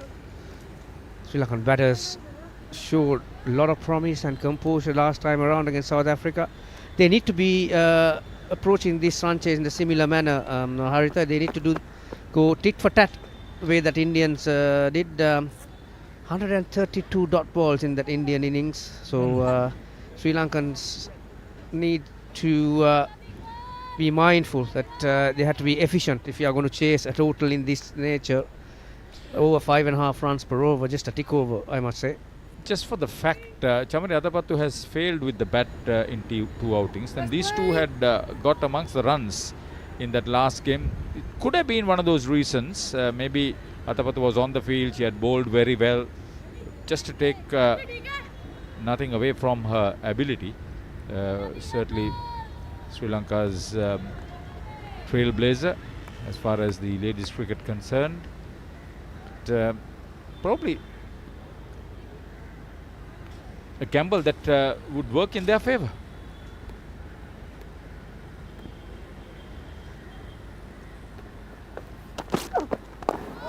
Fantastic first ball.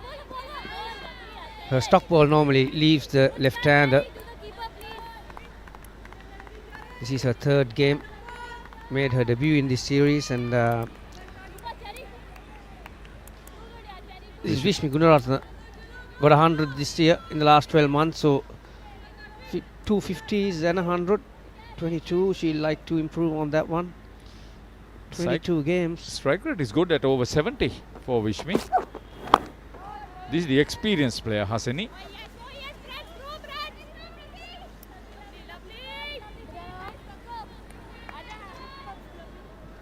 (29 years), debut in 2014. Product of Anula Vidyalaya Nugegoda, Hasani. Harmanpreet have got 2 catches. Deepti Sharma at slip. Mandana at gully. And Raval at point. Shamima at that important position at extra cover. So Kashvi Gautam doing very well. 22-year-old, economy rate just under 5. Still new in the field for India. Batted well in that late order.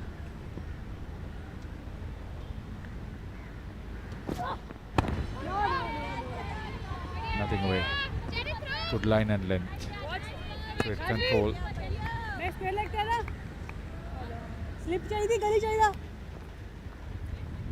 Starting off with that sort of control certainly would give the rest of the bowling a lot of confidence.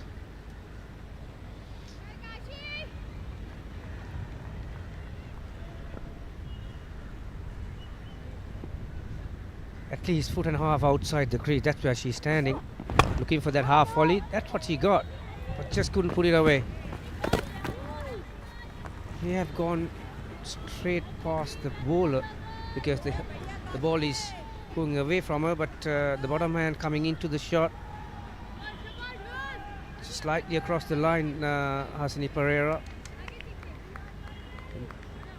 Gautam is not the quickest bowler, so it's not a bad ploy to bat outside the stumps, outside the crease, I should say.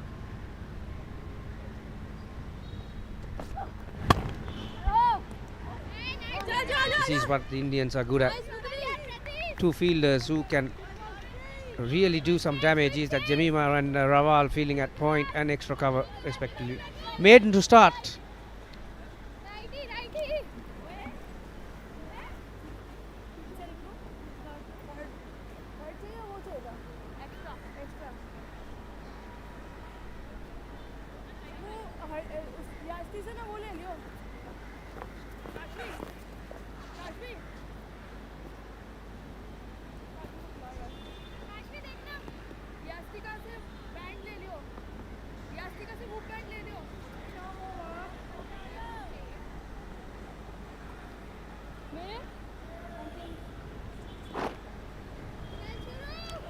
So looks like Arundhati ready from the Maligavat end to Vishmi Gunaratne.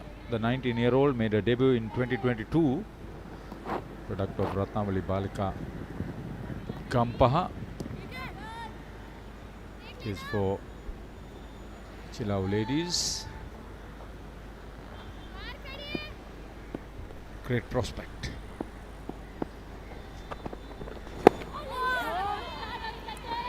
So good complementary bowling would help India's cause to keep the batters quiet.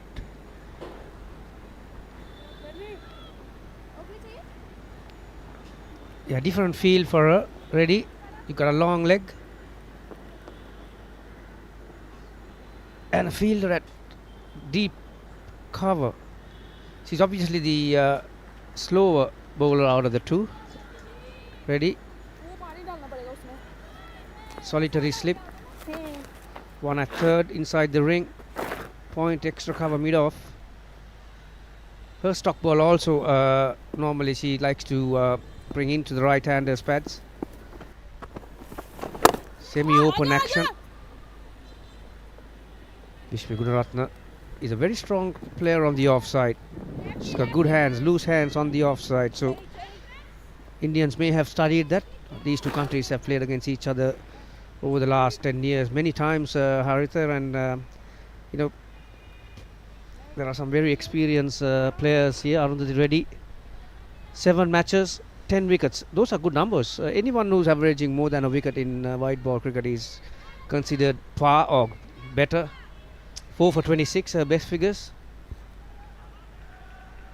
Pretty lively character. Good to see that sort of enthusiasm, especially with the new ball in hand.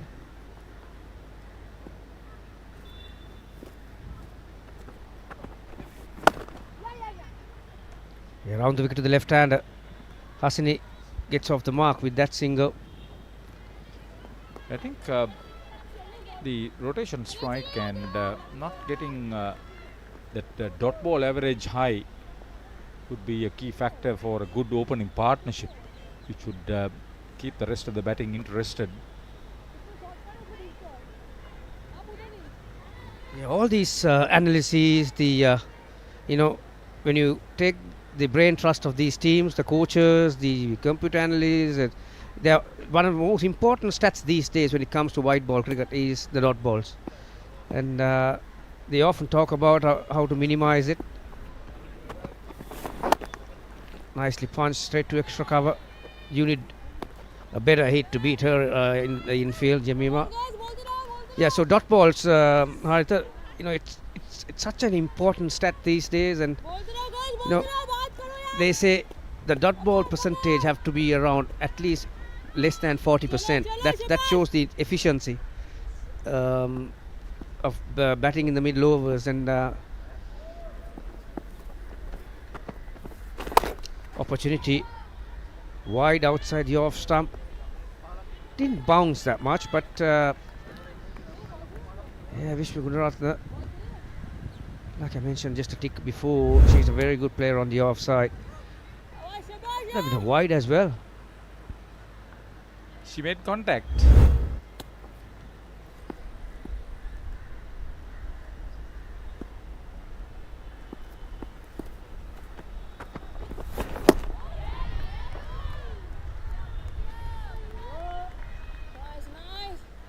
Watching it very carefully, the umpire.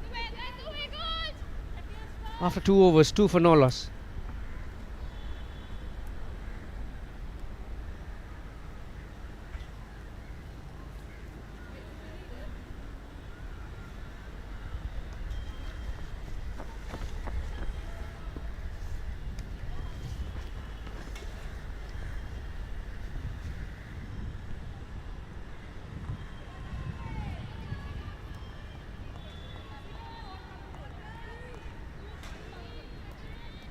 Coaching staff for the Sri Lanka ladies, head coach Ramesh Ratnaik, assistant coach Tarindu Pereira, together the batting coach Duminda Pereira rather.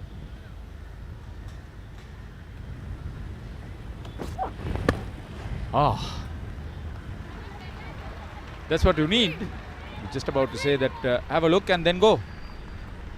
Yeah, after the maiden over from Gautam, she's a bit too straight. That's a good shot. A lot of left-handers are pretty good around that area, the leg stump area. Now, to drop kick like that, you need good hands, and that was very nicely struck. There is Ramesh Ratnaka with the hat on. Carmen Mahapatuna to his left, and Duminda Pereira on the other side. So, yeah, watching it very carefully, and you know, they know the importance of this match and the result as far as the series is concerned, and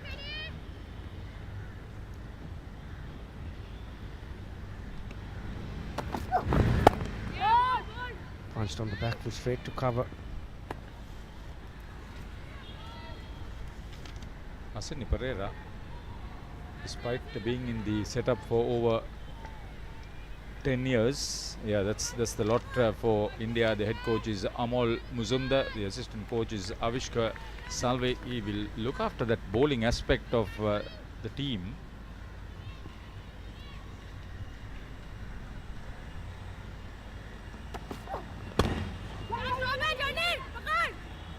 Oh.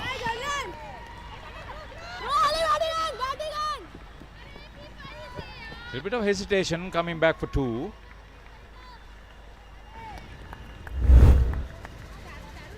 Yeah, you got to give credit to the fielder as well. 2 runs saved. I think Harleen Thiol fielding at mid-on. It's a very quick outfield here at Premadasa Stadium. Once that get past the infield, when guaranteed it's going to reach the boundary. So Hasani Pereira is not afraid to play across the line. Although the ball, there is a slight hint of swing away from the left-hander this time. Changing her angle, Gautam. She's coming round the wicket.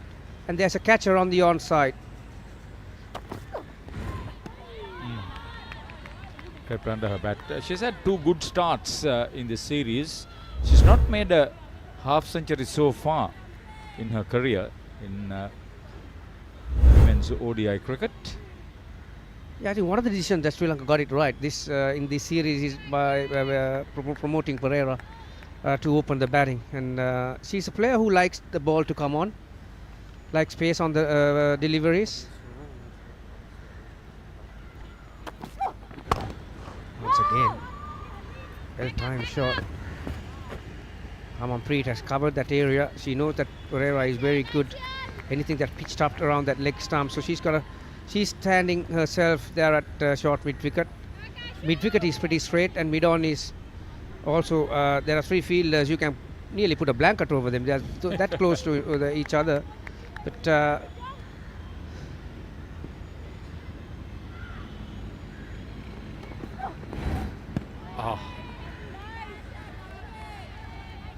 Played and missed again.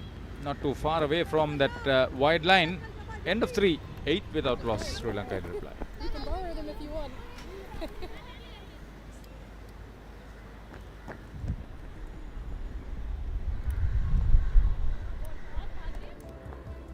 India 2 from 2. And they've got a very healthy run rate as well. So today's total not going to make any harm to that. 275 they got. So if Sri Lanka, after that win against South Africa, they are in the 2nd position, and whether they win today or lose, that one thing that they need to be very careful of is that net run rate, and because they've got to play South Africa again, and that will be maybe the decider if they do not win today. Nicely worked. This is good batting. They need to complement each other, understand one's game. They're looking for a good partnership. The team needs them to hang around there long enough. They're capable of doing that without any mistakes. After that 50 partnership, Smriti Mandana, with all her experience, was run out. Terrible mix-up on her 100th women's one-day international appearance for her country.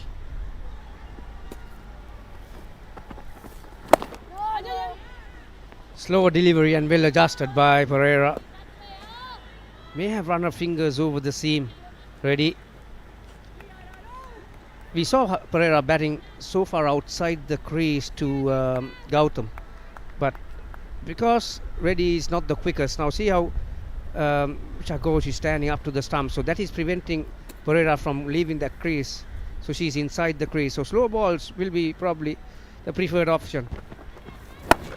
Right across the line, calculated race. Back for the 2nd.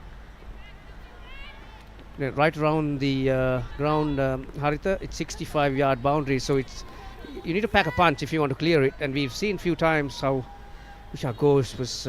She's such a powerful striker, and yeah, you have a pretty much 50-50 chance of taking one on the arm, particularly from deep down there. Controlled hit across the line though.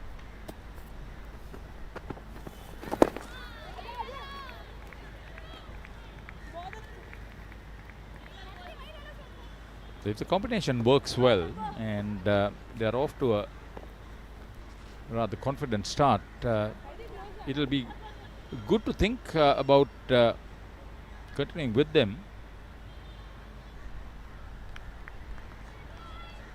Yeah, as you can see, Haritha, already we've seen 2 slow balls, and this is a second over. So this is what South Africans couldn't do when they were defending 237 that last time around. And right throughout this tournament, we've seen the slow balls are far more effective than the pace on. So Indians have done their homework, and obviously they are used to playing on slow surfaces back at home, and their Harmanpreet is very experienced. They've got when it comes to experience, they've got few in the sides. See, the other aspect is if there's a good opening partnership with Chamari Athapattu having bowled very well. Actually, she has bowled well in the last 2 games. Today she picked up 3 wickets. With all her experience coming in, if she clicks with the bat, then we are in for a treat of a game. Yeah, the slip comes out. Now there are 5 fielders inside the ring on the offside. Hasini. Oh, hit uppishly but in the gap. Beats Mandana. Running down to the boundary. Well, she just cuts it off inches from the boundary, and Hasini Pereira will be looking to the leg side, Haritha. 2 off that final ball. 4 overs completed. Sri Lanka none for 15. Played in the air, just wide of that mid-on field. Probably she wanted to get it a little bit further in the air. Didn't happen that way.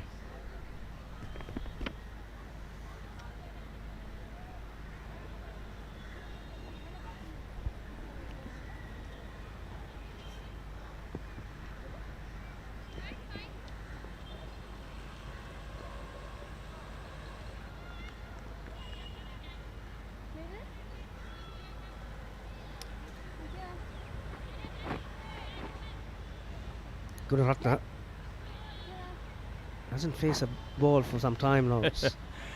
Pereira has been doing all bulk of scoring. She's faced 17 deliveries, whereas Gunaratne has only faced 7. So she's back on strike. Gautam for a 3rd over, and it will be very important for both batters to be positive. And for an expensive square drive.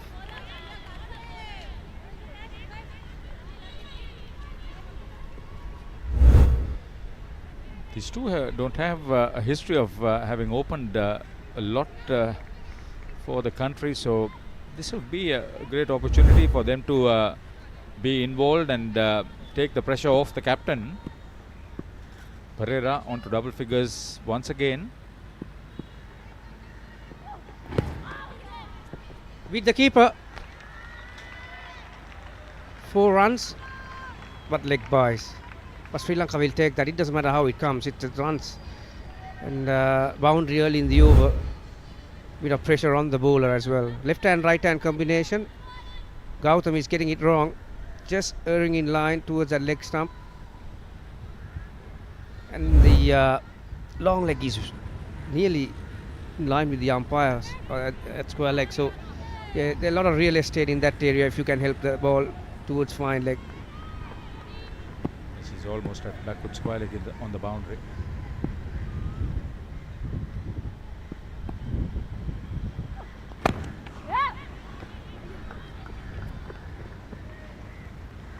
Another beautifully executed extra cover drive from Gunaratne. Haritha, you have seen cricket for donkey's years, but with this wide ball, all these innovative shots, the scoops, the helicopters, paddles and all, still the most delightful shot for me is the extra cover drive. The smooth takeoff, if you tell me, of an aircraft carrier. After 5 overs, India had made 27 without loss. So Sri Lanka getting into the groove slowly.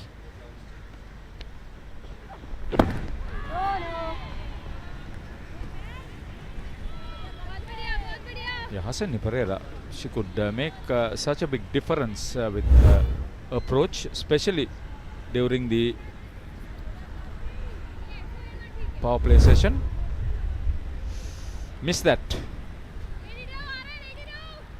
There it is, 30 against India, 42 against South Africa. Yeah, she's shown a lot of promise the last two outings, getting starts. Oh, lucky for her. Idea was to go straight over the bowler's head, but lack of speed. You could notice that because of excessive use of the bottom hand, she's not going over the bowler, which is much safer. It's a lot between mid-on and mid-wicket in the dark. Yeah, interesting. Haritha Pereira now, she's got a bit of experience behind her. Our stats guru today is Dinesh, and he tells me that she's yet to get a 50. She's got about 15 scores between 30 and 45. Yeah, highest score is 46.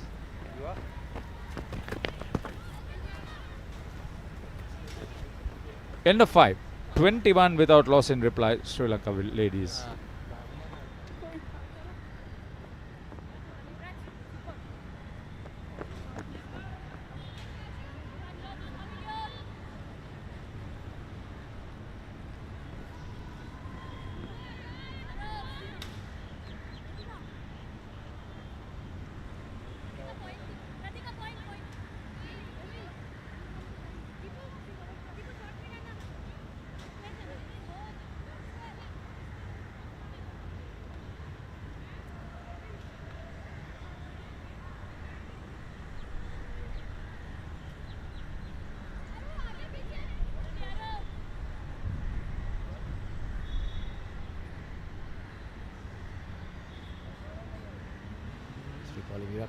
One of the selectors, keeping a close eye on proceedings. They've got a hard task. Also, don't forget that after this series, the World Cup is in 5 months, and Sri Lanka have no matches up until that time. So, if you can take anything to select a team for the World Cup, this will be it. So, yeah, they'll have to watch every ball to do that. Yeah, but then Laksesi was going through most of the records and came up with something big. And Hasani Pereira has been dismissed 13 times between 30 and 50 without getting to that half century. Hopefully she'll get out of that jinx today. Well, Sri Lanka will be hoping, because this is a massive total on the board, so need a good platform, a foundation in order to achieve that. Being a Sunday today, you can see a few people in the stands, Haritha.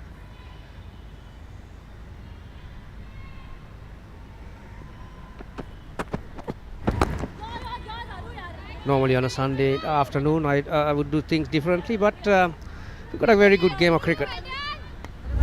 You would have done something different if there was no cricket. Tell me that way.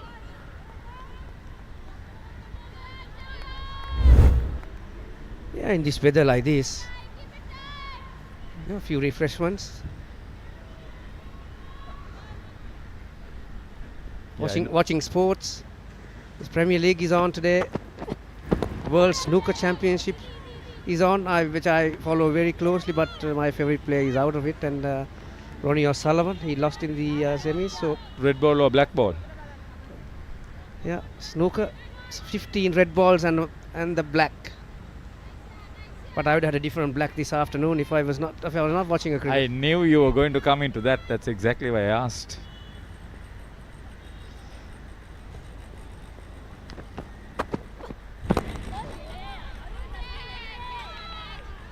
Very well directed over from Reddy, keeping things quiet at the moment.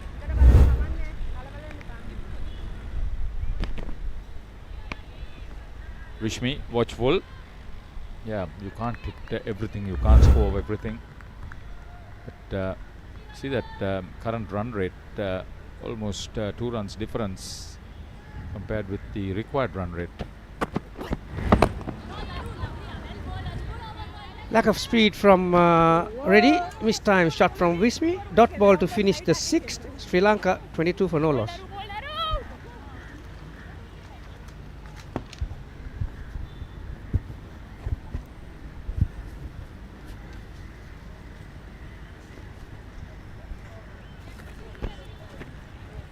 Okay.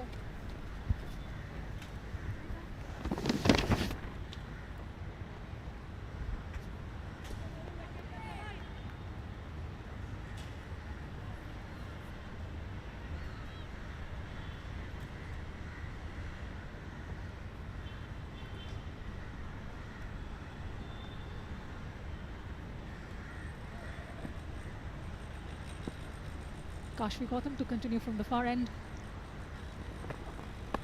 Oh, ingenuity from Hasini Pereira. Doesn't get all of it. Well, played just over the wicketkeeper's head. Gets 2 runs off it. Good running from Sri Lanka. Bit of hesitation from Vishmi Gunaratne coming back for the second. There's a bit of innovation. They've got to get the runs from somewhere. Going at just under 4 runs and over.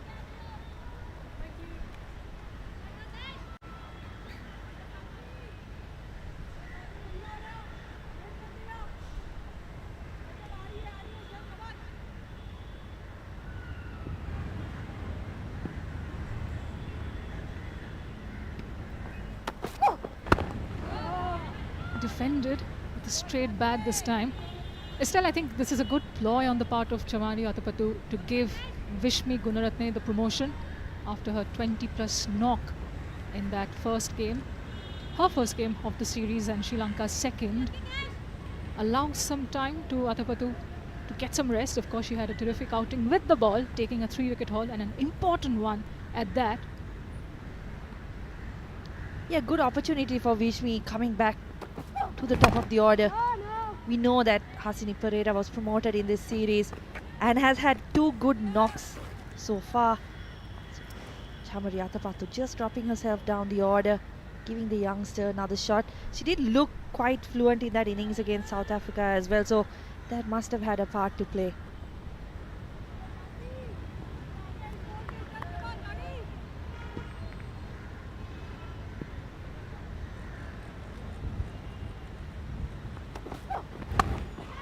Goes for the big shot, finds the gap. It is the vacant deep square leg region that Hasini Pereira was after.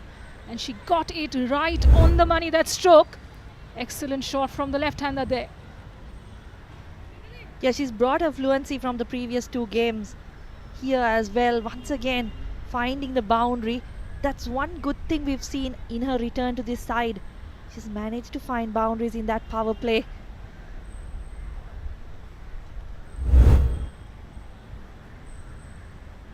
We've spoken of starts, and here is an opportunity for the senior campaigner, Hasini Pereira, to make the most of the one she's gotten today. Yet to get a half century. And Sri Lanka surely do need her services today in this chase of 276. Use of the feet, drill towards mid-off. And she's timing it really well, middling pretty much every delivery that's come her way so far. Great player once said that it's not about how good your shot looks, but whether you can find the gap. So that'll be something that Hasini Pereira has to work on. She's timed the ball, as you said, but finding the gaps has been a problem throughout her career. She's looked good very often, has so much promise, but has not been able to come good on that promise so far. Swings away beautifully this time again, but there is protection now in the deep square leg region in the form of Sneh Rana. Picks up a single, end of the 7th over. Sri Lanka at 29 without losing any wickets.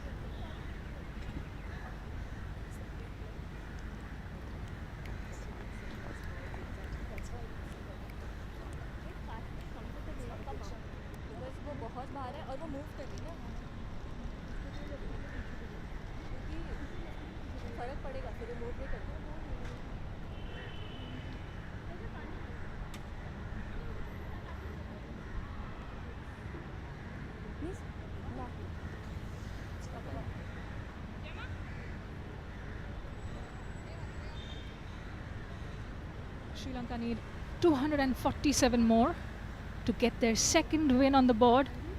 And of course, speaking of wins and speaking of great players, Estelle did reference one in the previous over. I guess it's a certain Megan Moira-Lanning you were talking about? Yes, I wasn't going to mention her name because I didn't get her quote exactly right.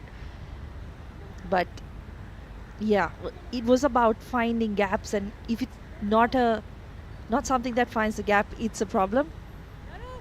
Interesting to see that Akanksha, the Indian team physio, was out in the field of play tending to Arundhati Reddy, who now seems to be keeping her company and probably is walking off.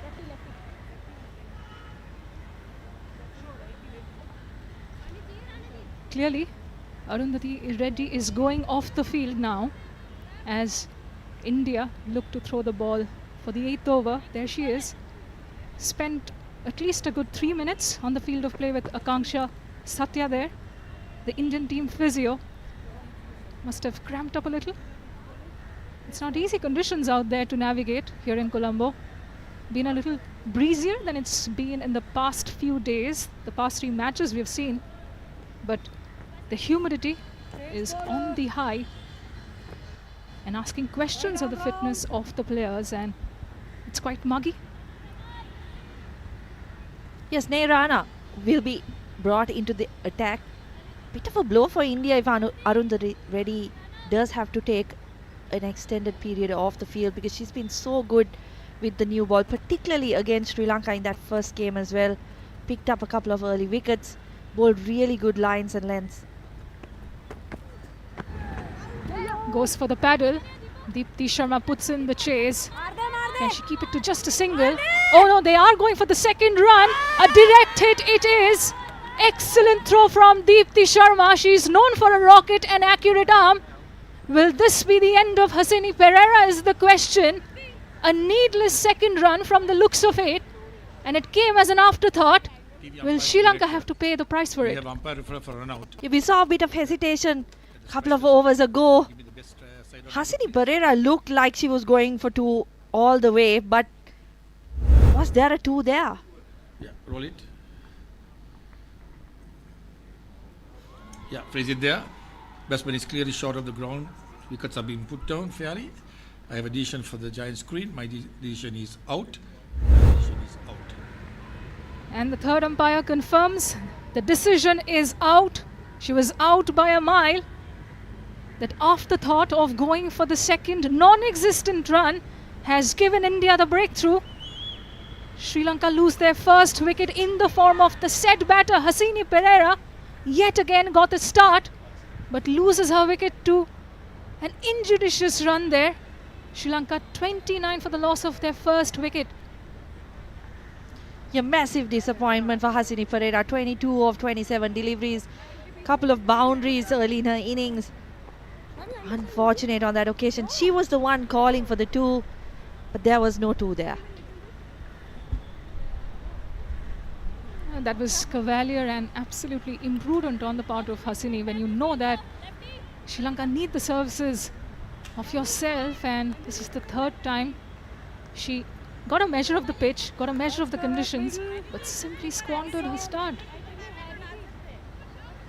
Once again, questions to be asked of Hasini Pereira. That's 3 games in a row now. She's looked good, she's got starts, but hasn't been able to kick on. And what a terrific throw that was from Deepti Bhagwan Sharma. It was her rocket throw when she was much younger that caught the eye of Hemlata Kala back in UP and encouraged Deepti's parents to send her into formal cricket training. And here she is, over 10 years into her international cricket. That rocket arm, that excellent arm, keeps doing the talking, hey?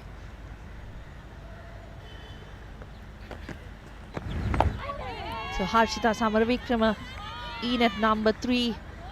Half century in the last game, a match winning half century, player of the match as well. That's a record so far, averaging 30. Strike rate of 68 is the thing that she'd want to improve on. but she's been on the rise over the last 18 months. Ooh, top edge of that front foot defense. Been a good start from Sri Lanka. This flighted delivery to Hasini Pereira. A nice looking paddle, but look at the chase put in by Deepti Sharma. She was onto it like a hawk and then came in that throw on the money, precision, and got due rewards for it. You know, as they say, and as is widely established in international cricket, do not take on Deepti Sharma's arm no matter where she is fielding, in the deep, in the infield, or hey, when bowling, huh? Do you remember that non-strikers end run out of a certain Charlie Dean, Estelle? Who can forget the run out, the meltdown? On social media especially, one nation waging war against the other. Oh, play and a miss. Prodigious turn from Rana Ji out there. And she's enjoying herself, isn't she? The leading wicket taker in this series, making the ball talk in her first over in the game. Nice bit of spin away from the bat from Sneha. She's been the one who's actually extracted spin in every game that she's played in. Came into the Indian side for the first time in ODI since December 2023. And just look at the kind of performances she's put on. 3 wickets in the first game, 5-4 in the second. And here too, she's getting to do a lot with the ball here. Edges flying, and this time around, a thick outside edge, closer to the carpet, will get just a single run. End of Rana's first over, 3 comes of it. And after the end of the 8th over, Sri Lanka 32 for 1.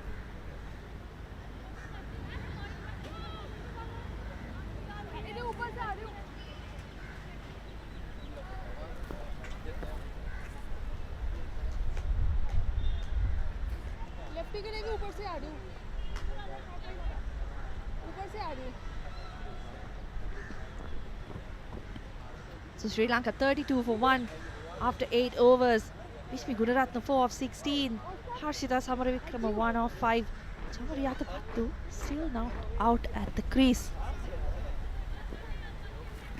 We saw in the South Africa-India game how cramps got the better of Tasman Brits, swung the momentum in India's favour.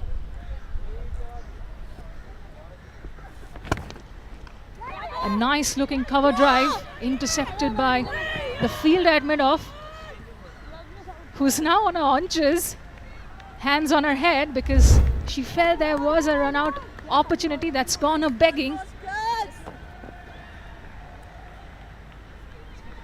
That's Smriti Mandana with the throw.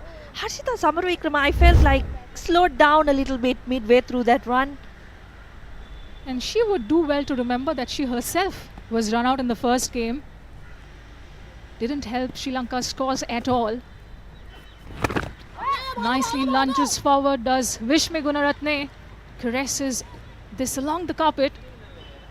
Gunaratne, of course, the younger of the two batting partners out there in the middle.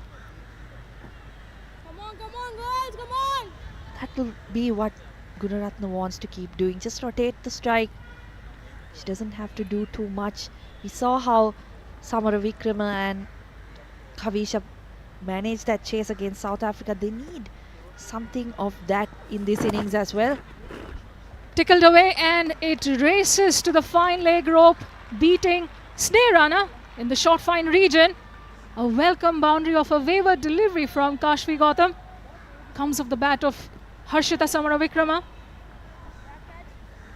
Really good shot from Harshita. Shown that she has the touch to find those boundaries fine off the bat as well. Kashvi Gautam has bowled well right throughout this series in all 3 games, but not lucky enough to pick up a wicket. I believe a couple of chances have also gone down off her bowling. Pushes back and punches it off the back foot. A few good looking strokes we've seen from the informed batter Harshita Samaravikrama already. And absolutely correct with that assessment of Kashvi Gautam's, Estelle. She's been so impressive ever since she's stepped onto the field in India colours first time on this assignment. Still has remained wicketless.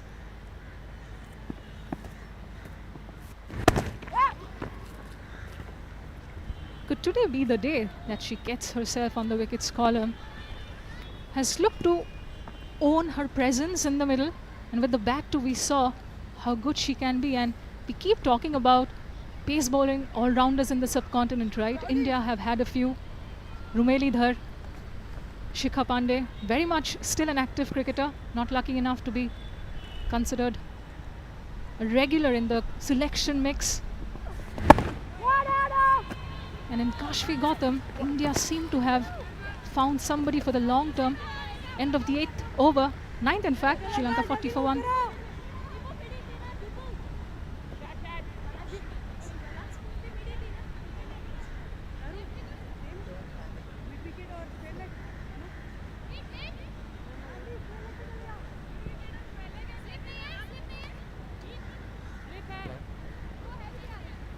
Sri Lanka 40 for 1 after 9. They've upped the run rate a little bit in the last couple of overs. Sneha Rana will continue. Sneha Rana, we saw that ball turn in the last over, the first delivery to Harshita Samaravikrama. That one delivery probably puts a lot of doubt in the batter's mind as well now. And injects a world of confidence in the bowler, doesn't it? And with all the turn she's reaped of the surfaces on the series, she may have turned the fortunes in her favour as far as that selection call for the World Cup squad is concerned. Lighted, hurried onto the back foot. A polite inquiry, but obviously he was clearly missing the line. Well, you never know about selection, do you? India have many options up their sleeve. Estelle. I think you're speaking on behalf of the entire subcontinent. Nicely tucked away into the leg side. Kashfi Gautam with that chase. The batters pick up a couple of runs. Good strike rotation from Vishmi Gunaratne there. Yeah, just on selection and the other players India have in the bank. You've got a couple of injured players who are not here as well, who will come into consideration, particularly as they've got 2 full series to come, right? And one of their prime off-spin bowling options is, of course, young Shriyanka Patil. Has looked so promising in her nascent international career. Has had to spend a prolonged period on the sidelines with an injury.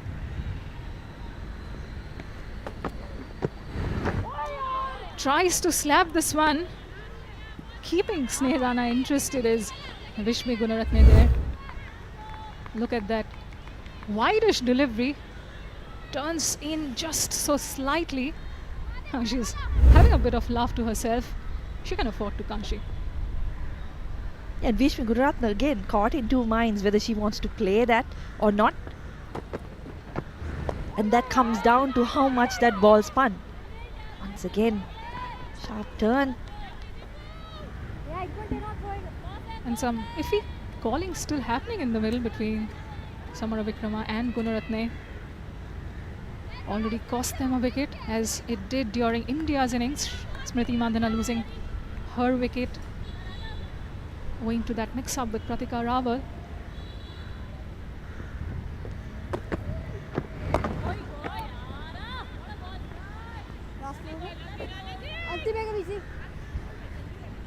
Who's the best side when it comes to women's international cricket, Estelle, when it comes to running between the wickets?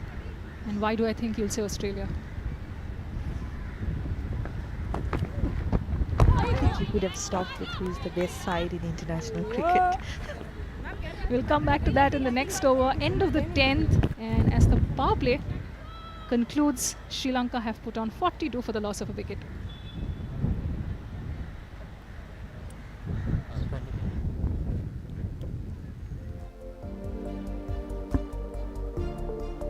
The 4th match of the Servo Cup Women's Tri-Nation ODI Series, the first ever Women's Tri-Series taking place in this idyllic island nation, is underway. India was sent into bat by Chamari Atapattu. Atapattu wanted to restrict India to 250, but Harmanpreet's Kaur side ended up getting 25 runs more. A formidable 275 on the board.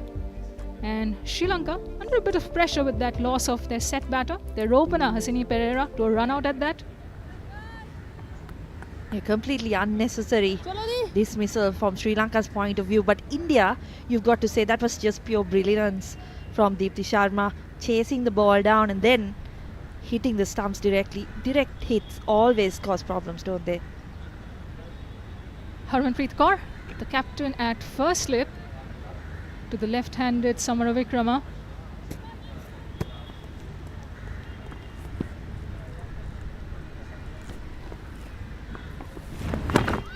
Ooh, spooned up towards Smriti Mandana, or is it Pratika Rawal? It is. And the ball is already showing signs that it's holding up on this abrasive surface. We saw in that pitch report earlier in the day by Parvez Maroof the many cracks the surface has. It is a used track.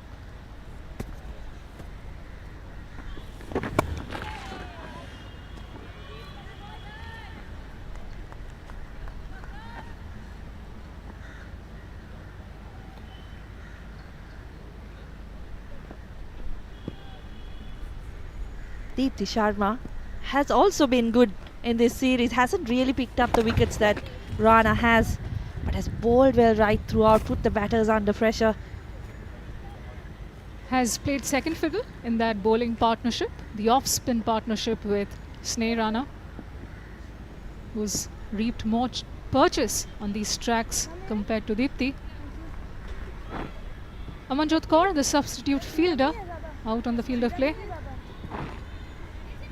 And that's down to Arundhati Reddy, the fast bowler, having walked off the field earlier in this chase. Deepti Sharma, so much experience under her belt. Delivers with bat and ball more often than not. One of their premier spinners across limited overs cricket. Wavered, took this on the full and should get just a single thanks to that fielder at deep square leg. And Sri Charani cutting that one off. Just on Deepti Sharma, such a utility player, isn't she? Can do it with the bat, can do it with the ball, can bat anywhere, can bowl anywhere, and of course the fielding and that arm. This is tight bowling from Deepti up front. And as these tops keep mounting, the pressure might start telling on the Sri Lankans. Their lower order hasn't really done a lot to inject a lot of confidence, but today is an opportunity.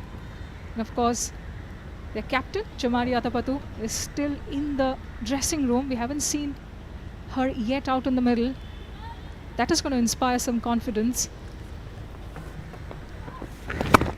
Lunges forward and placed nicely, bisecting that cover infield.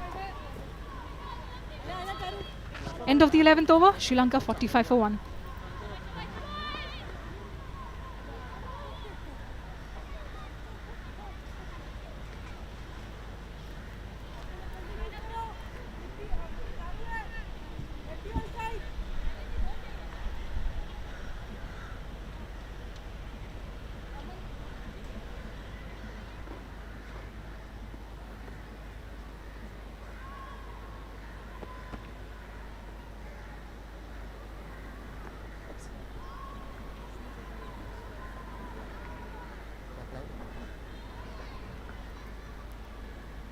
Two fielders in the deep, in the leg side, including Jemima Rodrigues.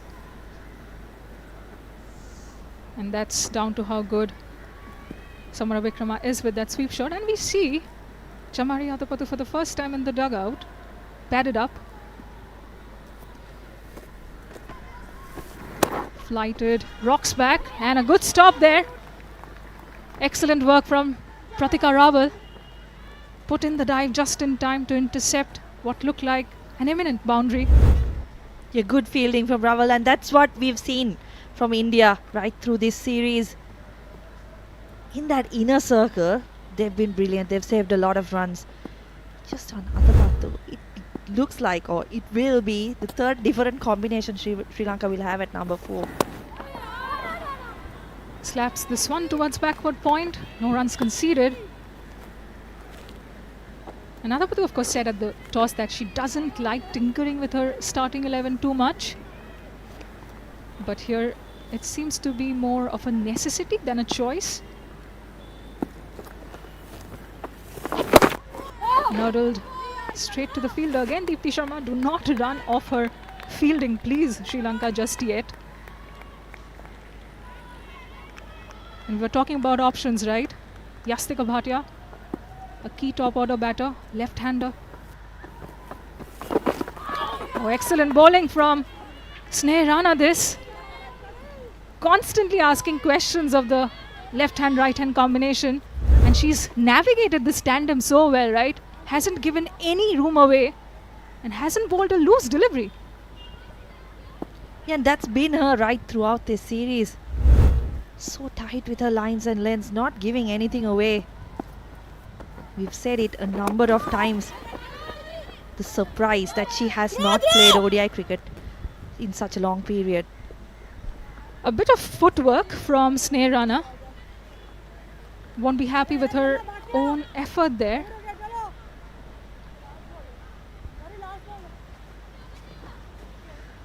An extra run conceded when it could have been clearly averted.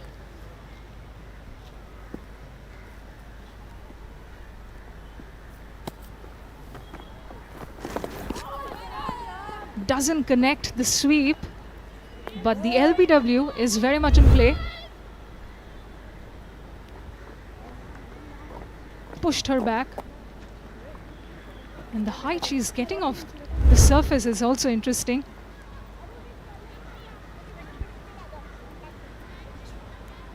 End of the 12th over, Sri Lanka 46 for 1.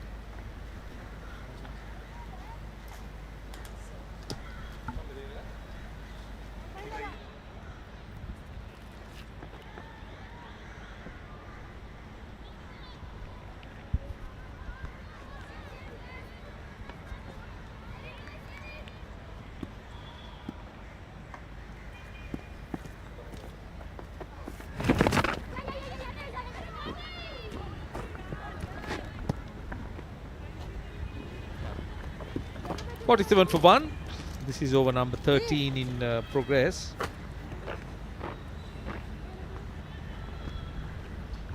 Sri Lanka mounting a response, a challenge, but they still got a long way to go because their target is fairly steep.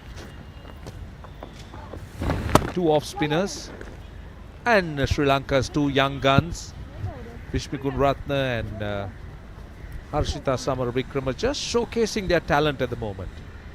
And they're putting together a partnership after Hasini Pereira was rather unfortunately run out. Unnecessarily, one must say, for 22. So closing in on a half century for the team score into the 13th over. And they do get the half century with some desperate running. They make it, I think. The 50 is up, as I say. Good afternoon to Fabish Maharoof. Good afternoon, Roshan. Yeah, slightly risky single, but in the end, a direct hit would have been close. But I thought probably the dive would have been the difference, showing good desperation, putting a prize on the wicket. And certainly, every run matters. Chamari Atapat, the usual culprit when it comes open. The batting is not opening the batting for some reason. Can be a factor as well, probably an injury. But that is a major factor. As the reason I say it, Roshan, because she's a free-flowing player. She likes the ball when skidding on to the bat. When she comes at number 4 with the pitch is a bit slow and the spinners are getting some purchase off the pitch. For her to get adjusted to the different mindset totally is going to be challenging. Yeah, that's a very interesting point you make, because of course Adapattu is experienced, so she can hit the long ball, she can take the spinners on, but as you say, she would like a nice start with the ball on bat and then just get into a rhythm and before she starts to explode. So at the moment it's Adapattu been held back or batting down the order, so we're not sure what exactly the problem is.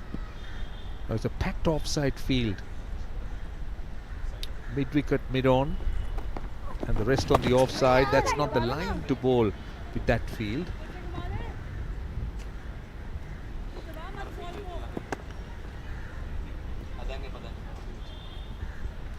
The Sri Lankan spectators will be hoping that Chamari usually gives that start at the opening end. Today probably coming at number 4, and she can be effective at number 4 as well. A lot will depend on these two players and Chamari for the result, as far as I'm concerned. Down the leg side, easy decision to Anna Harris to call it a wide. Well, I must say that Kavisha Dilhari also batted quite well in that last game against South Africa. There was a partnership between Harshita and Kavisha Dilhari, so has batting, no doubt, but as you say, what matters is that foundation. 13 overs done, 52 for 1.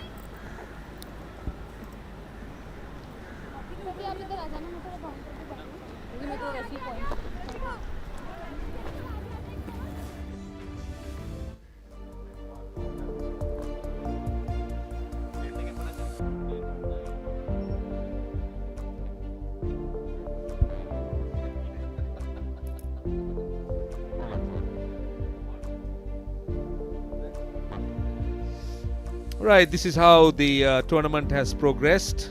India just cleaning the board here, winning the first 2 games quite comprehensive. In fact, the first game comprehensively, the other game a close 15 runs. I thought South Africa was very much in it before they somehow appeared to have grabbed defeat from the jaws of victory. Sri Lanka then beating South Africa quite comprehensively. So we see a change of bowling. Pratika Rawal, who used to bowl a few overs, not a regular frontline bowler, but India depends a lot on their off spinners, and also Pratika Rawal has bowled a few overs. That's clever. That's cheeky as well. Only a single. Bringing a lot into the side, Pratika Rawal. Opened the batting score 35 of 39. Gave it the good start, the foundation what the Indian team was hoping for. And now bowling some usual off spinners.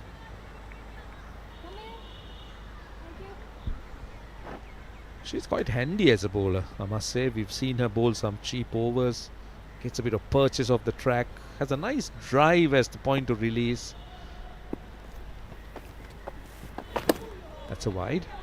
Definitely that's gone far too wide. Now Sri Lanka at the moment going at exactly 4 or a little over 4. That was well wide outside the off stump. Now the asking rate has gone above 6. Now she doesn't believe it. Why? Because it's clearly a wide, no doubt about it.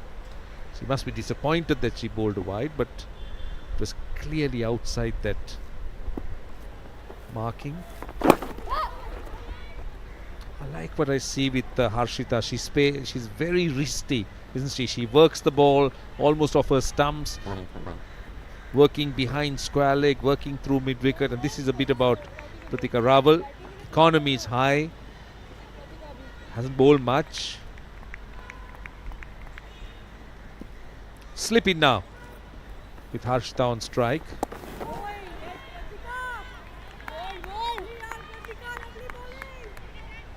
Wonder how long for Harshita Samaravikrama will be patient, not coming down the track and going over mid-off or mid-on. Both trying to save the single in the 30-yard. 2 is a call. And the two batters exchange for the second run pretty easily. And Pratika Rawal, with the way she bowls, she could afford to have mid-off, mid-on inside the circle, especially because she's firing it in. She's not giving any flight or loop, but most of the Sri Lankan bowlers did. Thought sometimes it went against them.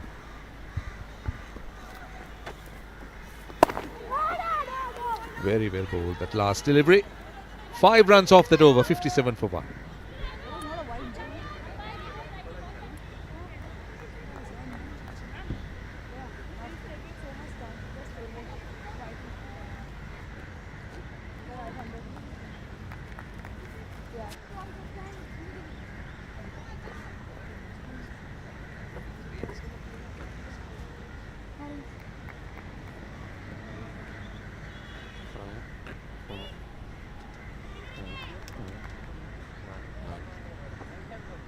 requirement. A little over 6 runs and over. Sri Lanka going at just over 4 runs and over. Deepti Sharma bowls that a floating off breaks. Looks to mix up her pace. Generally looks very loopy and floaty through there.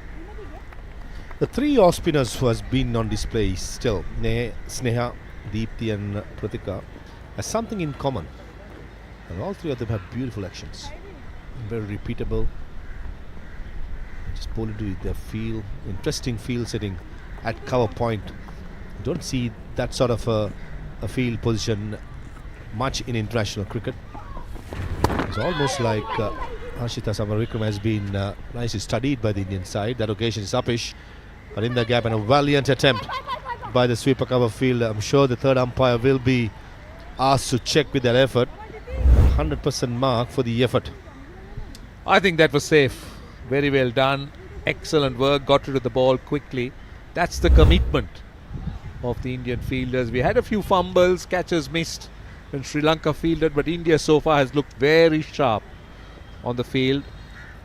But the question is, Sri Lanka needs gradually be looking at pushing that run rate up. The requirement cannot be allowed to get out of hand. So 6 runs and over, they'll take it, but they just can't afford to see it go from 6 to 7 and 7 and beyond. Yeah, fair point. Just quietly the Indian side want to get through the overs as soon as possible, get the run rate up to 7.5 runs per over. Sri Lankan in the middle order, apart from Shamari, it's not much experience, so I'm sure Harmanpreet and her team will be targeting these two pairs to separate them somehow and get some Shamari off the Patu. One area that Shamari Athapathy is not too strong is to play against the off spinners. So Indian side at the moment has 3 of them. So the tactic will almost remain the same. It's going to be interesting to see how Chamari try to counter-attack it, or counter-punch, if you may say. And also I think the platform will be very important when Chamari comes in, because she will need a solid base to try and go after the bowling. But as you say, quite a few factors, uncontrollable ones. Looks for that slog sweep from wide of the off stump. Gets only a single. So 15 overs done, 6-3 for 1, as the players will now take a drink.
Right, that's a look at the Sri Lankan card.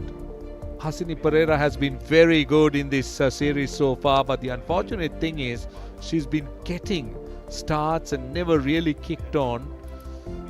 Vishmi Gunratna seemed to have taken a long time over her 35 deliveries. That's a lot. And Harshita Samaravikram 19 of 28. Now the requirement is 6.37 to be precise, because 223 of 35 overs is what Sri Lanka are after. So the bowling of the Indian women, 5 bowlers used, and we've seen spin, 7 overs of spin out of the 15. And we just seam up front, and then it's all spin as far as India is concerned so far. So we still got drinks on the field, so players taking a little bit easy, and let's take a look at the highlights. Chamari Tapattu, the big story of the day so far. Did not open the batting for Sri Lanka. Hasini Pereira, Wishmi, Ratna were the openers. Hasini Pereira showed some intent. Some risky shots been played, and she was quite good at it until this happened. A direct hit had her name on it, and she had to walk back. That was a major incident in this innings so far, since she was striking the ball really well. And in comes Harshita Samaravikrama, the new sensation of women's cricket in Sri Lanka. It's been quite sedate, quite steady, and both these players are trying to put up a foundation with a 34 unbeaten partnership. But the problem has been for Sri Lanka is the run rate. That's something that both these batters and the batters to follow, to make sure it does not go 7.5, something like that. It's going to be tough work afterwards, since the pitch is wearing down and slowing as well. So little over 6 runs and over is the requirement. Nicely done by Harshita Samaravikrama. She should get a boundary, and she does. Plays it late and played it well. Yeah, beautifully played. Thought for a second that she misread the length. Possibly want to play in the back foot, then they realized the ball was too full. But she made sure that she had the weight in front. That's the reason why she could get the placement and the timing so well. More runs, more runs. This is not great bowling. That's another boundary. This will inject something into the run rate. It will give Sri Lanka what they're after. They need to try and show some urgency. So shots like that will inject a little bit more purpose into the Sri Lankan run rate. Poor delivery by Pratika Rawal, the part-timer. Down the leg side, Harshita Samaravikrama loves the sweep shot. As soon as it gives the opportunity, it bounces like a flash. Good follow-up delivery, the last one. Gripped a bit in line of the stumps.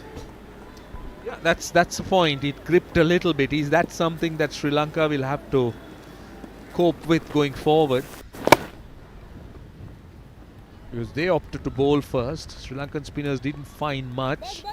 We did see Sneh Rana getting one delivery in particular to turn and bounce. Bit of grip for Pratika Rawal. Short and wide and punched well. Another couple. So they've got 10 runs so far in the over. Good running, very good running. Samaravikrama always wanted the second one. Gunratna possibly wasn't so sure, but Samaravikrama being the positive intent she's been showing, she wanted it clearly and made it with ease in the end. Oh, is that taken? It's not, in fact. Valiant effort. Could have easily been wicket number 2. That's what India was after. And the ploy almost worked. 16 overs done. It's 73 for 1. Thank you.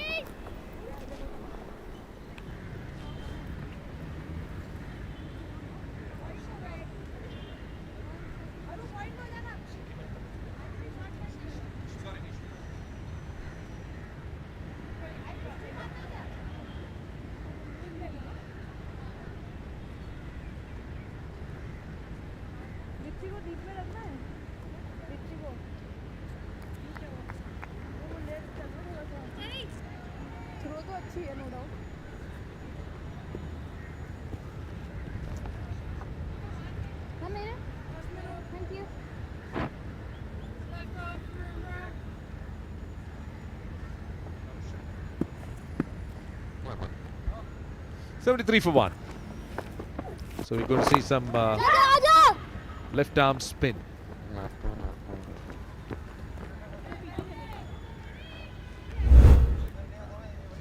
The last ball of the previous over, did this carry?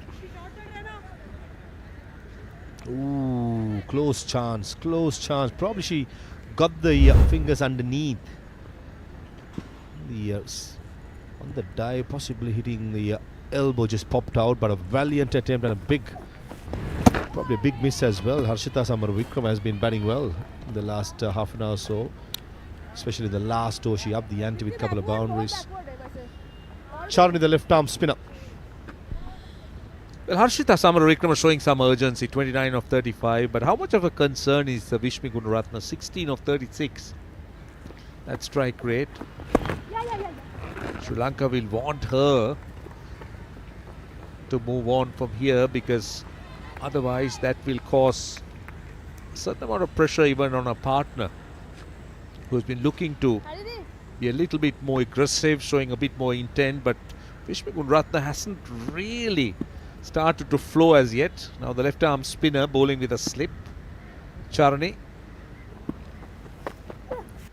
She's been quite impressive, I must say, Charni. So far we've seen in the series.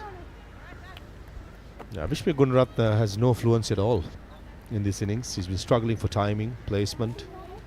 And maybe she's so used to opening with Chamari Athapattu. And Athapattu usually takes the game away with her attacking skills. And all of a sudden, Vishmi Gunaratne, she left. Without her, the game plan would have changed. Something that probably she's not used to, as she has opened the batting for many times with Chamari. But right now, 37 balls for 17 runs, strike rate under 50 is not the way forward, unfortunately, for Sri Lanka. She at least has to get the run rate, in my opinion, close to 80-85.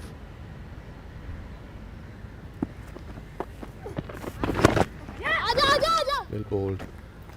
But nice adjustment. A single of the last ball, 78 for 1.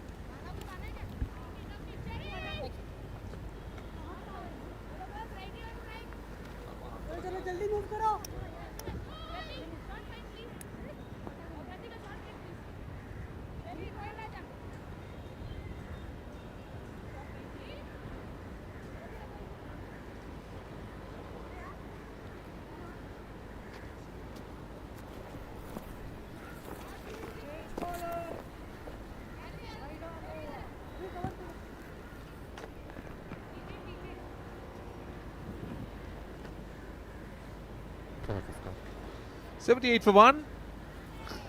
Sri Lanka building a partnership, a base here. Vishmi Gunaratne and Harshita Samaravikrama, the batters together. Snehrana continues. To me, she's looked the best of the Indian spinners so far in this tournament. Now into her 4th over, has conceded just 7 runs. Nice pace, nice loop. Gets a lot of grip. Turn. Again, the turning delivery just makes Harshita Samaravikrama just drag it from outside the off stump. I thought she was going more mid-on, but it went to mid-wicket.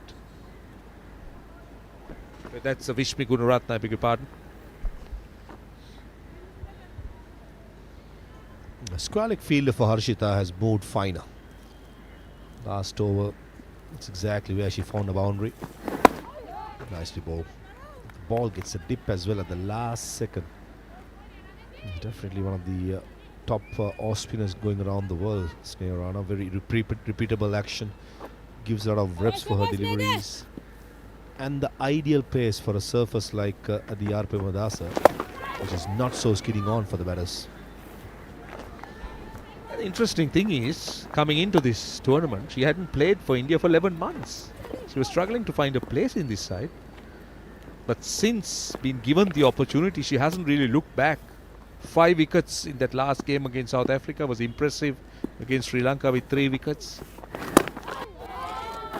Haven't got wickets here, but she looks very good and looks to be in nice rhythm as a bowler.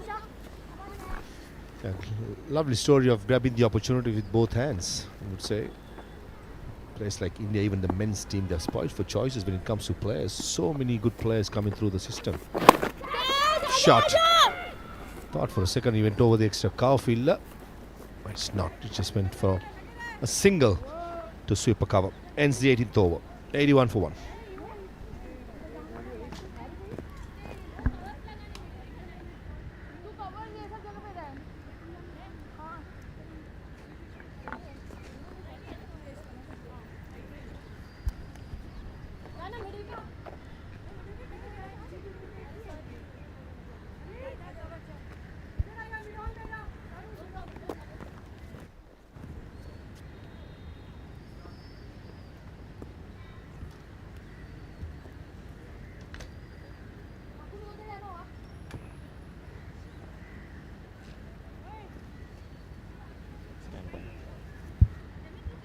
just correctly start. Sleep na.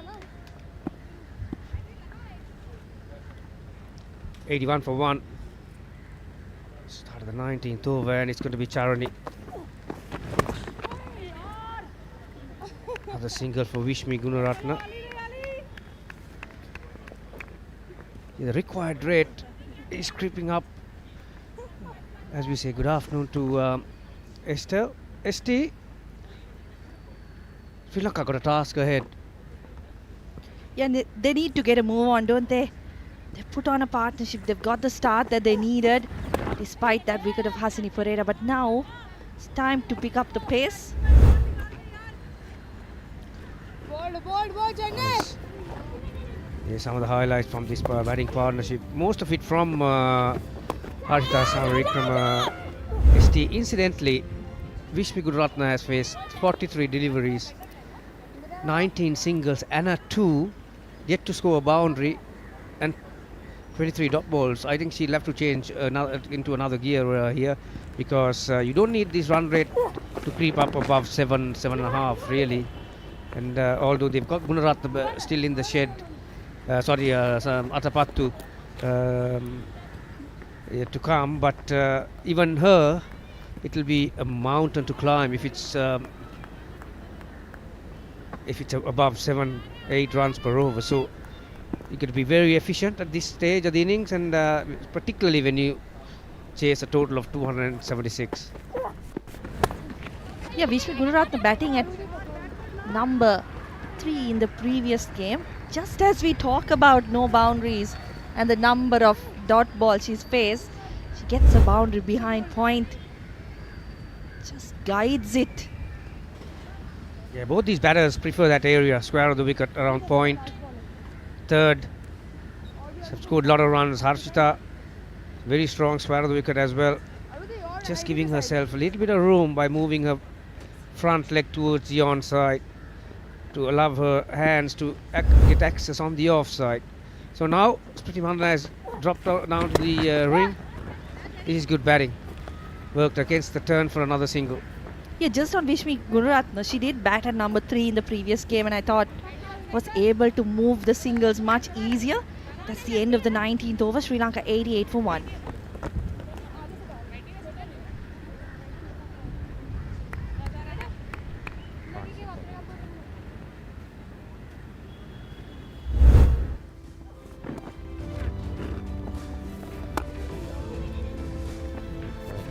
Some of these shots from Harshita Samavikram. That was Vishmi. Yeah, both these batters made some good contributions last game also. ST. Yeah, certainly after that break, Vishmi looks to up the ante. We can see she's looking to come down using her feet, which she will need really, because when you have a batter like Samavikram, who's a busy player, you need your partner to join the party. And another sweep shot. Yeah, I would think that may have been one of the things Sri Lanka considered when they did opt for Hasini Pereira ahead of Vishmi Gunaratne in the first game and keep her in that opening slot. Gunaratne does tend to get a bit bogged down early on in her innings when she's unable to find boundaries.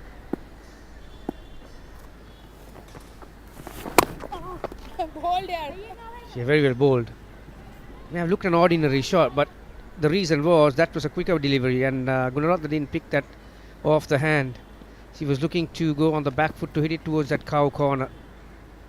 Beaten for speed. Another turn this time. Yeah, she's one bowler. Obviously, she's the pick of the bowlers in this competition, let alone India. ST, and what I was going to say was that she's one bowler who had been able to generate spin here at Premadasa Stadium pretty much every game that she has played, no matter which surface. Yeah, I mentioned that in the previous stint as well.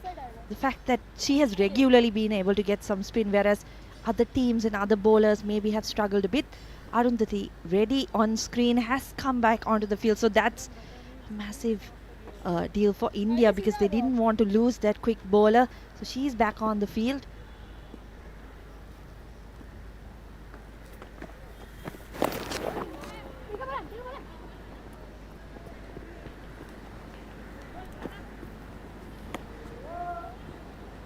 Single to finish the 20th, 91 for 1.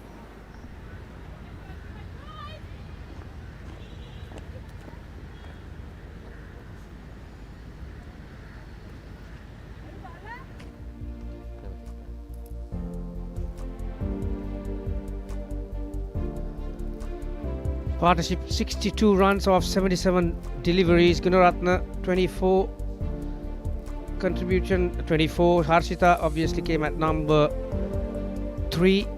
She's got 35. She's batting beautifully once again. ST and player of the match against South Africa. So she's brimming with confidence here, and doesn't Sri Lanka need her to come up with a very similar innings if they want to get close to this 276? Yeah, they'll need her to bat through, won't they? She's the type of player who plays these conditions really well. That's what we've seen in the previous 2 games. The first game, she was just looking like she would get in. She was run out. So missed opportunity there, but she's got another one to make up for it against India today. So 20 overs completed.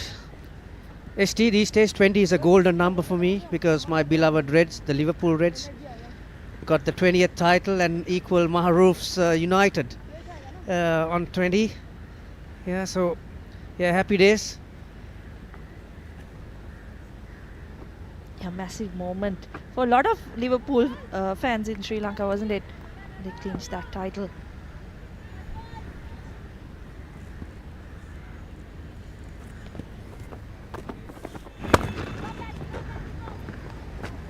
We've got another 20. Number 20, Reddy, is back for a second spell. 3 overs, none for 10. You know, when you go after a total like this, ST, particularly, you need to maintain a high rate throughout 50 overs. You need to target a bowler or two. So it'll be interesting to see Sri Lanka batters. This might be one, Reddy, because medium pace, doesn't generate any conventional swing or movement. So, like I said, they need to target one bowler and take a risk or two and try and score a boundary. Easier said than done. Reddy has been the pick of India's bowlers in the last few games, particularly in that game against Sri Lanka. Her new ball spell, I thought, was exceptional. So it's not going to be an easy task. India have got 5 to 6 bowlers who really, on their day, any one of them could be the lead wicket taker. Keep a close eye on that required run rate, 6.13 at the minute.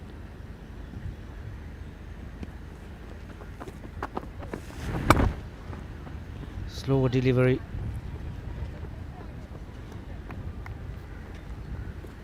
Yeah, the once it reaches around 7 ST, no matter how many wickets you have, that you come to that stage where you're looking for a boundary every over. So it's not very easy to maintain a runner ball situation, particularly when you take 30 overs or nearly 30 overs to go. So it's a long time. Wow, nicely bowled. I said she's not getting any conventional swing. That one just tailed into the right-handed Gunaratna. There you are. Yeah, experienced customer Arundhati Reddy may not have played a lot of internationals for India, but has got so much experience under her belt, having played domestic cricket for a number of years now. Attempted a similar delivery, just too full, overcooked the length. Yeah, 96 with one delivery in the 21st, and well, the other thing is that whether the decision, we do not know what the decision why Atapattu did not open.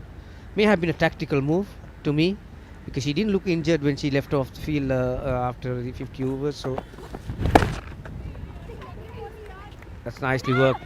At least a couple here. Yeah, she's very quick between the wickets, Samara Vikrama. That's the other advantage these two batters have. They run between wickets pretty well, and can they use that to keep this scoreboard moving? 21, 98 for 1.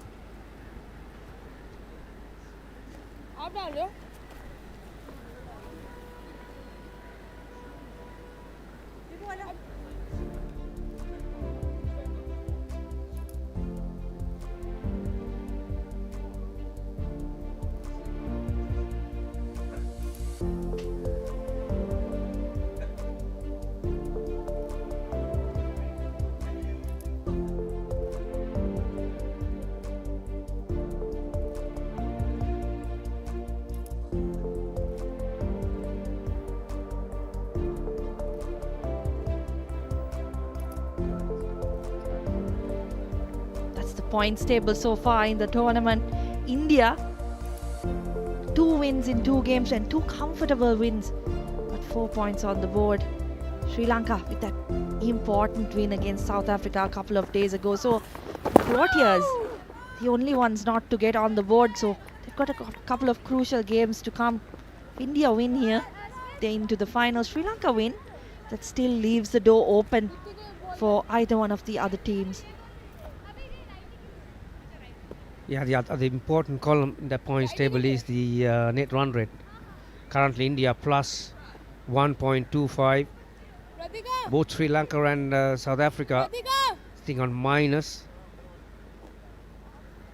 So if the points are tallied at the end of the round robin matches, ST, that will become a factor. So when you chase a total like this, that's why even if Sri Lanka, oh, that's nicely, crisply timed, caressed through extra cover.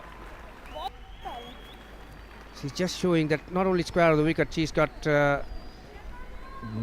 good skills in the V, pitched up. The secret was that the placement.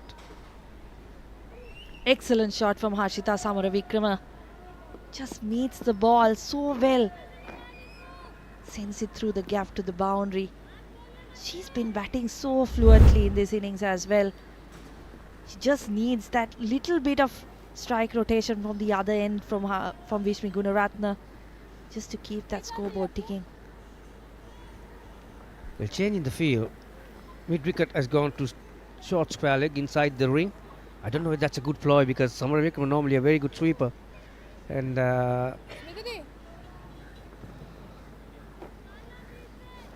now they've kept that deep square leg fielder on the fence.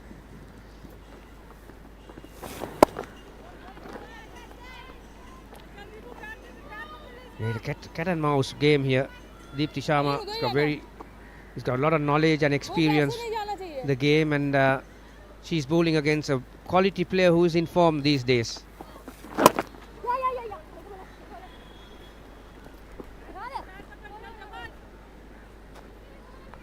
Good batting from Samaravikrama, takes the single, takes the strike. So she's got 44 of 50. Gunaratne 31 of 53. She'll be the one who wants to kick on a little bit. As you've said before, despite having Atapattu and Kavisha Dilhari in the heart, they know they'll have to do a bulk of the work before those two come in.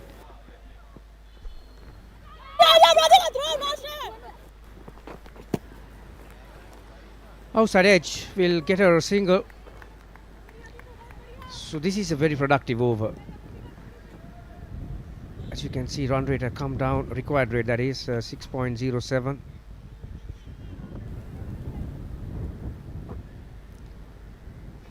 It's amazing what a boundary does to a bowler early in the overs, particularly.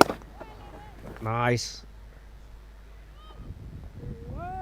Yeah, she's batting with some confidence at the moment, Samaravikrama. Nice feed once again. 22, 105 for 1.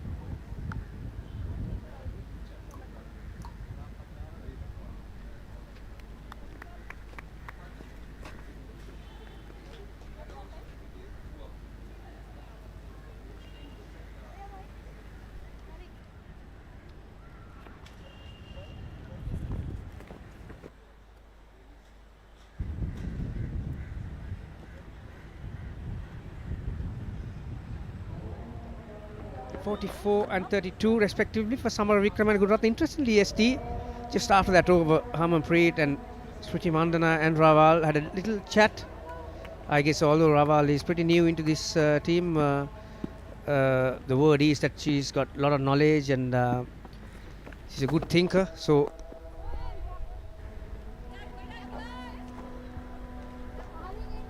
Perhaps also a discussion as to whether they can bring her into the attack. Bit of a part-timer, but we've seen that those bowling changes and sometimes those bowlers who aren't that regular are ones who can pick up wickets.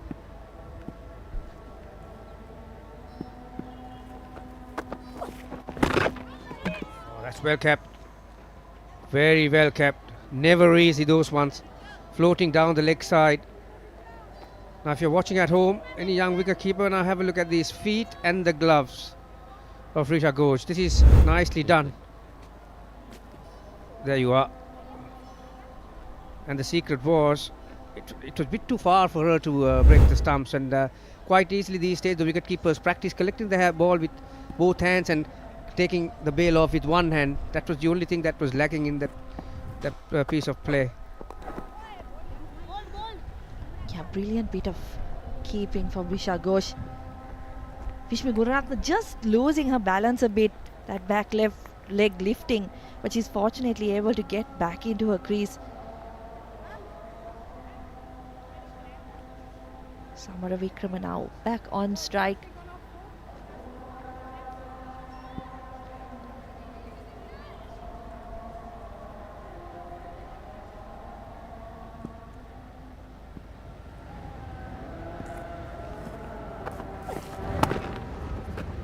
Yeah, she's very strong outside the off stump, particularly square of the wicket. If you bowl her, give her length and width, she's going to play that ball with ease. And yes, 14 and 77 respectively for Samara Vikrama in this series. I think that knock last against South Africa, ST has done world of good for her. She's a completely different player, playing with a lot of confidence, and yeah, her feet are moving better. She seems to have a lot of time to play her shots.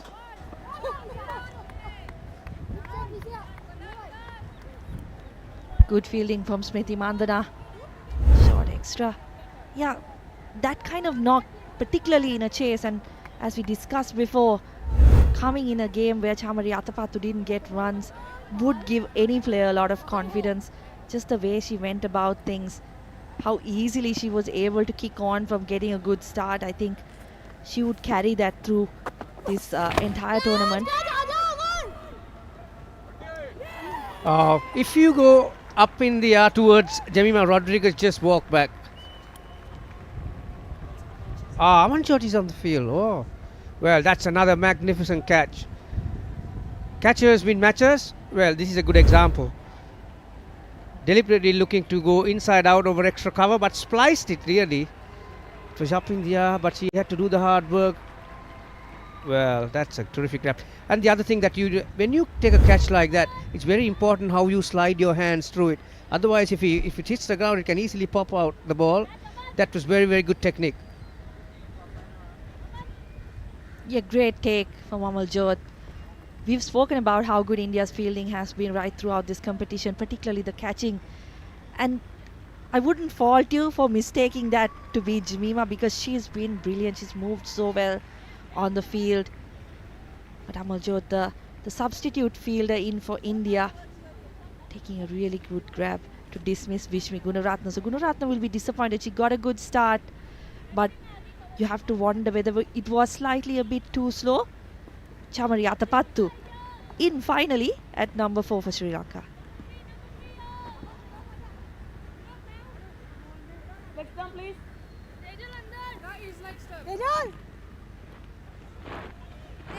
Yeah, India were looking for a breakthrough, and they got it through. Nicely bowled as well. May have taken the pace off it too. And what a catch that was. And Atapattu, well, it's a no-brainer to speak about her stats. It's they are pretty good. 900s. That's brilliant in anyone's language, and 1750s to go with it. Well, Sri Lanka looking for a major contribution from her bat if they want to get over the line.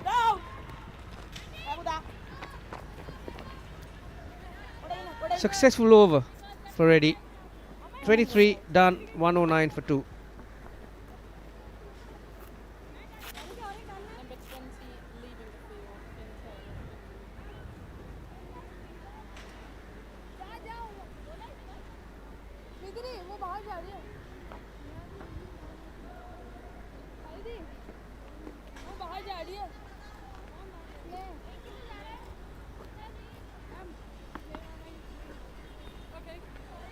So ST ended the left-hand, right-hand combination for Sri Lanka. The two lefties are out there, and yeah, there'll be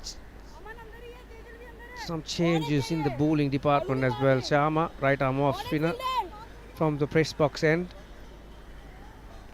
You might see Rawal having a go as well, because she's the other off spinner, and Sneha Rana, yeah, she's got few overs left as well.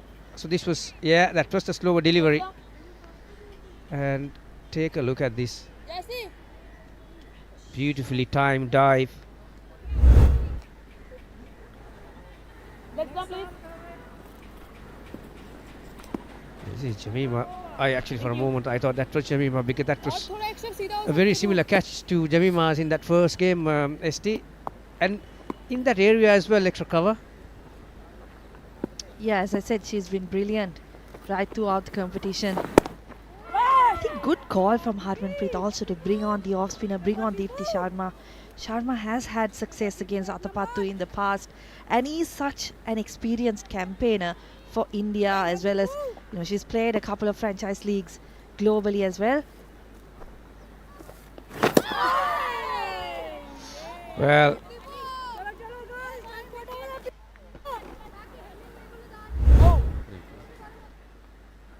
from leg stump past the off stump.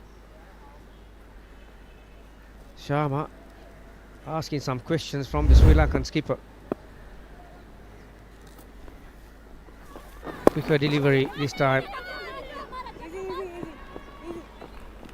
We've seen some brilliant catchers, ST, in this competition. We saw, like I mentioned, Jamima taking a brilliant catch, and we saw a freakish catch from Nilakshi De Silva in that last game when Sri Lanka played, and this time Amanjot coming out with another screamer. So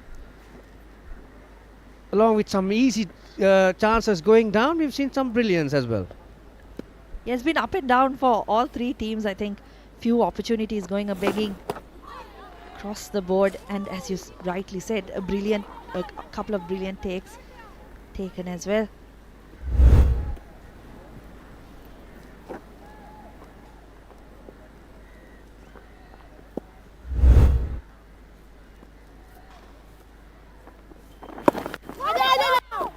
Yeah, that was a good change, Harmanpreet. She took the fielder from mid-wicket and put her at square leg. So both these batters are very good playing off the hips, and so that change has prevented Harshita from taking a single. She goes to the sweep, her getaway shot. Nicely played from Harshita Samaravikrama. That's over. 24 overs done. Sri Lanka won 11 for 2.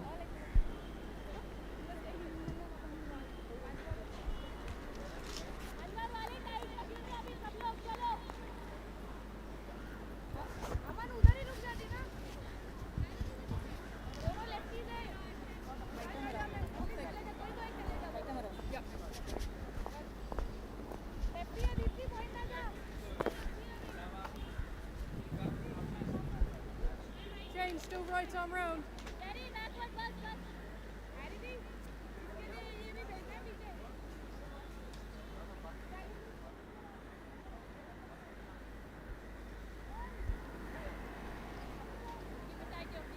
In the back of a previous performance where she won Player of the Match award, Harshita Samaravikrama is once again in business. Nelson on the board for the loss of 2.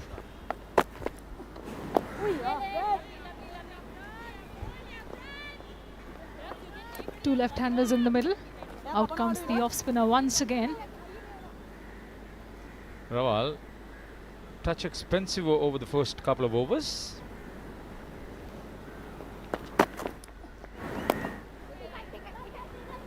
Nicely cut off the back foot. And that is going to be the 5th ODI half century for Harshita Samaravikrama.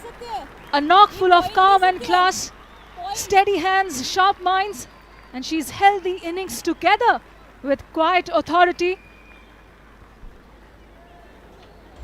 She's batted with growing confidence. This was dropped short, gave room for her to get back and execute the shot effectively. Good placement, even better timing.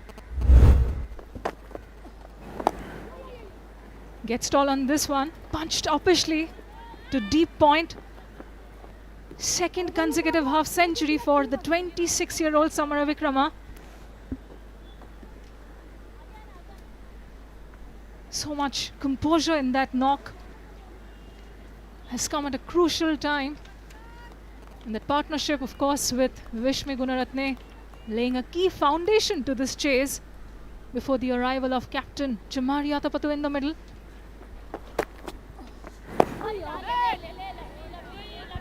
Yeah, the skipper will have to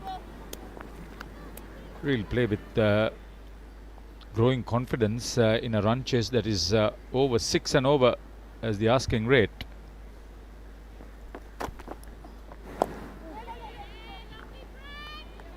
Atapattu should not feel hurried at all because this is a good base, a good platform laid by Sri Lanka's top order batters. She just needs to get her eye in, and we all know what she can do with her big blows. Ooh, takes a fine edge. Richa Ghosh will keep that to just 1. End of the 25th over. Sri Lanka 117 for 2. Pushed off the back foot, and this is going to be an interesting matchup. Chamari Atapattu versus off spinner, the part-timer Pratika Rawal. Yeah, at the same time, India were 122 for 5. So it's a 50-50 story because of the asking rate at the moment. This is Harshita Samaravikrama in full flow. Played shots off the front foot, off the back foot, in front of the wicket, behind the wicket on either side. Good timing, good placement. She was running between wickets effectively, and a solid 78-run partnership with Vishme Gunaratne for the second wicket. Now she'll have to restart with her skipper at the other end.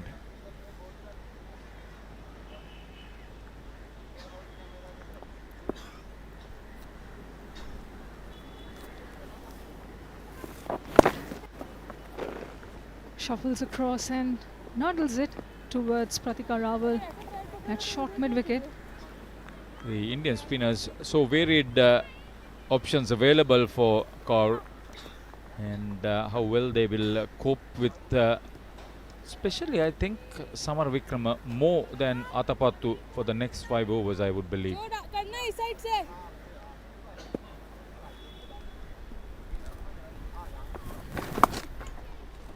Swips it nicely, but there is protection in the deep. Tejwal Hasubnis, the substitute fielder on the park. Anisha, are there 2 substitutes on field now for India? I thought Amanjot Kaur was also in. Oh, appeal. But I think it got some part of Atapattu's bat.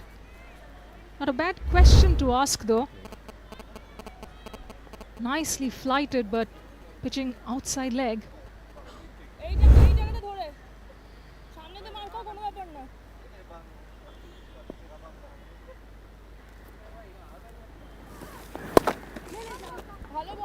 Taking it away from the left-hander.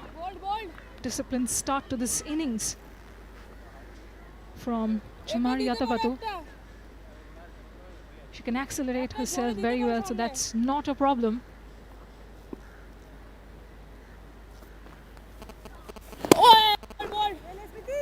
Diffident front foot shot this time. Harshita Samaravikrama and Chamari Atapattu in the middle. The passing of the proverbial baton. Hey, the present of Sri Lankan women's cricket and the future out in action. Well, she's been there for long enough to contest that, Arshita. Skips down the track and plays it towards deep mid-wicket. Jemima Rodrigues is stationed there. End of the 26th, Sri Lanka 121 for 2.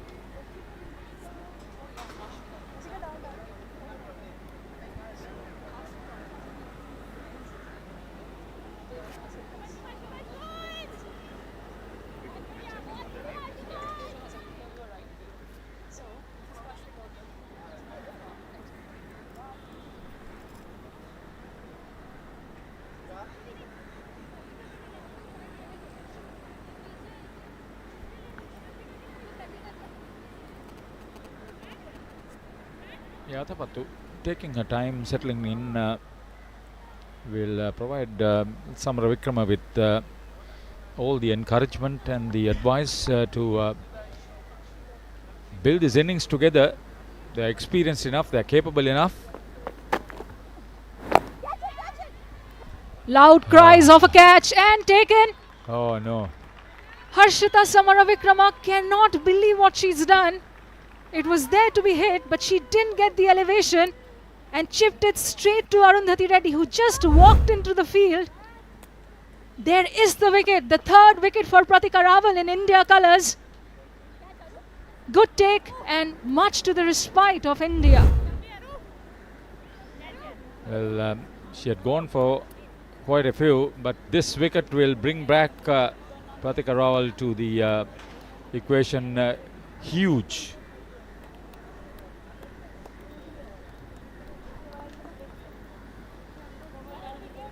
So 121 for 3 into the 27th over. Sri Lanka in reply.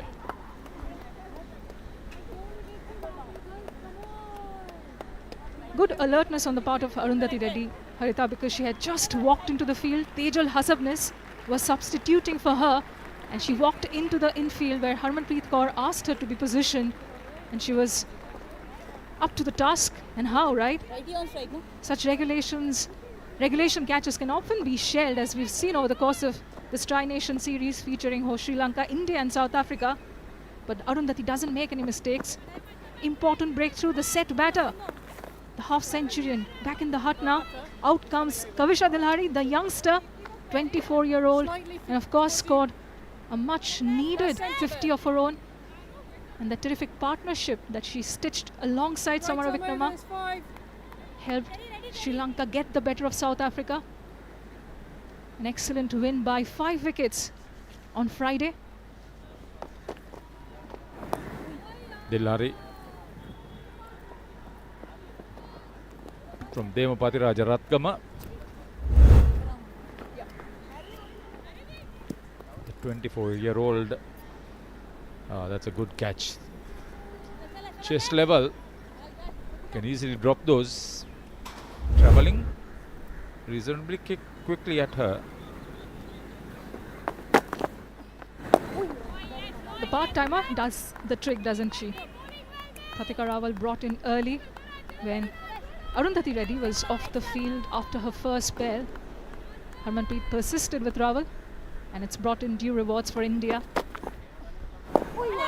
So after a 78-run partnership, both batters have been dismissed within the space of 13 runs.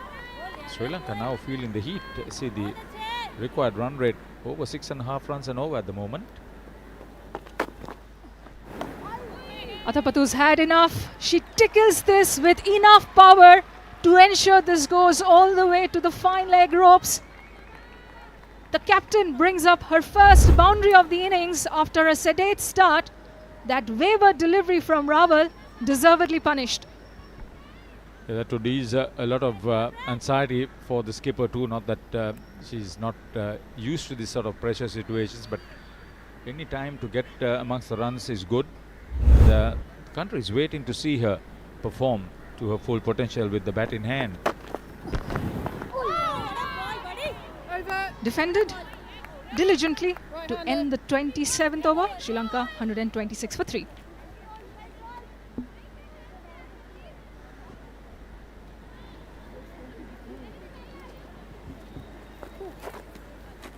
to understand which one is spinning or which one not. You and me both.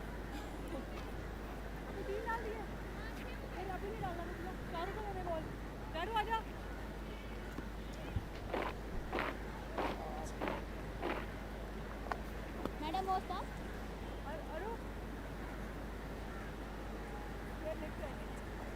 Middle madam middle था I was talking about the spinning options available for the Indian skipper, and to have Pratik Arawal dismiss the caliber of Harshita Samaravikrama is a big bonus, and now you can see that she's going back to her main strike bowler. Charu Aja was the call from Harmanpreet. Charu is of course Sneh Rana's nickname, and Aja means come back. We need your services. And why not? She's been their prime wicket-taking option. 3-4 in the first match, 5 wickets in the second. None so far in this fixture, but been very disciplined. Look at that turn. And that iffy run could have cost Chamari Atapattu her wicket. She wants to get to the receiving end quickly. Take a look at this. There's a little bit of bounce too. Good pickup. A direct hit would have been a lot closer than a lot of people think. Sri Lanka do not need another run out at this juncture. They've already lost their opener, the set batter at the time, Hasini Pereira, to that mode of dismissal. And less so they want Atapattu to fall victim to yet another run out in this innings. Interesting miss there. And that is how Chamari Atapattu had gotten out in the first game, albeit against a pacer. It was Arundhati Reddy who got the wicket of the captain as she tried to play this towards the third region, cut it off the back foot. It's understood that she's not batting with the same sort of rhythm that we know Chamari Atapattu bats. It's just a little bit of time out in the middle would probably bring it back to her. Such a wonderful talent. She's done her part for the ladies' game in this island nation.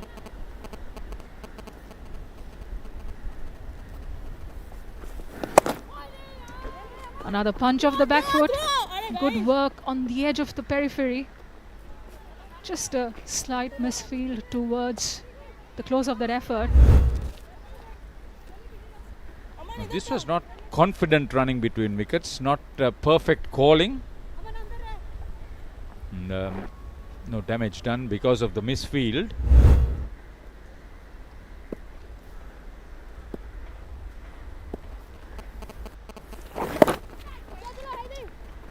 Oh, finds the boundary this time, beats the fielder on the edge of the third circle.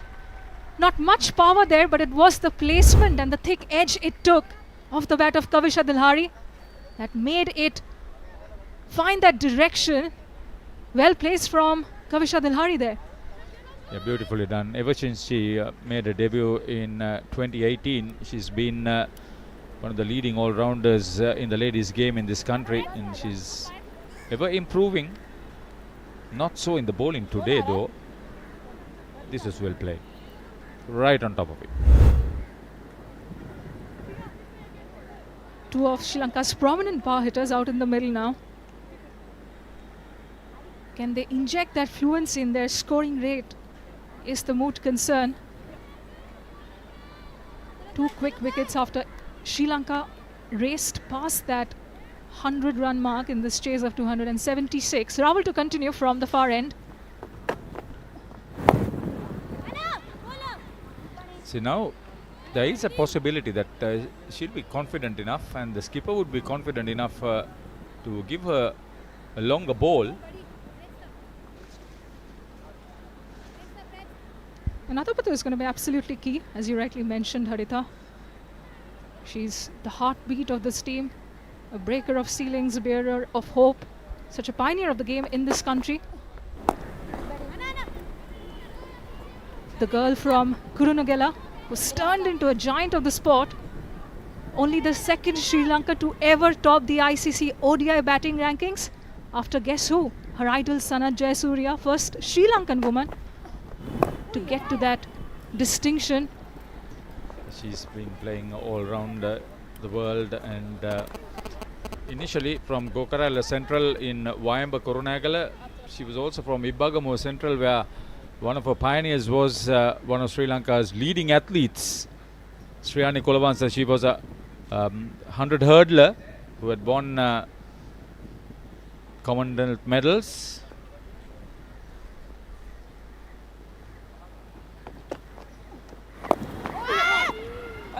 Love a little multi-sport reference, and why not? Cricket is going to be part of the big multi-sport event come the year 2028. Cricket is going to be back on the Olympic program for the first time in 128 years. 6 teams competing in that event at Pomona in California, and Sri Lanka, who've already featured in the Commonwealth Games, will want to put their hand up and say, hey, we are going to be one of the competitors. We'll get into that pool of 6 and vie for Olympic glory. Yeah, there was Asian Games cricket, South Asian Games cricket. Wide. And as came out the news just a couple of days ago, cricket is going to be part of the 2026 Asian Games, both men's cricket and women's cricket. So lots of multi-sport events to look forward to if you're a cricket fan.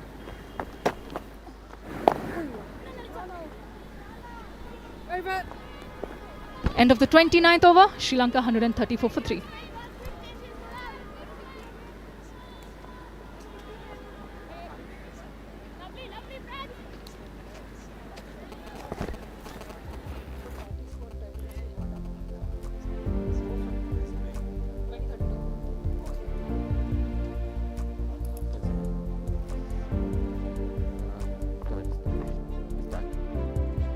Sri Lanka have been very good in the recent past as far as chasing tall targets are concerned. The centerpiece of their achievements, of course, that 305-run chase in Potchefstroom last year, riding a career best 195 odd from their captain Chamari Atapattu, trumping that of her opposite number Laura Wolfart. Another excellent knock that went in vain on that night. And of course, earlier in this series, on Friday, came their 4th best chase. Yeah, looking forward to Kavisha Dilluhari batting to her full skill.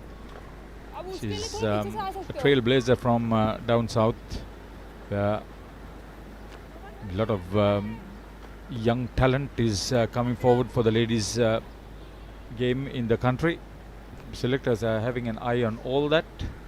Yeah, with probably cricket being featured at the Brisbane Games in 2032 in the Olympics to follow if it works that way. And I'm sure Australia will be very keen. That's a wide delivery.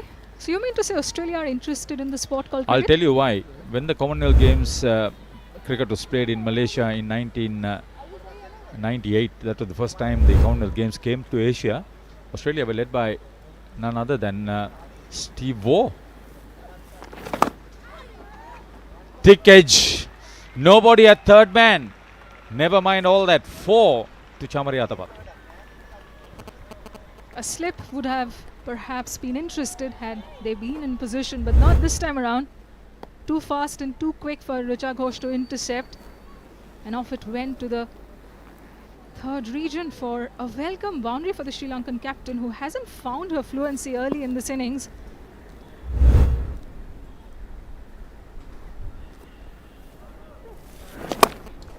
Plonks her front foot forward and goes for the upish cover drive.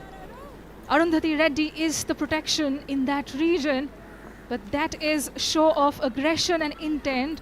A welcome sight it must be for Coach Rumesh Rutnake in the dressing room. Yeah, I know. The partnership now is worth 21 runs.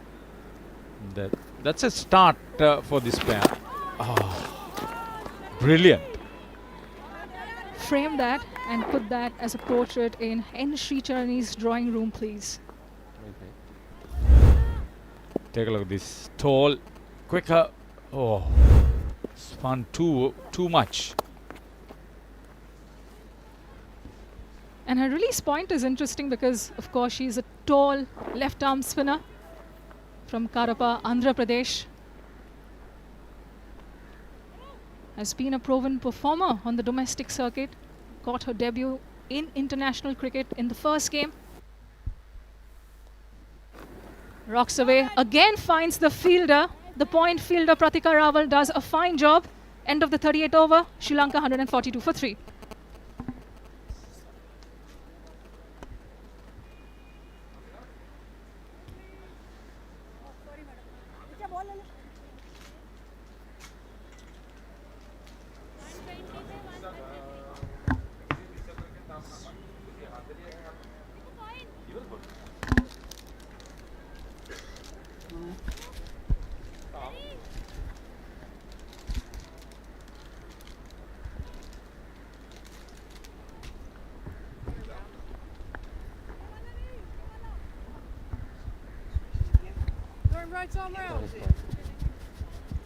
We're down to the last 20 overs.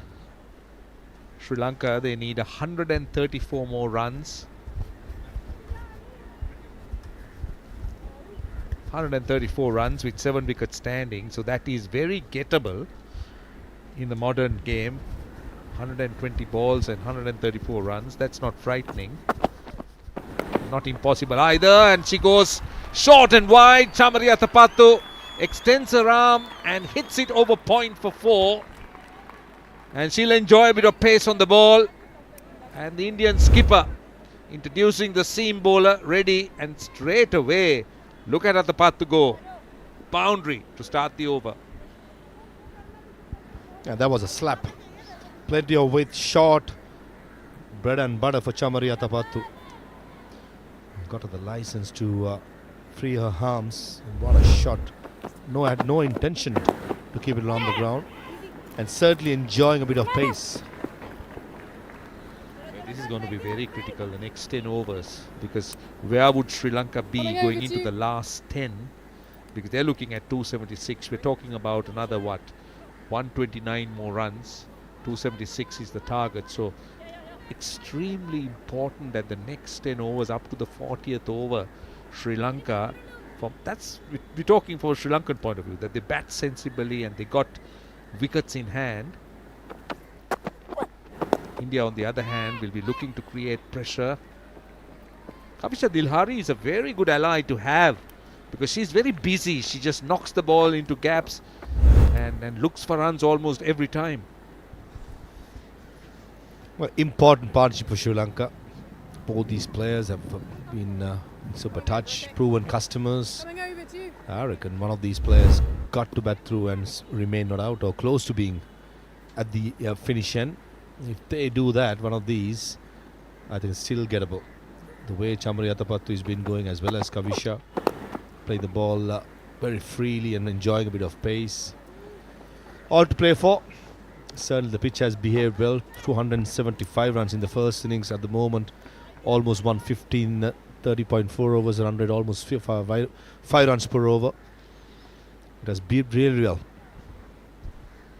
Now turning out to be a good over, boundary of the first ball, then singles of the next 3 deliveries. Sri Lanka pacing it, looking to pace it well. I tell you what, the real threat is going to be the Indian spin, especially the likes of Sneh Rana, who looked so good, Deepti Sharma, then the left arm spinner. So there's a lot of bowling depth in this Indian attack.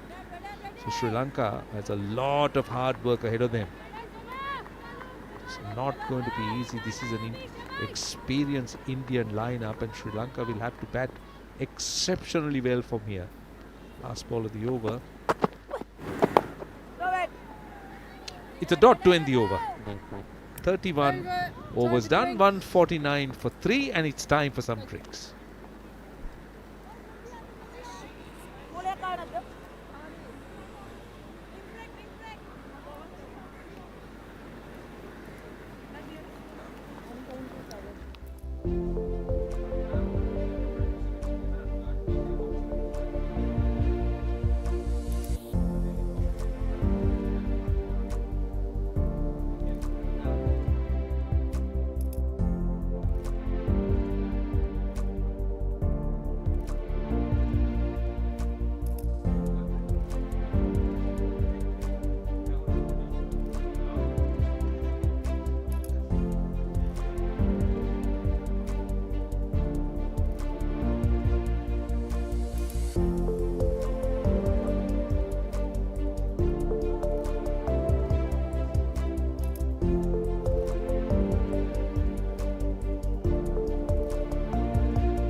Right, that's a look at the game.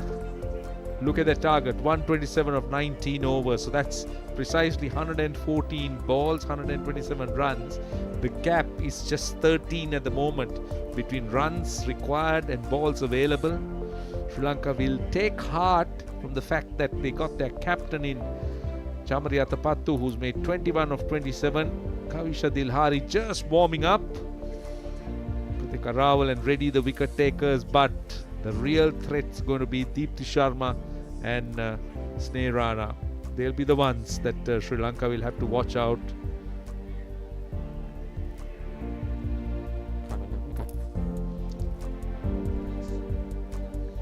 So let's take a look at the wickets lost in the Sri Lankan innings. This was the first one that was quite unnecessary run out.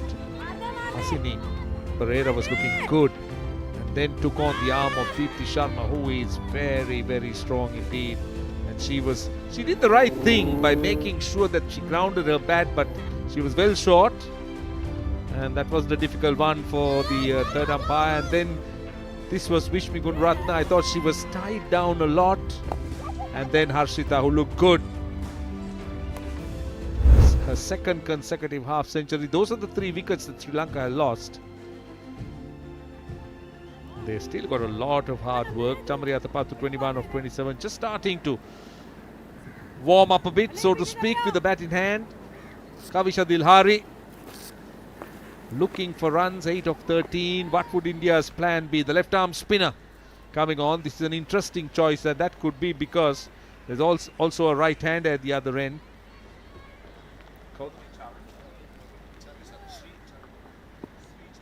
Sri Charani will bowl.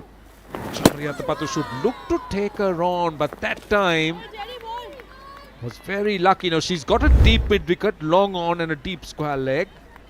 I think the intent was right. She was looking to hit with the turn.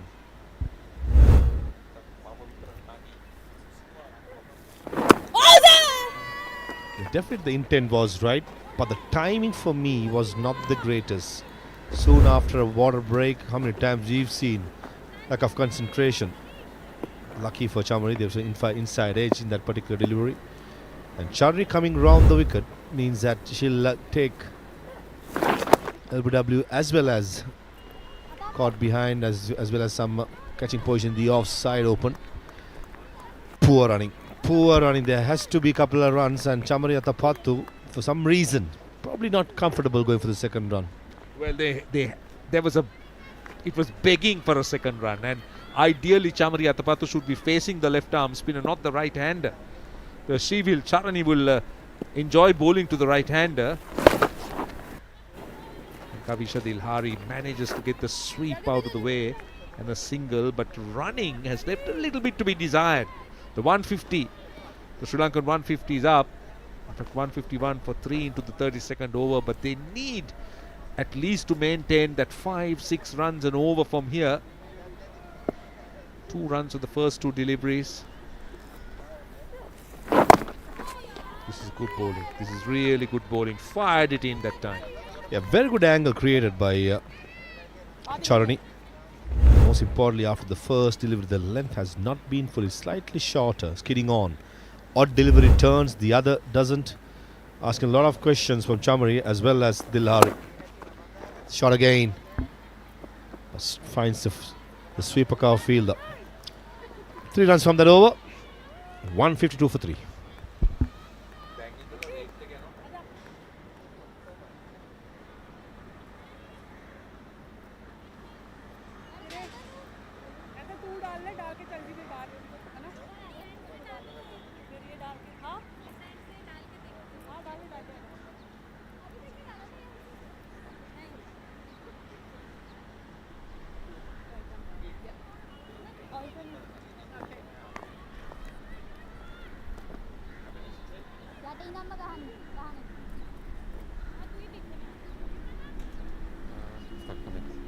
$152 for 3.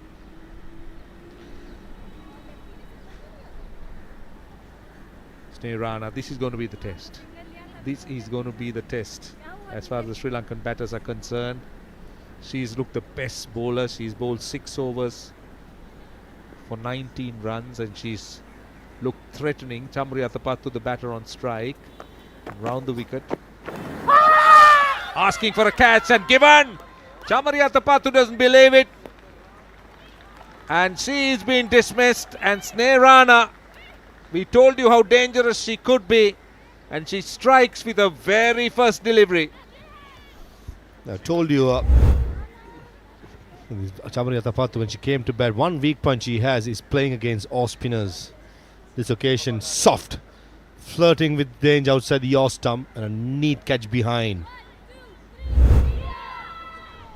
Sneha Rana picks up the big fish. Chamari Athapattu goes for 23. Sri Lanka 152 for 4.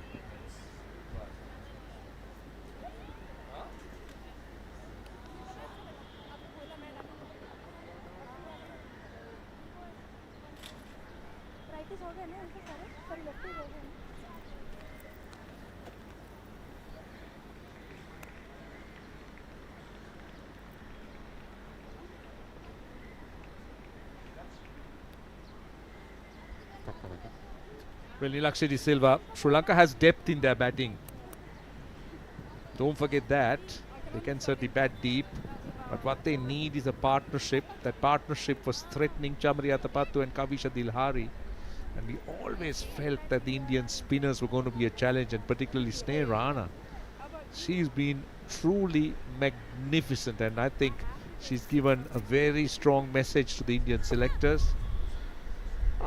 Honestly surprised. In fact, I asked her at the post-match presentation when she was man of the match, I mean, how frustrating was it, and the opportunity that she got after 11 months to get back into the Indian side, and she's done brilliantly well since she's been included.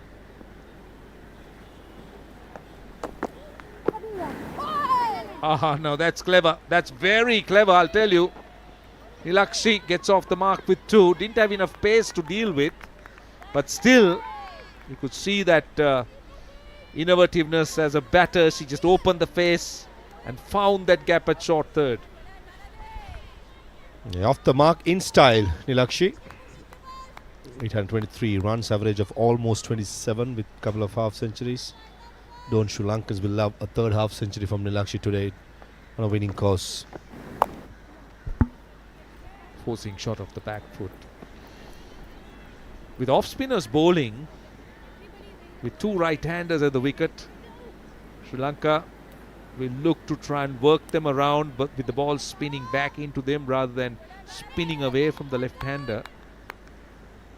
But they just can't let this run rate get out of hand. Just a bit of turn, it gripped in the surface a bit. You could see that shot.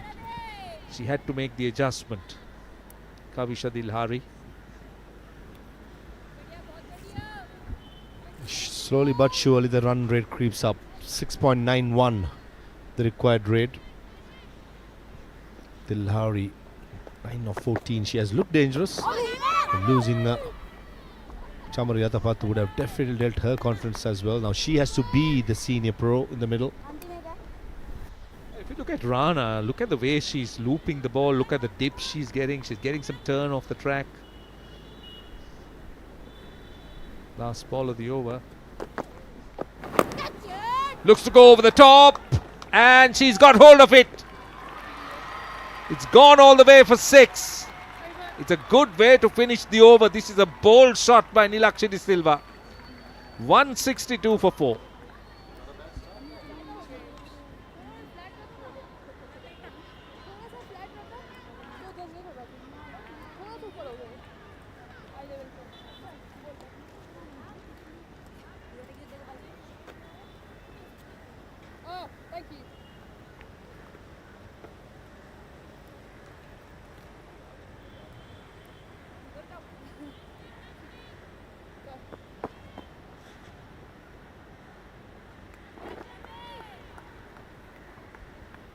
Right, that required run rate is hovering around that 6.5 to 7 mark. Sri Lanka needs to ensure that it doesn't get out of hand. That's the key. Charani continues. This is really good captaincy on the part of Harmanpreet. She's using the off spinner and the left arm spinner with 2 right-handers. She's using Sneh Rana, her most attacking and wicket-taking option, and the left-arm spinner against the right-handers. Over the top. Will she get it to the boundary? It should be covered. Good work in the deep. They'll come for two. Dilhari was searching for a boundary. Very nearly got one. Good fielding. Good cricket all round. Beautiful shot. And Harleen Diol, the number 3 batter for India. A valiant attempt. Showing desperation in the field. And certainly saved important runs for India.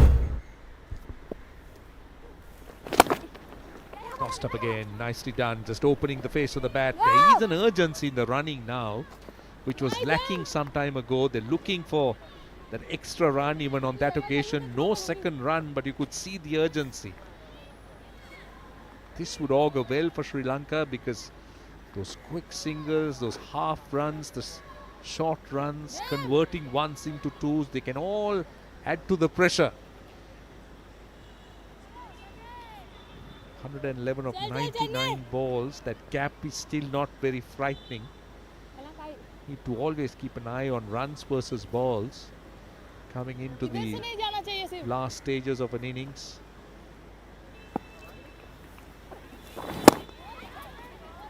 Again, another single. It's good to see them rotating the strike, looking for runs of almost every delivery and getting there. Got to be busy, this pair. Silva has shown some intent ever since she walked in to the crease. And Dilhari possibly will want to play the anchor role. Good shot again. Deep mid-wicket in place. And she's about 10 feet in front. If she had stayed back at the boundary rope, would have been an easy catch. She makes a meal out of it. And Brown brings Silva's innings to 14. That was Kavisha Dilhari, I think, yes. Yeah, there was a definite element of risk. She took on the left-arm spinner, was going against it, you're right. The fielder is a good 10 to 15 yards in from the line. And that just didn't help her.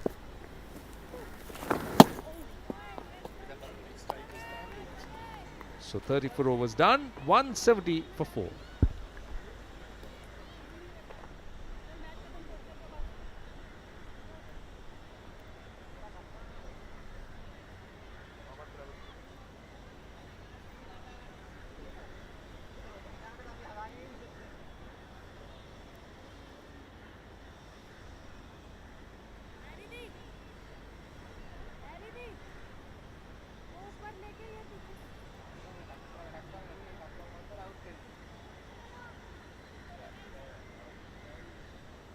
Middle.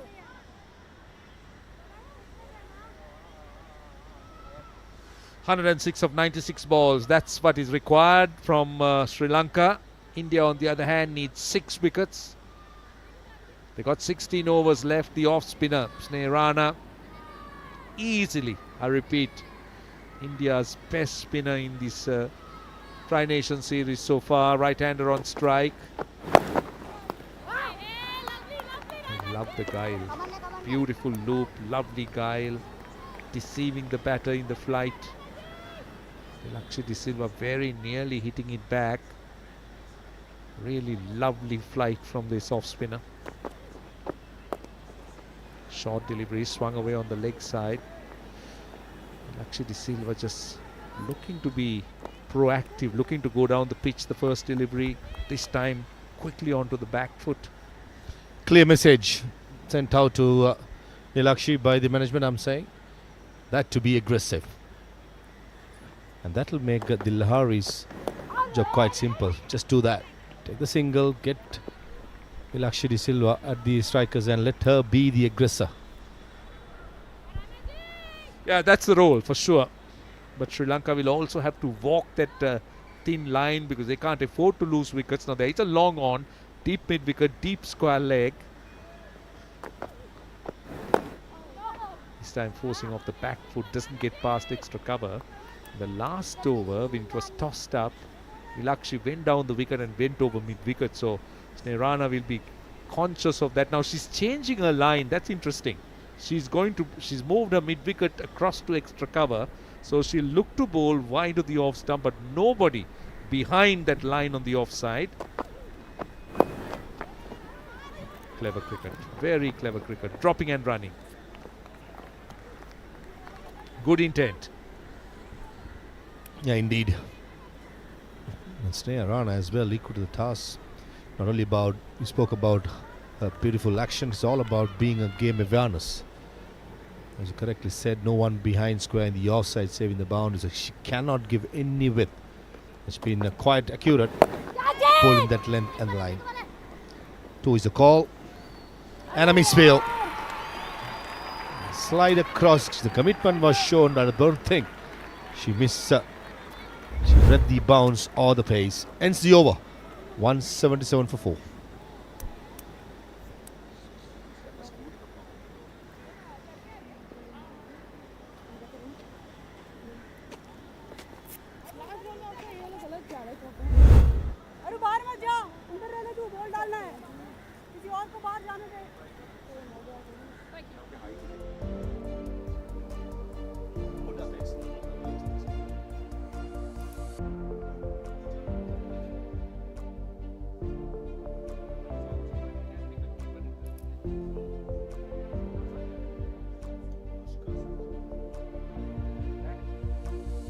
Right, let's look at what Sri Lanka has as a batting unit.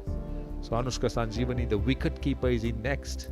Vihanga, Madara, then of course Kumari and Ranavira. That's the Sri Lankan batting left. So this pair will have to carry them throughout, at least up to a certain stage. Charani continues.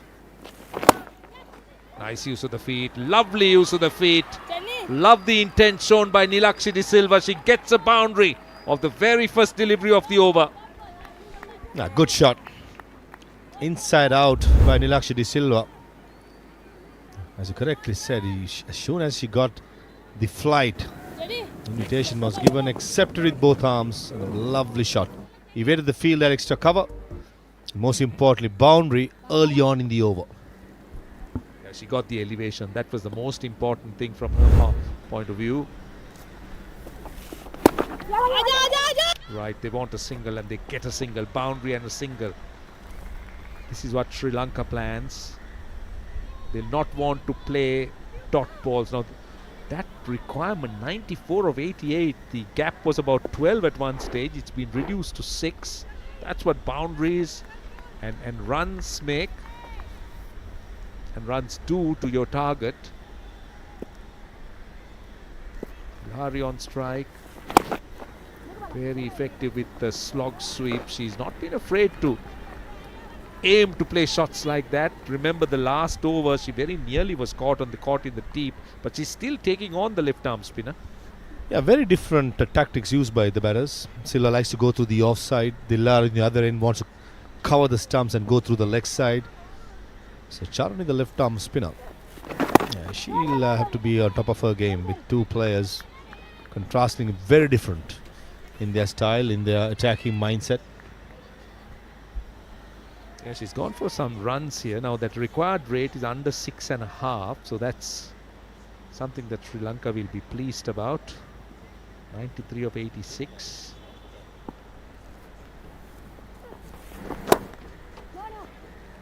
Doesn't find that gap. She'll be very disappointed. I'll tell you why, because there is nobody covering the boundary.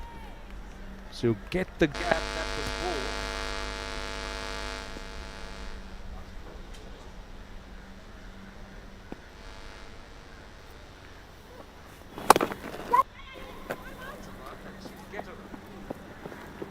That's 6 over done. Sri Lanka 184.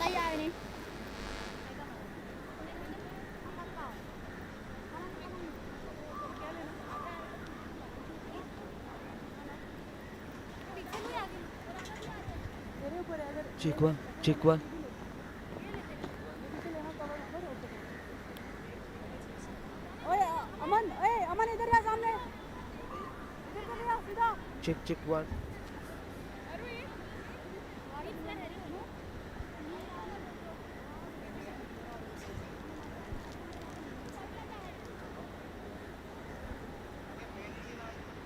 This chase is far from over.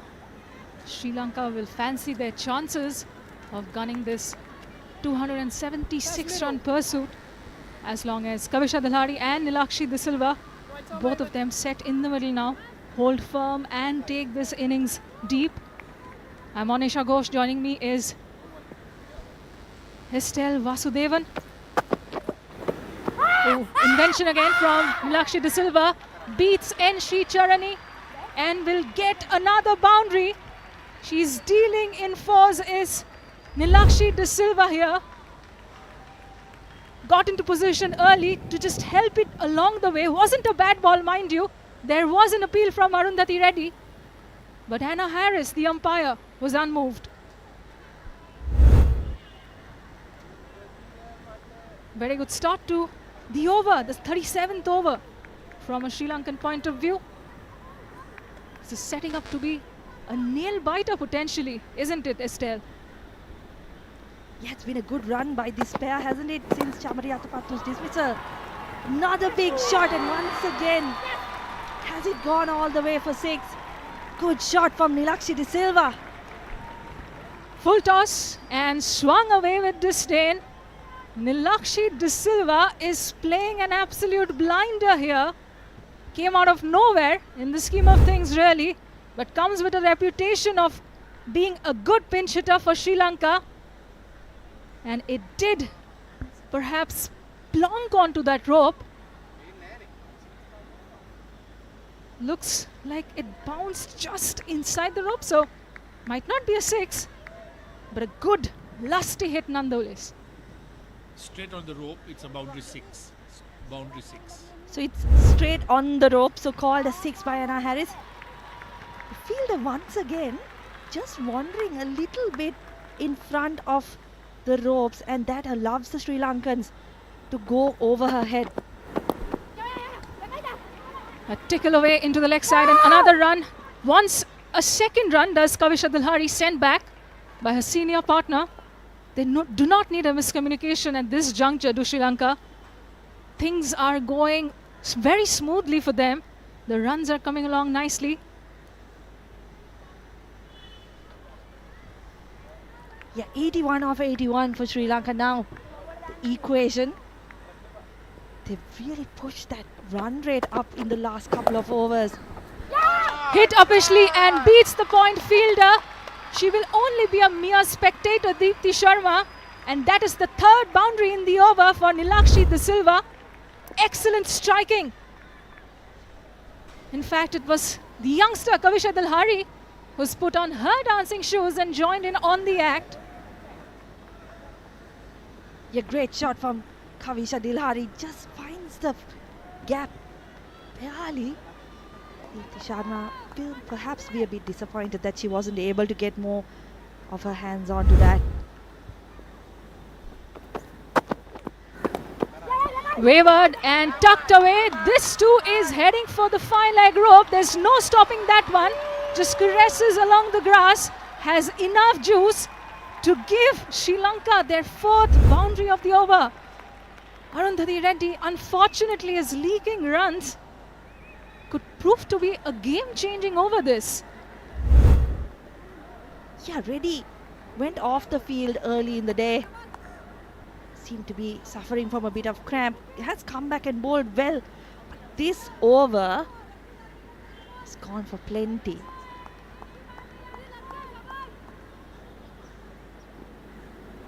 "19 runs so far in this over, 1 ball to go." Punched off the back foot, takes a single, will retain strike. Kavisha Dalhari, excellent over. A 20-run over for Sri Lanka. And after the end of the 37, Sri Lanka 204 for 4.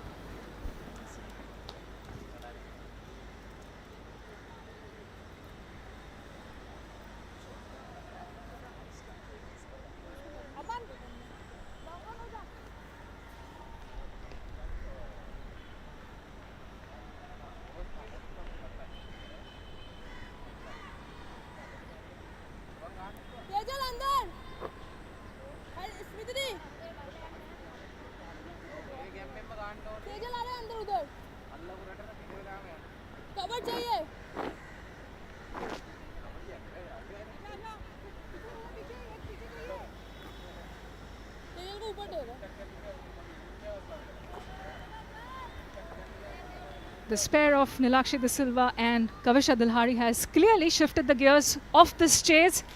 Smart cricket, quick between the wickets, wily stroke play.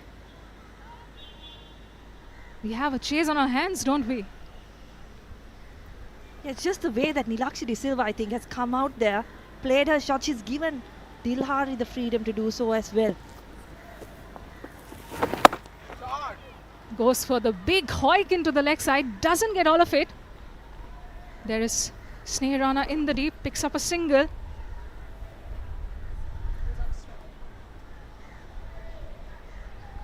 The spectators who've turned up in substantial numbers today will be really pleased to see the home team put on quite the show with the bat. Harshita Samaravikrama played a crucial hand with her second half century of the series, and now it's the pair of Kavisha Dilhari and Nilakshi De Silva who are taking this chase forward. Fasten your seat belts, all the viewers joining us from around the globe. We are in for something special, it seems. Deepti Sharma, in the meantime, pulls out of her delivery stride. No signs of her trying to pull off a Ron spook. Do you have a cute alternative name for that acronym? Running out the non-striker, backing up? No, I don't, Danish. Yeah. Deepti Sharma does that a lot when she bowls, doesn't she? She pulls out. I wonder if it's about the batter backing up or her just not finding her right run up. But she does do it a lot. She pulls out of delivering the ball. Or just offsetting the rhythm of the batter. The backlift looked so good from Kavisha Dilhari there, but there's Harmanpreet Kaur protecting the short cover. Anushka Sanjeevani padded up. Deomi Vihanga, who is one of the cleanest strikers of the ball, under the helmet now. Comes down the track, miscues this one. Diol with the chase, should cut it and keep it to just a couple of runs. A sharp throw nonetheless, and the runs keep coming for Sri Lanka. And the run rate has dropped below 6, hasn't it? For the first time in maybe the last 20 overs. So they're going well, but still 70 plus runs to get.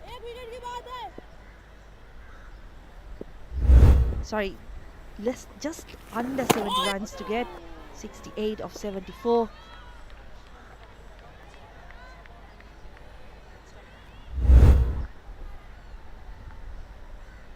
The second chase of Sri Lanka's outing in this Server Cup ODI Tri-Nation Series, where Chamari Atapattu has not played a pivotal role, yet Sri Lanka look to be on course.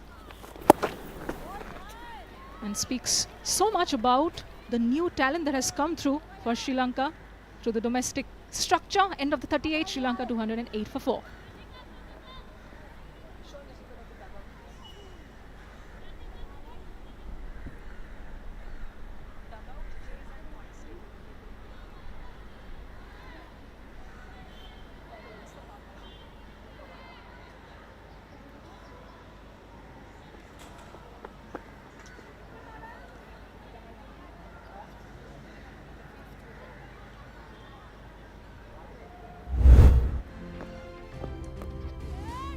Nilakshi De Silva stepped onto the field and hasn't looked back since, because she's brought out the big blows, ably supported by the young Kavisha Dilhari. The stand between this pair for the 5th wicket now over 50, 56 runs and counting, taking this chase well and truly deep, causing much headache to India as Sneh Rana returns for another over. Sneh Rana's off-spin has been India's primary weapon of strike on this tour. Match after match she's delivered. One impact performance after the other. Can she give India another breakthrough?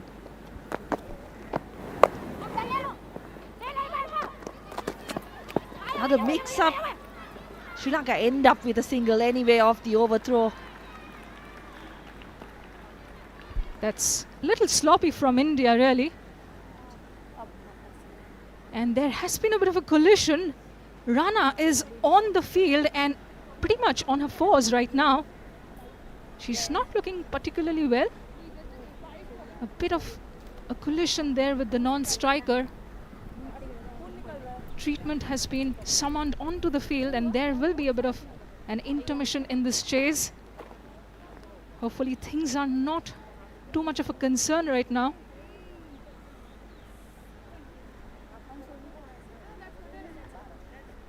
Now it's not looking good for Sri Lanka, it seems.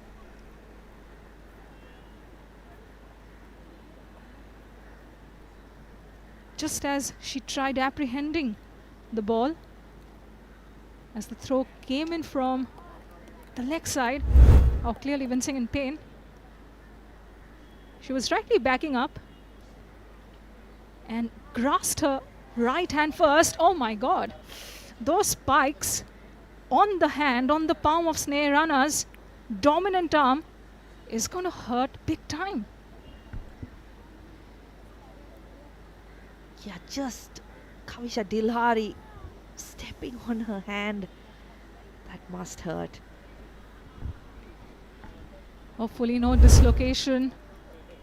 Just some taping perhaps is all Akanksha Satya, Sri Lanka's, India's physiotherapist, needs to do at this juncture. Rana needs to be on the park, not just for today but also for the remainder of India's fixtures. They play again on South Africa. They play South Africa again, of course, in the second round of matches just a day later, May the 7th. And of course, they're through to the final already, scheduled for May the 11th. Here are the wickets from this innings so far. First one, brilliant bit of fielding from Deepthi Sharma. And some bad running from Sri Lanka. Hasini Pereira caught short of her crease, taking a risky second run. That gave India the breakthrough that they needed. And this brilliant take by Amal Jodh in the deep, diving forward. Harshita Samaravikrama, soft dismissal from her. And then the big one, Chamari Atapattu, brilliantly caught behind by Risha Ghosh. She's been very, very good behind the stumps, hasn't she? What this hold-up could also do, Estelle, from a Sri Lankan perspective, is stymie their run scoring, because obviously there's a bit of stoppage, which every so often we see in cricket as being the reason for a fall of wicket. The momentum stopped and out comes the dismissal. Hopefully for Sri Lanka that won't be the case. Diumi Bihanga seems all set to come out next. Made a lot of runs during the 2023 Under-19 Women's T20 World Cup in South Africa, where she was Sri Lanka's leading wicket taker, but also scored 150 plus runs. Yeah, very much an all-rounder for the future, isn't she? These are Sri Lanka's highest run chasers in ODI cricket. So if they can get there today, it will be their second highest. The top one, 305 for 4. The first 300 plus run chase in women's ODIs happened not too long ago in South Africa. Chamari Atapattu made 195 not out in that game. Unfortunately, not able to view live in Sri Lanka. Yeah, that's really unfortunate when you have the most important figure in the women's game in the country and one of the most pioneering figures across the two genders in the sport, scripting a record knock and not be able to see that. Well, things are changing now as women's international cricket moves into the highest gear. The standalone sponsor has already come on board for the ICC. Oh, nicely lofted, should be taken. Easy pickings this for Sneha. She's not lost the wicket-taking momentum. And as we discussed earlier, the hold-up has led to a much-needed breakthrough for India. Yeah, exactly what India would have wanted. Kavisha Dilhari trying to go over the top on the offside. Does not get the timing that she wants. As you so rightly said, Onesha, that break bringing about the dismissal. Kavisha Dhilari departs for a 32 ball 35. Sri Lanka lose their 5. And Sri Lanka will now be worried as to how they continue with this chase, because Kavisha Dhilari looked so well. 209 on the board. And out comes Diomi Vihanga.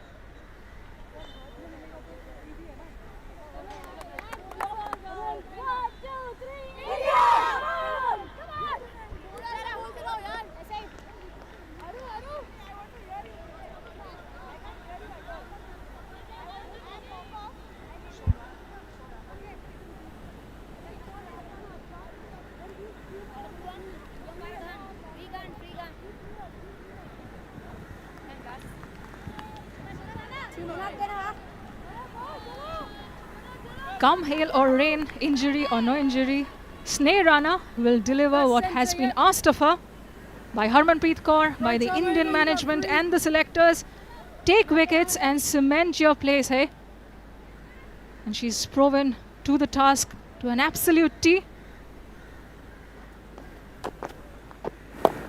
Yeah, she's been the standout. I think we've spoken plenty about her and the break she's had from ODI cricket. She's been so good in this competition.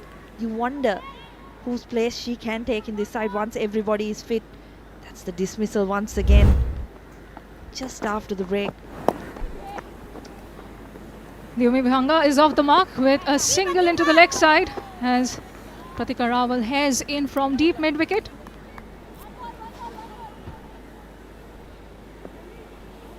Tenth wicket for Sneh Rana already, and look at the variety of performances she's delivered, all impactful. 3 wickets in the first game, 5-4 in the second, and 2 wickets already.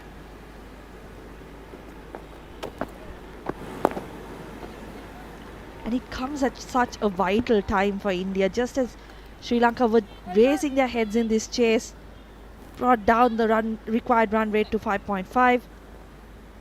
That's the end of the 39th over. Sri Lanka 211 for 5.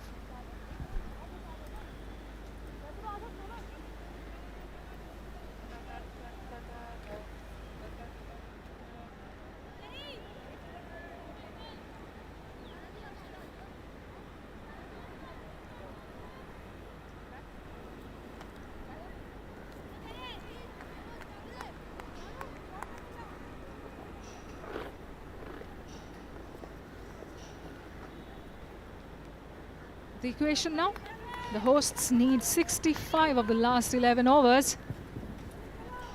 Nilakshi De Silva, who was the aggressor in that partnership with Kavisha Dhilari, in the middle and on strike against N.Sri Charani. Keeping her company in the middle is the teenager, Diomi Vihanga. In the dugout still is Anushka Sanjeevani, another proven performer on the international circuit, a servant of several years for Sri Lanka. Yeah, I like the choice to send Diomi Vihanga ahead of Anushka Sanjeevani. Gives her a little bit of time to get in. Doesn't put as much pressure as maybe she would have had. That's a brilliant shot from Nilakshi De Silva. She's pierced the gap once again. Finds the extra cover boundary. So she continues to go at a decent clip. 36 now of 23 deliveries. Terrific shot that she threaded the cover vacancy like a needle through fabric, did Nilakshi De Silva. Beat Harleen Deol, who head across with that sprint from long off. Change of field now. Harmanpreet Kaur more at a mid-off position. Harleen Deol, deep extra cover. And there's a long on in place in the form of Deepti Sharma. Oh, that's a misfield there. Sloppy from Deepti Sharma, and that should go away at least long enough, far enough for Nilakshi De Silva to scamper over for a second run.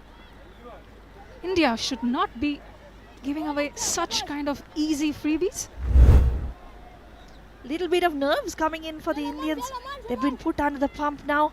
That's Amarjot in the covers. It's the floppy hat, I tell you. Amanjot donning the floppy like Deepti does. Punched off the back foot again. Harleen is heading across. And another couple of runs taken. Excellent running from the two. Keeping the scoreboard ticking as they look for the boundary. Not a bad option at this juncture, hey? Yeah, India were 204 for 5 at the same time. So Sri Lanka a little bit ahead of them. Batted well in the last few overs, haven't they? They've run well between the wickets as well. The current run rate of Sri Lanka's in this chase is the same as the required run rate. Should inject a lot of confidence and relief, but they still have a task on their hands. Should be wary of not letting complacency set in. Could be just a matter of wicket. One wicket that could swing the fortunes either way. This game is nicely poised, attended very well by the locals. Comes down the track and goes long and goes big. Excellent stroke play from Nilakshi De Silva. She's taking the bowlers to the absolute cleaners, and how? What a brilliant shot once again from Nilakshi De Silva. Comes down the track and easily clears that fielder at deep mid-wicket. Tell you what, Anisha, I have not seen her bat like this in the last 12 months. Sri Lanka fans, whatever you're doing, drop it. Turn on your televisions and any sort of screen you have in front of you and watch Nilakshi De Silva in action, please. This is pinch hitting, power hitting combined. Absolute flow she is in. Accords due respect. Oh, a run out opportunity. She wants a run of that misfield. Do not, Nilakshi De Silva, do not derail this innings for the sake of your team. End of the 40th, Sri Lanka 225 for 5.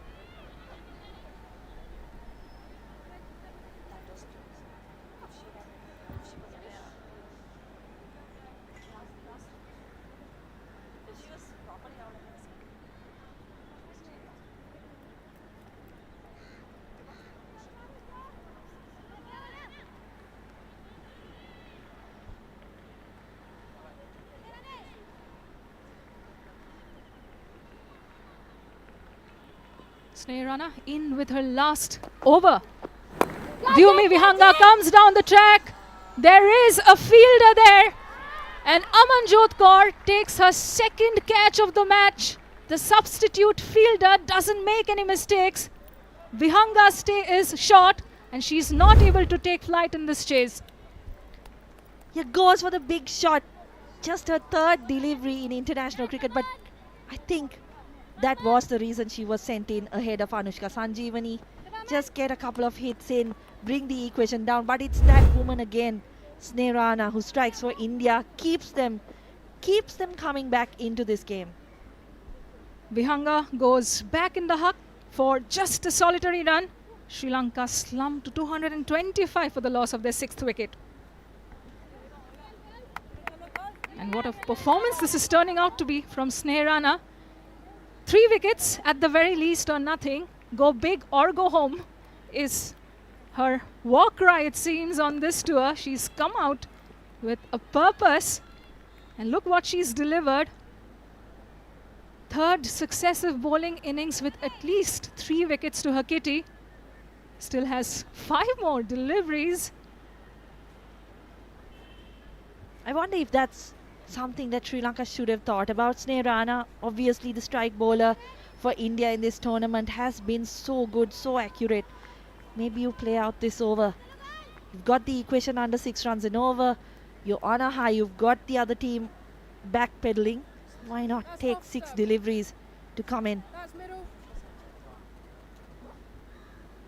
Right arm over, there's 5.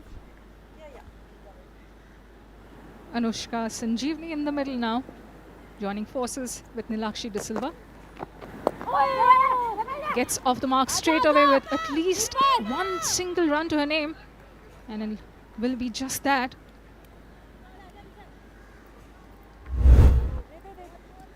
A look at Sneha 3rd wicket of this innings. She got a measure of that length early, but didn't have enough power injected into that stroke. She can kiss the heavens all she wants, right? What a standout performer she's been for India on this assignment. Swivels and pulls it extremely well. And that is going to be a half century for Nilakshi De Silva. Has pushed India on the back foot with the urgency in her scoring. Raises her bat. Take a bow. Nilakshi De Silva. Yeah, it's been a fabulous innings from Nilakshi. Right from the word go, right from that first six she hit over mid-wicket. She's been brilliant. 50 of just 28 deliveries has brought Sri Lanka right back into it. And look at that required run rate, 4.84 now.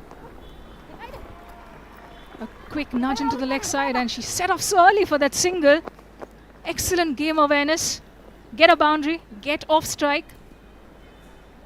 Anushka Sanjeevani is no mug with the bat, so she can rely on her non-striking partner to put her hand up and give her the kind of support she needs to help Sri Lanka seal this chase.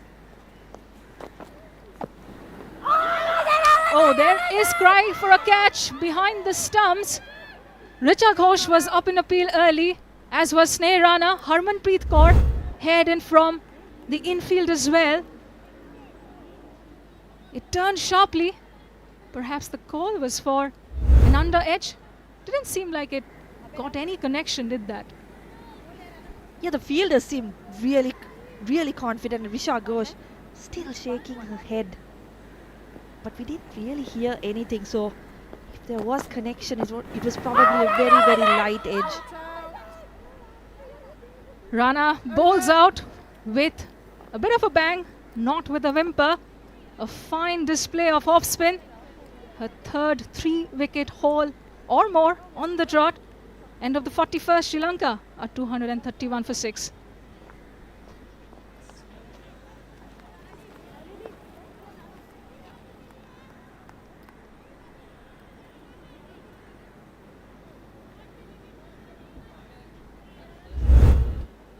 This is Nilakshi De Silva's innings so far. That first shot, I think, just got her going. Cleared the boundary easily, and then she used that extra cover region really well. Couple of full tosses also going her way, and a bit lucky. You saw fielders coming in off the rope, misjudging catches, but she's batted really well. The way she's cleared the boundary has been excellent, found the gaps well, and has also run between the wickets really well. Great exhibit of power hitting. No doubts about that, because these boundary ropes measure 65 meters and above. Oh, goes for the sweep. Loud appeal. And the line should have been of concern for Dedunu De Silva there. It looked like Nilakshi De Silva just got outside the line.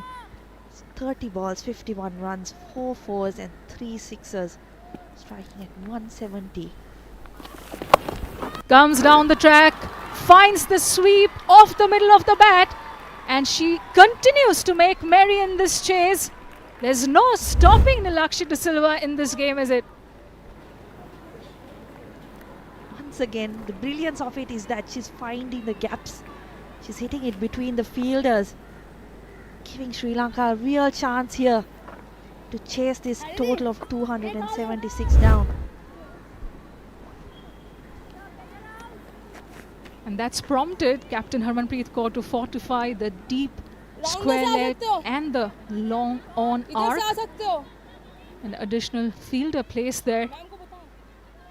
Nobody in the deep on the offside, because they can see what Nilakshi De Silva is trying to do here. Go for those sweep shots, those wild hoiks into the cow corner region. Charges down. This time doesn't connect very well, but will add a single to her tally. 41 runs now needed. The run rate close to 6, and the required rate a shade under 5. And if you're watching this game, you would think it's Sri Lanka who have the upper hand in this chase. But as we saw against South Africa with that triple wicket over of Sneh Rana's, things can turn around very quickly. Now, who's going to deliver that over for India? Rana's bowled out. Good. Deepti Sharma's off spin answer that question. Oh! Tries for another. Caught behind, not given. Yeah, it's not over until it's over, isn't it? And not to forget, Sri Lanka don't have much batting to come. This is the last recognized pair. Malki Madara perhaps can bat a bit, but you wouldn't want the likes of Madara, Sugandhika Kumari or Inoka Ranavira having to finish this chase off. Much rather have Nilakshi De Silva and Sanjeevani do it.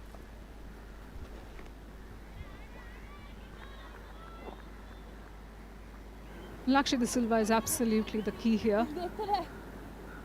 All hopes of Sri Lanka gunning this chase down rest on her. And she lunges forward and sweeps it straight to deep square leg, and Smriti Mandhana in fact. End of the 42nd over, Sri Lanka 237 for 6.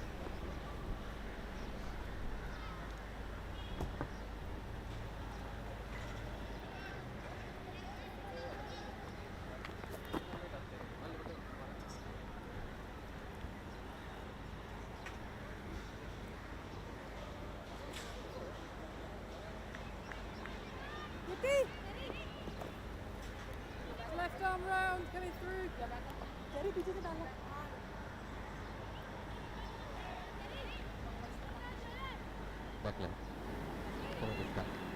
It's 42 overs done. Sri Lanka 237 for 6.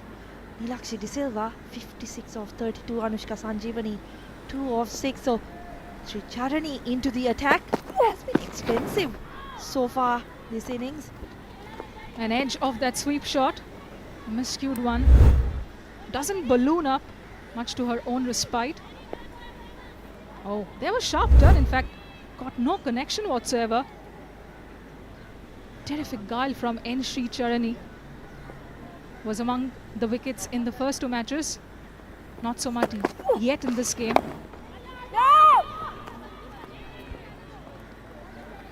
Good loud call from Anushka Sanjeevani there. Sanjeevani will want to rotate the strike. Wide open spaces on the leg side. But Charani has bowled a good line with the batters. She's resorting to that sweep every so often as Anushka Sanjeevani. One of her primary choices of weapon, of course. That's centre.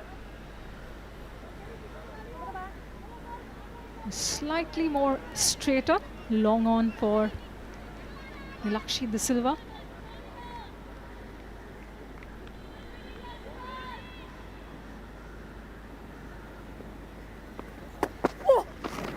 Charges down, goes aerial, lofted cover drive. Smriti Mandhana is claiming that catch. Excellent take. She sprinted so quickly and covered a lot of distance. And out comes that superlative take from the India vice captain playing her 100th ODI fixture. The high fives are out. They will of course check the dismissal, whether it was a clean catch or not. But Mandhana obviously claimed it. Okay, fair delivery. Give me the best angle of the catch, please.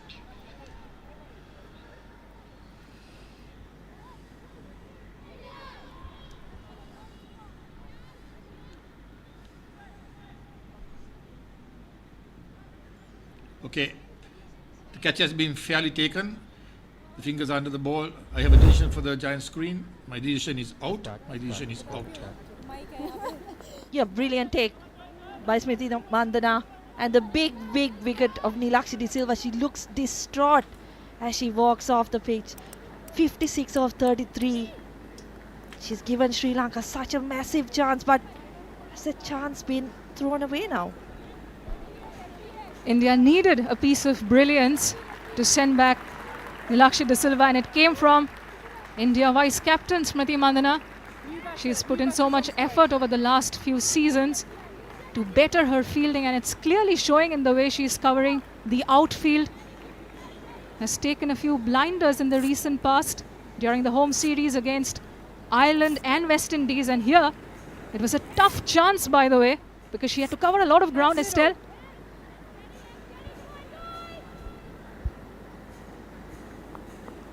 Left arm round, coming through.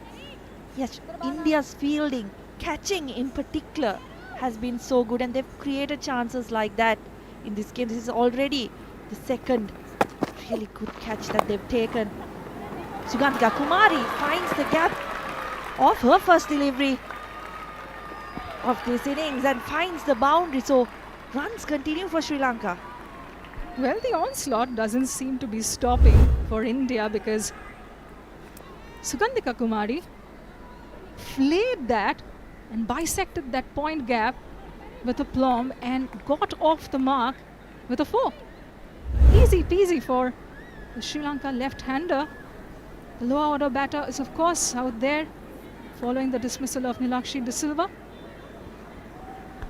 Now the run rate is not a problem for Sri Lanka. 4.74, 34 of 43 deliveries. Theoretically should be a comfortable chase. But we know cricket doesn't work like that. Theoretically being the operative word. End of the 43rd over. The game is nicely poised. Sri Lanka 242 for 7.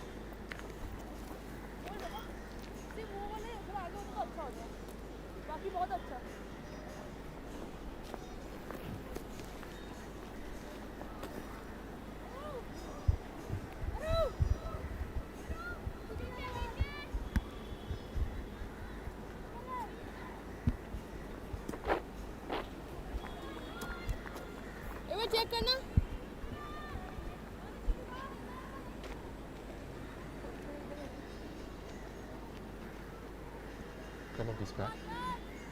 आलू ठीक है ना?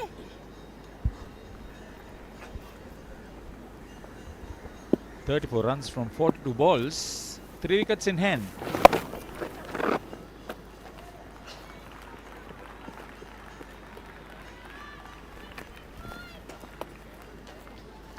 What a game it has turned out to be, Haritha. It's like hopping on a seesaw, really. Momentum swinging from one to the other. Thank you, madam. Sri Lanka cruising just a minute ago, and then suddenly another twist.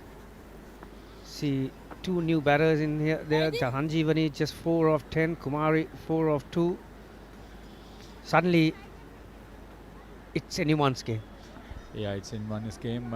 After that particular 37th over, Arundhati Reddy bowling her 7th went for 20. Nilakshika and Kavisha plundering those runs. And then 3 overs later, Charani conceded 14 runs in her 7th over. Once again, Nilakshika was there, and with him was Devumi Vihanga. I was surprised, Gamini, that Devumi Vihanga was sent in ahead of Anushka Sanjeevani. Probably the gamble failed.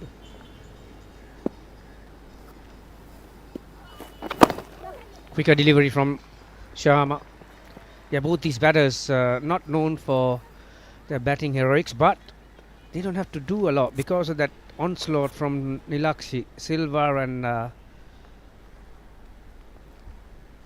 Sugantika Kumari. Required rate has come down drastically, 4.77. So it's just they can do it in once, and odd boundary here and there. You don't need to take extra risk. And one thing Sri Lanka don't have in their favour, the wickets column. They already lost 7, so 6.5 overs to go. Both batters prefer the onside. Sugantika Kumari, 33 years old, debut in 2015, 40 one-day internationals. A score of 18 not out for her. She can match that. She would have done well.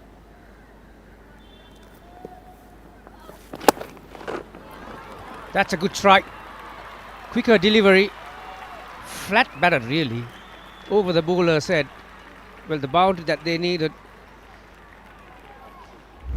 Yeah, they must have learnt a thing or two from Nilakshika Silva's bat. She had no fear when she was striking the ball, and So that's how you do it. No fear, can be. She plays for the Sri Lanka Army. So now, something to think about for the Indian skipper.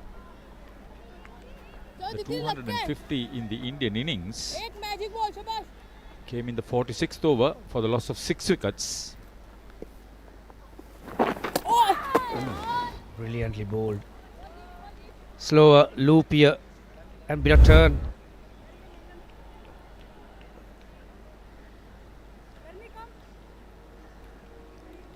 Played away from her body.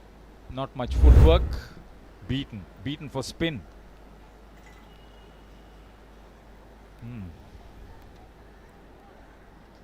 Anushka Sanjeevani, on the other hand, is also a seasoned campaigner. 35 years old, has been playing since 2014.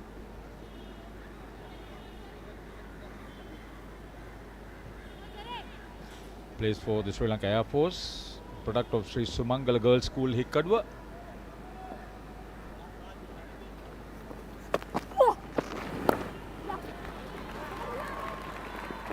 Nicely played. Looking for the second run, which is not there. Harleen sends in the return. 23 fours and 3 sixes.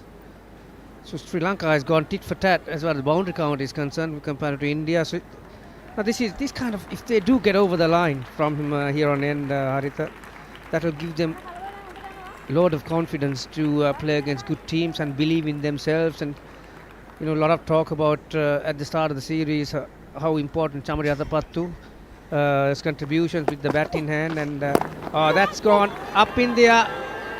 Oh, this time just falling short. Took a brilliant catch, Sri Mandana, to break that partnership, and that was another near miss. So Sugandhika Kumari wants to go aerial. I think it is in such a situation that hitting the ball along the ground is safer. Difficult to get it going. Missed. That is heading towards the boundary behind the keeper. Lucky for the Sri Lankans, but very unlucky for the keeper and the bowler. That would have hit those footmarks, the rough area, that bounce out of nowhere. Have a look at this. Well, you can't blame the keeper for that. That is just one of those things, very unlucky. Yeah, it was too full. Like I said, it would have hit those footmarks. So both batters into double figures.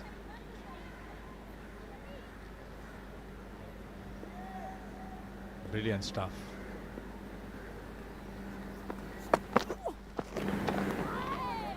Again, Charani.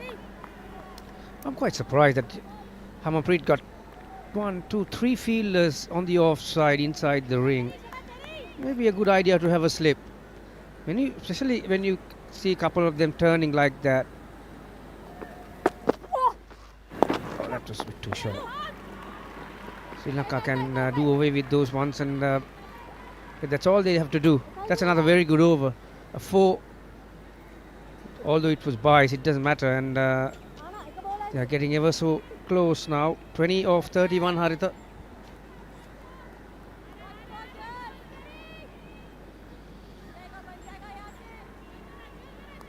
Sugandhika Kumari on strike now. Under 4 runs and over the required run rate. She's hitting the ball in the right areas. Try to keep it as close as possible to the ground. That will be comfortable. Another single to get into the same score as Sanjeevani. And at the end of 45, 257 for 7 Sri Lanka in their run chase. Compare that with 246 for 6 when India were batting first after 45. Yeah, that is simply because of that flurry from Nilakshi Silva. Sri Lankans have got a bit of habit chasing big ones. When they chased 305 to win, Chamari Athapattu scored 195. I saw that match in 2018 when they chased 257 for 7. Chamari got 100 then. And well, now they're heading for another victory, chasing a big one. But this time, it'll be a collective effort from the team. So that will please the head coach Rumesh Ratnayaka. Yeah, they give some kudos to Dominda Pereira to get the confidence into these batters, to play their shots, to keep running. Well flighted. Okay, well played. Didn't try to hit in the air. They can afford to take 4 singles and still be ahead in that required run rate. That's what they should handle now, the pressure. Anushka Sanjeevani, I think, is the better batter of the two. She's had a good game. 2 victims. Sukantika Kumari had 3 for 44 in her bowling stint. Confidence is what matters now.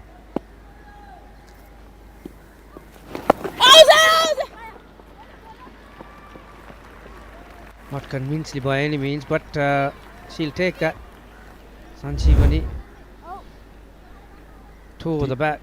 Deepthi Sharma, wicket column empty into a last over. Usually it doesn't happen that way. Going at 4.5 runs and over 2.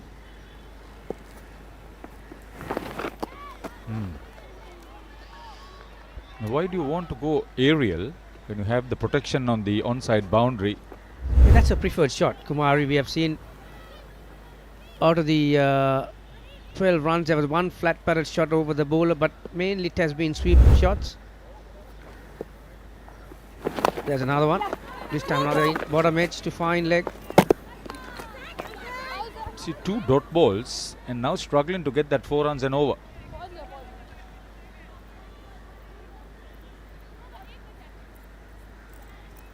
Surely you should be able to get your foot up and then hit the ball on the offside. That's where it's comfortable. I hope Sanjeevani will tell her partner not to be too greedy.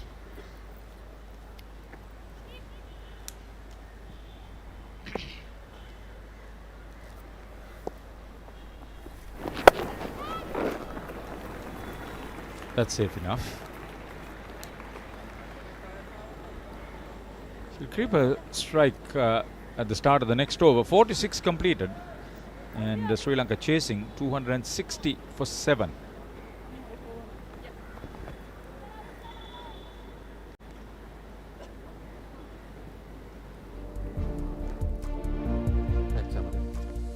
We've seen some brilliant batting, but no batter have been able to go and make a big one. Ghosh 58, Rodrigues, Raval making contributions, Chamayatapat to 3 wickets apiece along with Kumari, but Silva's 56 has been the difference so far. That's why Sri Lankans are still in the game. 275 plays, 260 for 7 with 4 overs. Sri Lanka needing 16. 4 runs and over.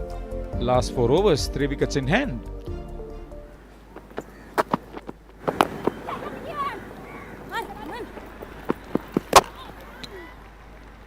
Jot at mid-off, direct kick, but Kumari was safe.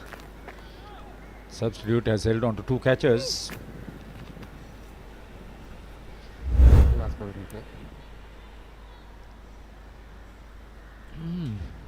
The grounding, and also where she's holding the bat. She's holding from the bottom of the handle. She's losing a foot. Well, that will not please the batting coach.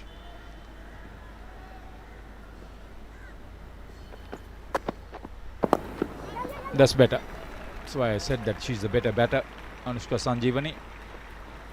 Yeah, she's not known for big hitting, but the situation right now requires to play the exact way that she knows how to play. Just to grind and maneuver the field here and there, find a single from somewhere. She'll have to be there for Sri Lanka to get over the line. Partnership 25 for the 8th wicket.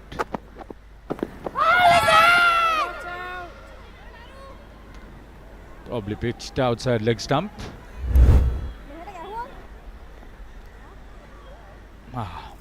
Huge edge. Definitely an edge. Yeah, she still prefers the onside, Kumari, even against the medium pacey. There is some protection on the onside, deep mid wicket and a long leg. Ah, well struck. Cover once again.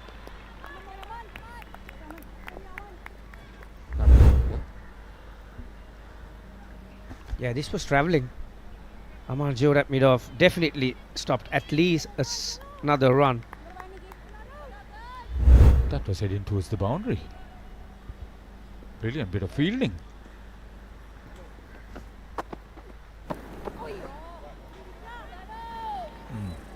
Anxiety, pressure. All they got to do is now just take another single. They got the almost past score for the over that's required. Yeah, what India needs right now is a wicket. And what Sri Lanka doesn't want is exactly that too, the opposite of it. Do not give another wicket and leave to the last two pairs. And this has been a good over so far. Another dot ball. 47 completed. 263 for 7.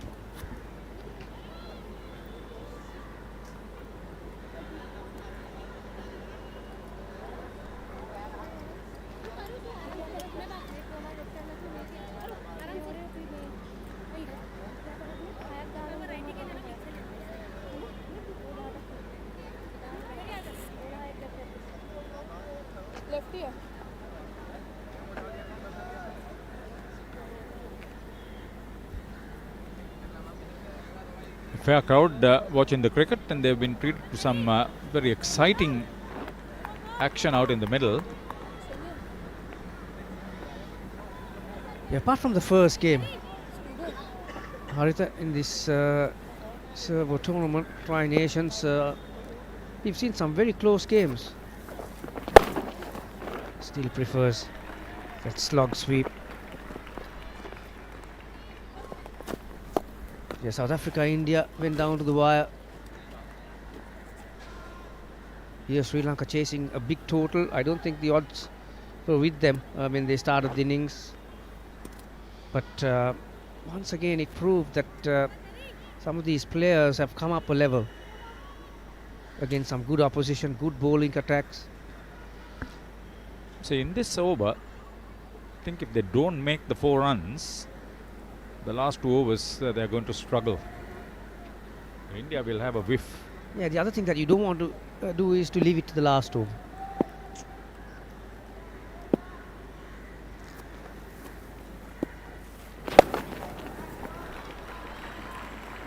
Good connection. As long as you don't hit in the air, I suppose. They must be seeing the ball very well. Sanjeevani came ahead of Kumari, but Kumari is in front of her at the moment.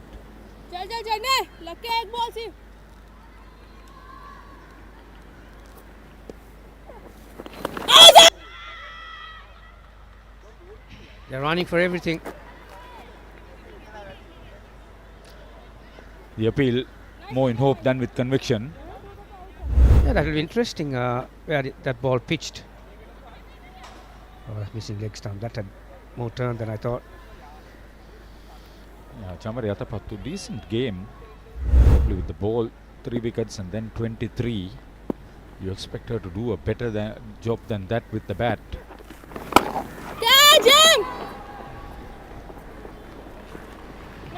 Just falling short of Jamima, the deep mid wicket. I think she measured it. She didn't go with the full hit. Just wanted to keep it, chip it over the 30-yard circle. I think she was successful with that. Charani into a last over. She's been expensive for 1 wicket. That's good. That's good. Yeah, one of the rare shots from Kumari on the offside. Her go-to shot has been the sweep shot, but she has played her part. 17 of 18. Sanjeevani, who came ahead of Kumari, 15 of 22. So just the 8 of 13, they can afford to just knock it around and look for those singles. I thought Indian skipper will probably be looking to bring a fielder or two inside the circle, going for it again, once again. Well, she ran well. Yeah, Kumari took a big start. Okay, 10 overs, 1 for 69. Charani, that's a touch expensive, I thought. 48 completed, 269 for 7 Sri Lanka in reply.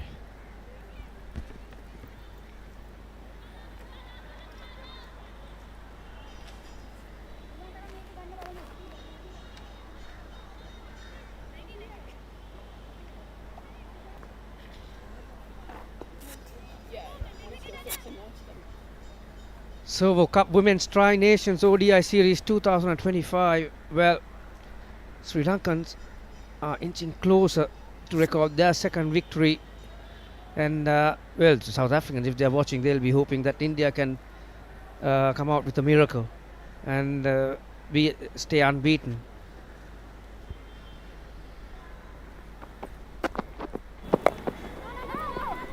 Reddy has held on to 2 catches, but wicket column is just 1 for her with the last 2 overs remaining, so she won't have a full quota of 10 overs. And Sri Lanka need to get that 4 runs that they think should be comfortable for them in this over without taking too many risks. That's well struck and well fielded. Good cricket all round. You okay? Butter, you okay? No, we don't need. We let it in the back. That's commitment all round.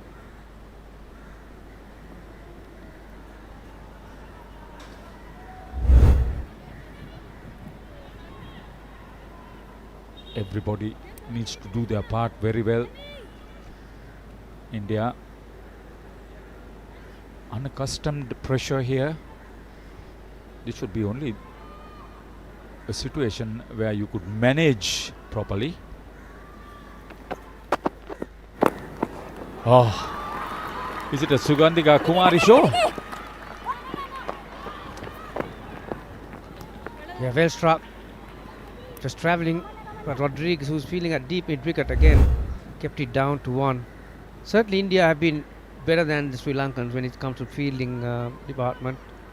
Overall, there have been 1 or 2 misses. One that went to the boundary at between long off and long on. It was a miss by the fielder. Oh, that's well played. Very good. They got 3 in the over. Yeah, everyone in the crowd, even in the Sri Lankan dugout, cheering for every run. They're sensing it. This will be a massive victory for the Sri Lankan team if they do go ahead from this point. 4 to win. 8 balls left. Well, after 2018, if they do beat India again to deep mid wicket.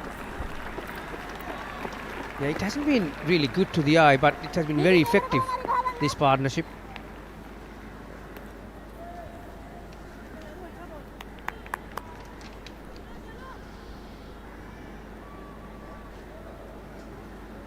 Anushka Sanjeevani was not playing in that game against India in the Asia Cup victory, but Sugandhika Kumari was.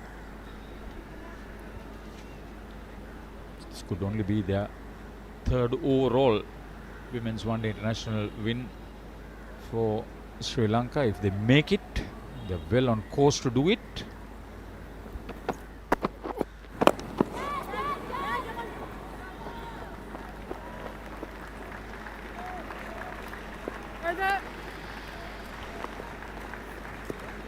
Her spell over. 1 for 55 for Arundhati Reddy.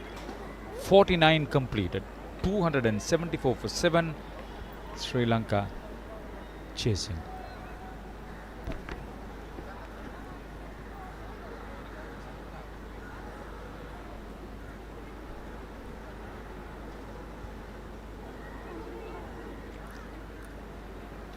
Well, who would have thought at the toss today, Haritha, when Atapattu called it correctly, and she decided to bowl first, and India getting 275.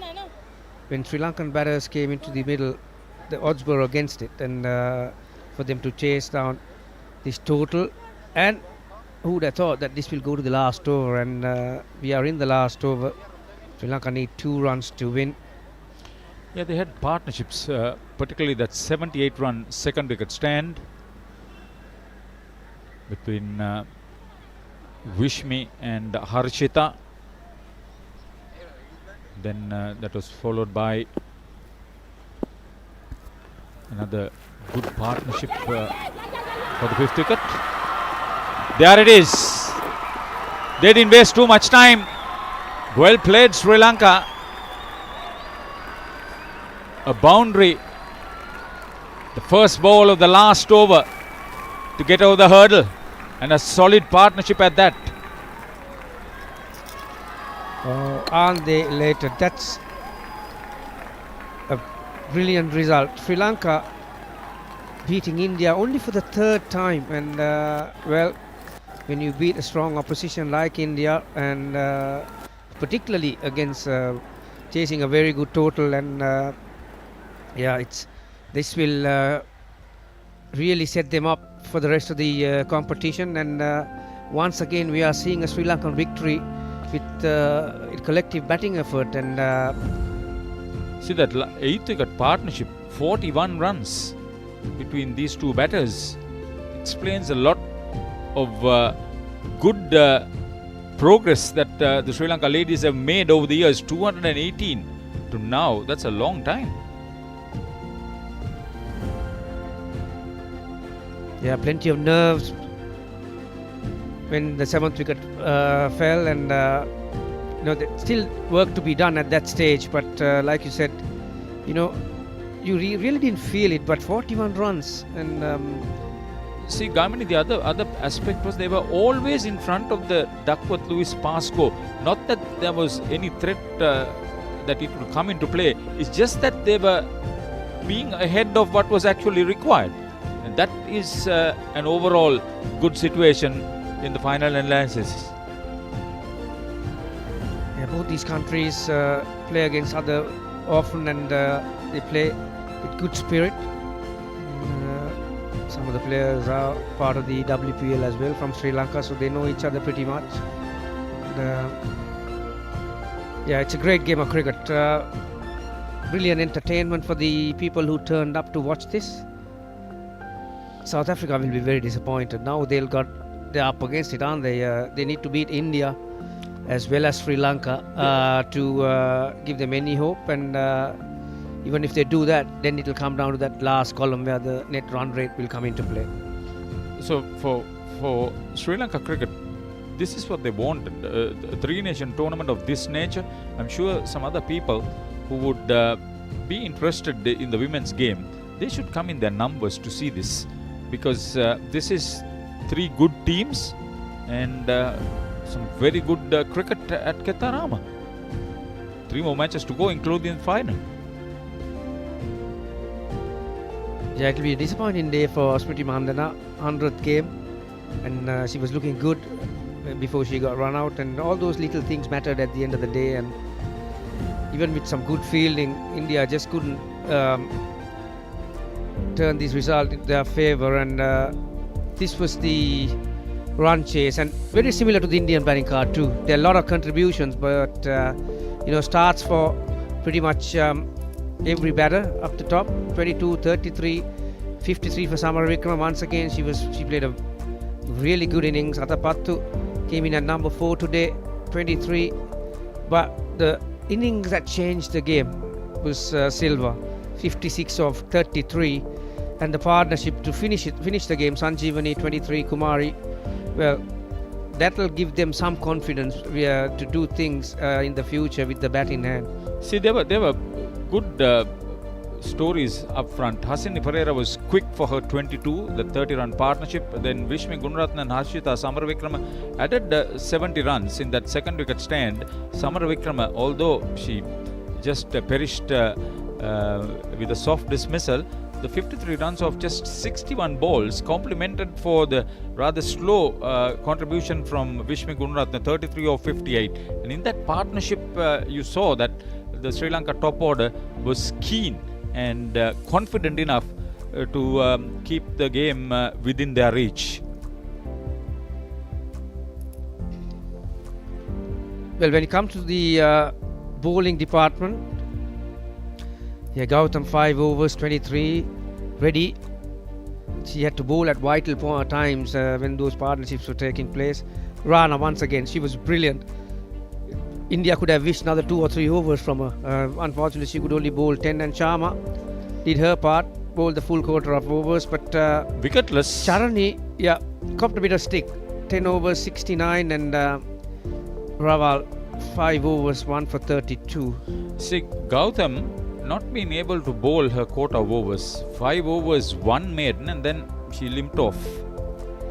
I think that was a key factor too. 13 extras, 6 wides means 6 extra deliveries. So those things matter in the big picture. Some small stories. Yeah, but overall, it has been a great run chase by the home team.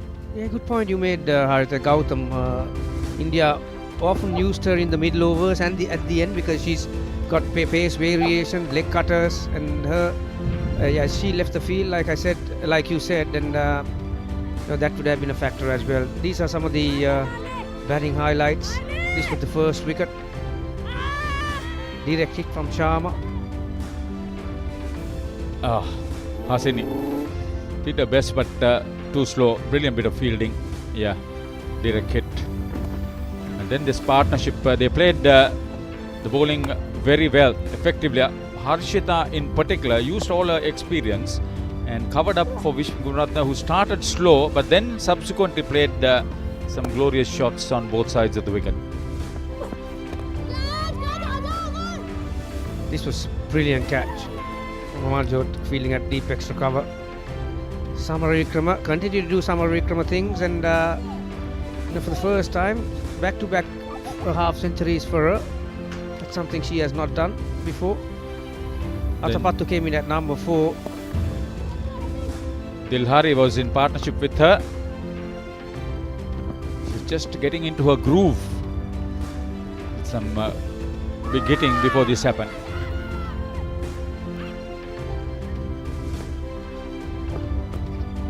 And then came Nilaksi Silva. Now have a look at some of these shots. Some clean hitting. She was lucky with that. Amarjot Kaur coming too much. That was a rare misfield. But they all played a part. Yes, you can see there's a mix of array of shots. Power, helping shots, inside out. What you don't see is that they ran between wickets very well too. And then this dismissal. Sri Lanka had got a whiff of victory, and you could see that one of the batters were anyway going after the bowling. This was another comfortable catch. Then that last pair came up and produced some outstanding stuff. Nilakshika was the standout in that run chase, certainly, as you said, Gamini. This was another brilliant catch from Smriti Mandhana. Never easy when you have those ones dipping in front of you, but at that stage India had a chance, opportunity. 7 down, 40 odd runs needed, but this was from the last partnership, and lucky at times, but take nothing away from that effort from both those batters. Yeah, they played to their skill level, kept the scoreboard going, and gave Sri Lanka another memorable victory against India. Only their third in Women's One Day International. This is the match story. India put it to bat 275 for 9, Richa Ghosh 58, Jemima Rodriguez 37, Pratika Rawal 35, Chamari Atapattu 3 for 43, Sugandhika Kumari 3 for 44, Anushka Sanjeevani 2 victims, and in reply 278 for 7, with 5 balls remaining, Sri Lanka successful run chase. Nilakshika Silva 56, Harshita Samarakrama 53, Kavisha Dilhari 35, and Sneh Rana 3 for 45 was once again the pick of the Indian ladies in the bowling department, with substitute Amanjot Kaur holding on to 2 catches once again. Sri Lanka women winning by 3 wickets rather. Okay, that's it from us here. Over to you, Roshana Besing, with the presentation.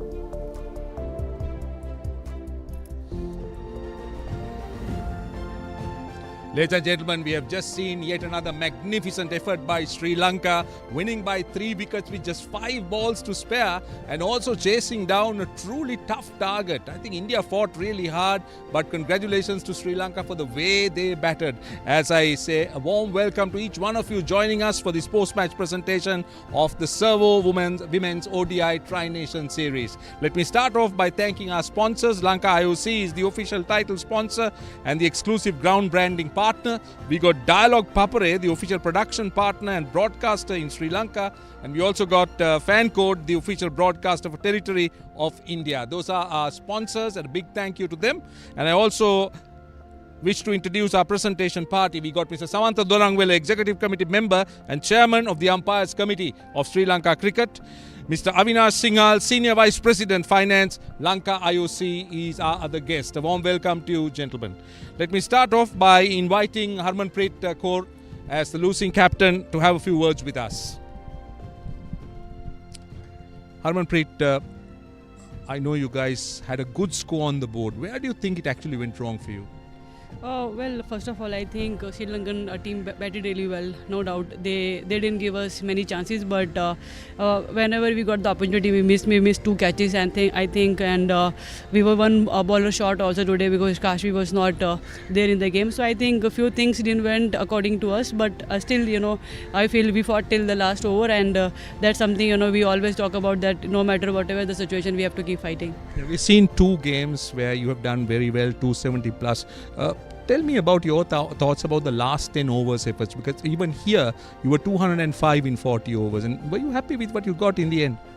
No, actually the way Richa was batting, we thought we might cross 280 easily, but I think after losing her wicket, after that we were not able to execute the way we were expecting from ourselves. I think that's where also it was a turning point for us when Richa got out.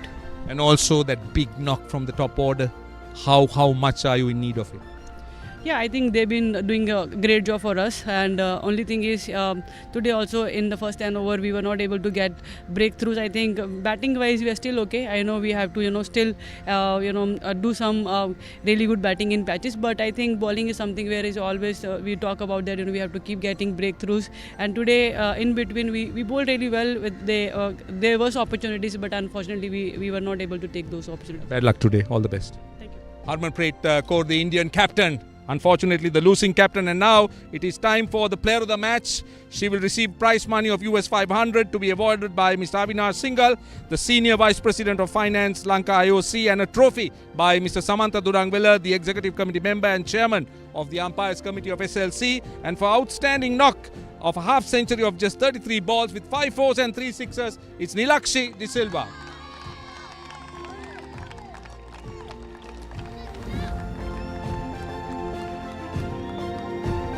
Nilakshi is our player of the match for an outstanding knock, for a real cameo where she made that magnificent effort, made sure that Sri Lanka, at a time when she was in trouble, Sri Lanka was in trouble, she helped the team to get out of jail with a truly magnificent effort of just 33 deliveries, 5 fours and 3 sixes.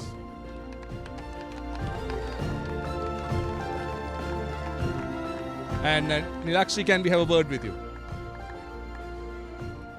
So Romesh Ratnayaka, the coach, has joined us. Nilakshi, firstly, you seem to be a very popular person. As soon as your name went up, all of them started cheering. What's the secret?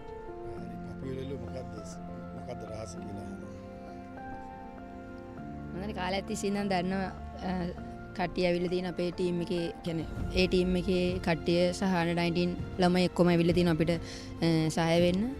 ඒගොල්ලන්ට thank you කියන්න. She knows the crowd for a long time and she wants to thank them. Right, let's talk about your innings and let's talk about the situation when you went in. From the very first ball, you looked to attack. Was that your game plan?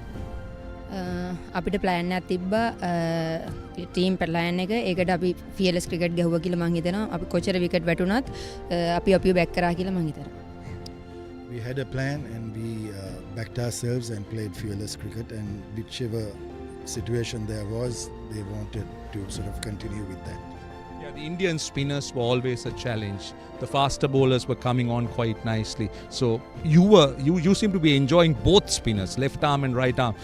Anything that you tried to do differently? Indian spinners ලා ටිකක් අභියෝගයක් වුණා. ඒ නිසා ඔයා මොනවාහරි ඒ බෝලර්ස් ලා එච්චර හොඳ නිසා ඒකලන්ට මොනවාහරි වෙනසක් වෙනස් විදියකට ගහන්න සැලසුණා. මම හිතන්නේ අපි ප්‍රැක්ටිස් කරා මේ වගේ බෝලර්ස්ලාට කියන්නේ ගොඩක් කලින් ඉඳලම මේ ටූර්නමන්ට් එකට එන්න කලින් ඉඳලම මම හිතන්නේ ඒක අපි මම බැක් කරා මගේ ස්කිල් එක මම ඒගොල්ලෝ හොඳට හැන්ඩල් කරා කියලා මම හිතනවා. You certainly did brilliant innings. Congratulations and all the best. Thank you so much. Thank you. Right, Nilakshi De Silva, player of the match, and what an innings she played. And can I invite the smiling, happy captain, Samari Athapattu? Come. Second good win for you guys. Tell us, what has now got you guys ticking after that first game?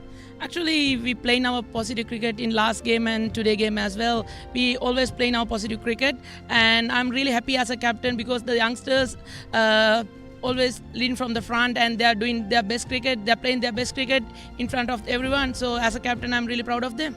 Yeah, your ploy of winning the toss and bowling first is working brilliantly, Chamari. So just in case you lose the toss and you're put into bat, are you ready? Yeah, we're ready for anything. So we can't predict the toss. If we want, if we lost, definitely. If we want to bat, definitely we try to score 250 plus runs. That's our target. Why did we see Chamari Athapattu batting down the order today?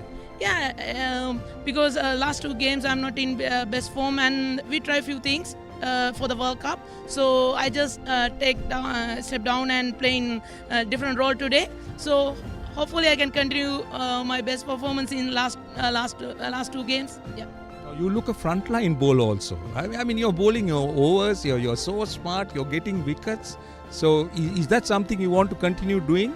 Yeah, definitely. As a senior player, I have to lead him from the front. That's the important. That's the important thing. So I played 15 years, but I didn't bowl much. So now these days I'm starting bowling. So I just take the stump. Keep it simple is my mantra. I think so. I think you're doing it very well. Congratulations. All the best. Thank you. Thank you very much. Right, that is the winning captain, Chamari Athapattu, as we conclude our post-match presentation. So there it is, a very happy captain. Match summary, fourth game, India put in bat 275 for 9. Risha Ghosh 58, Jemima Rodriguez 37, Pratika Rawal 35, Chamari Athapattu 3 for 43, Sugandhika Kumari 3 for 44. The pick of the bowlers, Anushka Sanjeevani had 2 victims, the wicketkeeper. Sri Lanka in reply, spirited run chase 278 for 7 with 5 balls remaining. Nilakshika Silva 56 won her the player of the match award for it. Harshita Samaravikma 53 at the top of the order. Kavisha Dilhari 35 and Sneha Rana once again the pick of the Indian bowlers 3 for 45. Substitute Amanjot Kaur held on to 2 catches. Only the third women's one-day international victory for Sri Lanka against India, and 2 in a row in this tournament has given them a lot of confidence, winning this game by 3 wickets. There have been some very successful run chases for the Sri Lankans. The best has been against South Africa. They are involved in this tournament. That was in 2024 away victory. Then against India in Colombo, this game 278 for 7, 257 for 7 against India again at Katunayaka.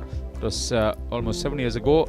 Against England 244 for 9 in 2013, long time ago, and against South Africa 237 for 5 in this tournament here at this venue in that earlier game. So a lot of confidence there for Sri Lanka ladies, growing in confidence, I should say, which is a good thing with some of the youngsters under the watchful eyes of the coaching staff and the experienced skipper, getting their confidence back of playing well against quality opposition.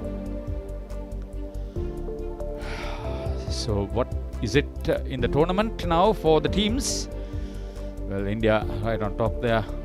They have a very good net run rate. Sri Lanka matching India with their victories, but still minus net run rate, but well ahead of South Africa, yet to win in this tournament, and they are languishing in the last position and in danger of being knocked out. But you never know. They have had 2 close victories against them. They are a very good side, and anything can happen in the last 2 qualifiers before the final. So big story all the way. It has been a good wicket, it has been a good game, good run chase, some very good individual performances that has spruced up the tournament. It has been a really good story. This is what it would be. Already 4 matches completed. Sri Lanka lost badly to India in the tournament opener. India won in a close game against South Africa in the second game, but thereafter Sri Lanka beating South Africa and India by 5 and 3 wickets apiece to be in contention. The next game is on the 7th of May, India versus South Africa. Key game for both teams, I should say, that after the last of the preliminaries, Sri Lanka versus South Africa on the 9th, and of course the final on the 11th of May at this venue. So thank you very much for being involved with us. We invite you to be with us for the India-South Africa game live on the 7th of May from this venue from 9:45 onwards. On behalf of our team here, we say a very good evening and wish you all the best for the next couple of days. But remember, come back for the next game on the 7th.